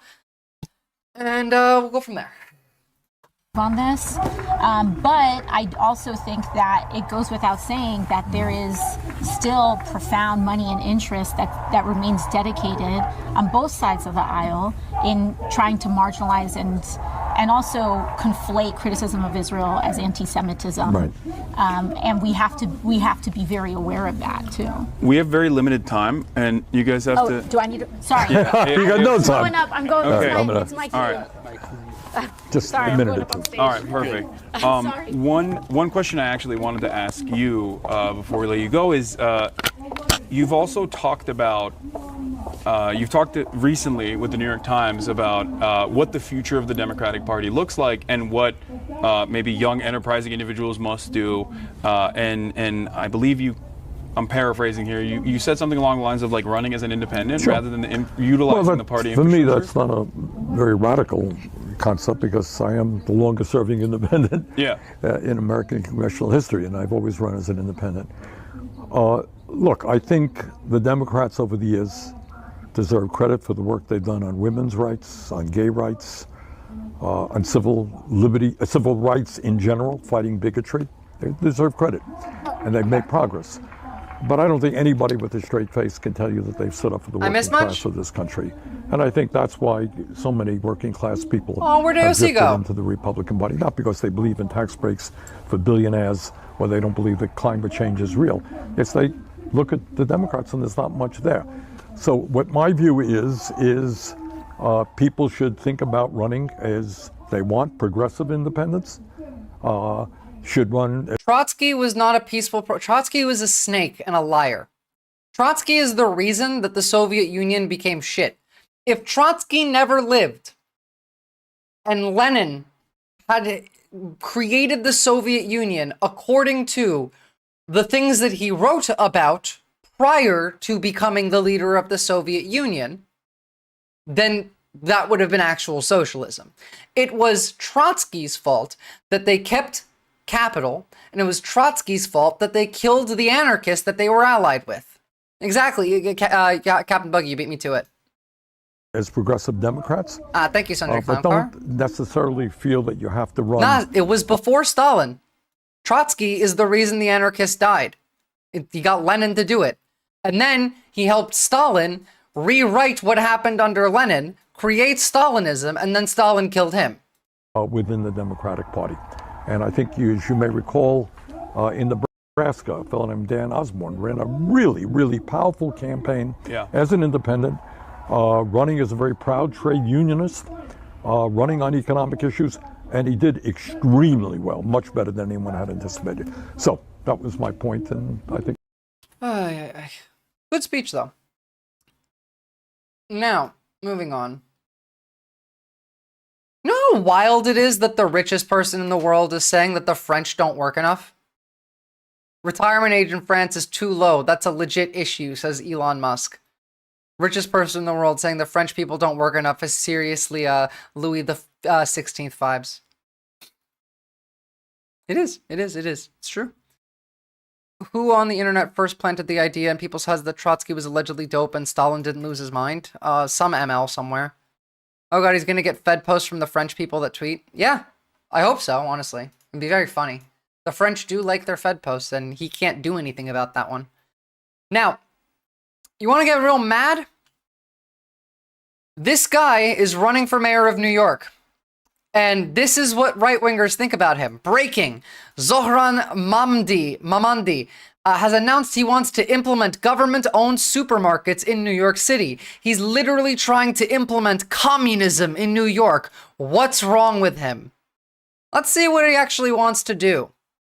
Grocery prices are out of control. The cost of eggs and incredibly milk has based. skyrocketed. Some stores are even using dynamic pricing. Okay, dynamic pricing is, like, that's fucking insane. They change the price of the goods in the store according to the time and how many people are in the store? Jacking up the cost over the course of a day depending on what they can get away with. It doesn't need to be this way. That should be a I'm crime. Zohran Mamdani, and as mayor, I will create a network of city-owned grocery stores. Based. It's like a public option. For produce. Based. We will redirect city funds from corporate supermarkets to city-owned grocery stores, whose mission is lower prices, not price gouging. These stores will Sounds operate fucking without excellent a to profit me. motive, or having to pay property taxes or rent, and will pass on those savings to you. Grocery prices are They want to steal from you. That's what I'm saying here. First of all, the fact that the supermarket will change its prices throughout the day, depending on the amount of people coming into the store, the time of day, that shit alone, I'm pretty sure was illegal. Secondly, the fact that they're mad about this, yeah, like, did they even watch the video at all? I'm genuinely curious. Did they watch the video? Thanks, Oxpecker. We're getting there. So that is very helpful. But like, how are you going to be mad about cheap groceries? That's what you're fucking mad about? It boggles my mind. It hurts. It hurts. It genuinely physically pains me to see how stupid of a people we are. Like, we don't deserve what we have. Just like how the rich don't deserve their money, we don't deserve our status as a country.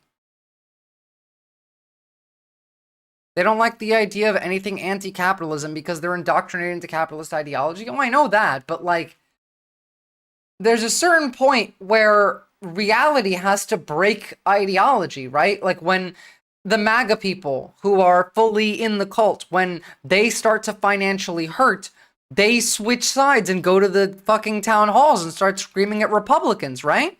What is the, like, I can't understand how that can happen, but you can't see that video and understand, it would actually be really cool if we can get cheaper groceries. And I don't have to pay any more taxes for it because they're taking it from the other corpos. God damn it, why are these groceries so cheap? $2 for a 4-foot slab of beef? Fuck that. Yeah, exactly. For some people, it won't. I immediately think of super religious people. They reject reality. They all fucking reject reality now. We all, like, all of America rejects reality now. I mean, look at this. This is what they believe.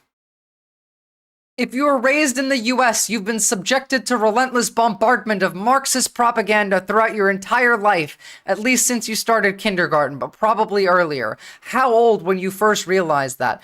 Motherfucker, I wish! These people are the same people who say they would vote for Trump again after their spouse is deported. Yeah, exactly. Or defend anti-vax stances after their kid dies from measles. Exactly. No, you're right. 100%. They listen to Asmongold, Tim Pool, Brett Cooper. It is true. It's like, again, that one fucked me up. The guy who, after his kid died from measles, said that the measles is good and my kid is in a better place now. That broke me. Also, someone was pointing out that he can implement this. It would instantly become loved so useful that nobody could access it without instantly becoming the enemy in the entire working class in New York City. It's true. That would be true if we said China. Unironically, that's one of the best things that could have done. They could have done is teach children basic Marxism as part of the curriculum. I agree. What's the guy's name? I forgot. Hold on.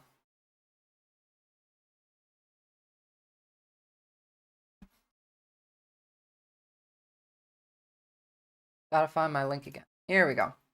His name is... I'll just type it in the chat. Zohran Mamandi. That be the name of the guy running for mayor. If you live in New York, vote for him. Based as hell. İyi geceler abla. Good night everyone. Sana da iyi geceler. Hepinize de iyi geceler. Ben de zaten kapatıyordum şimdi. Alright, so we're going to raid Kid Not Kin. And I hope you all have a lovely night. I will see you guys next time. Well, still loading into the raid room.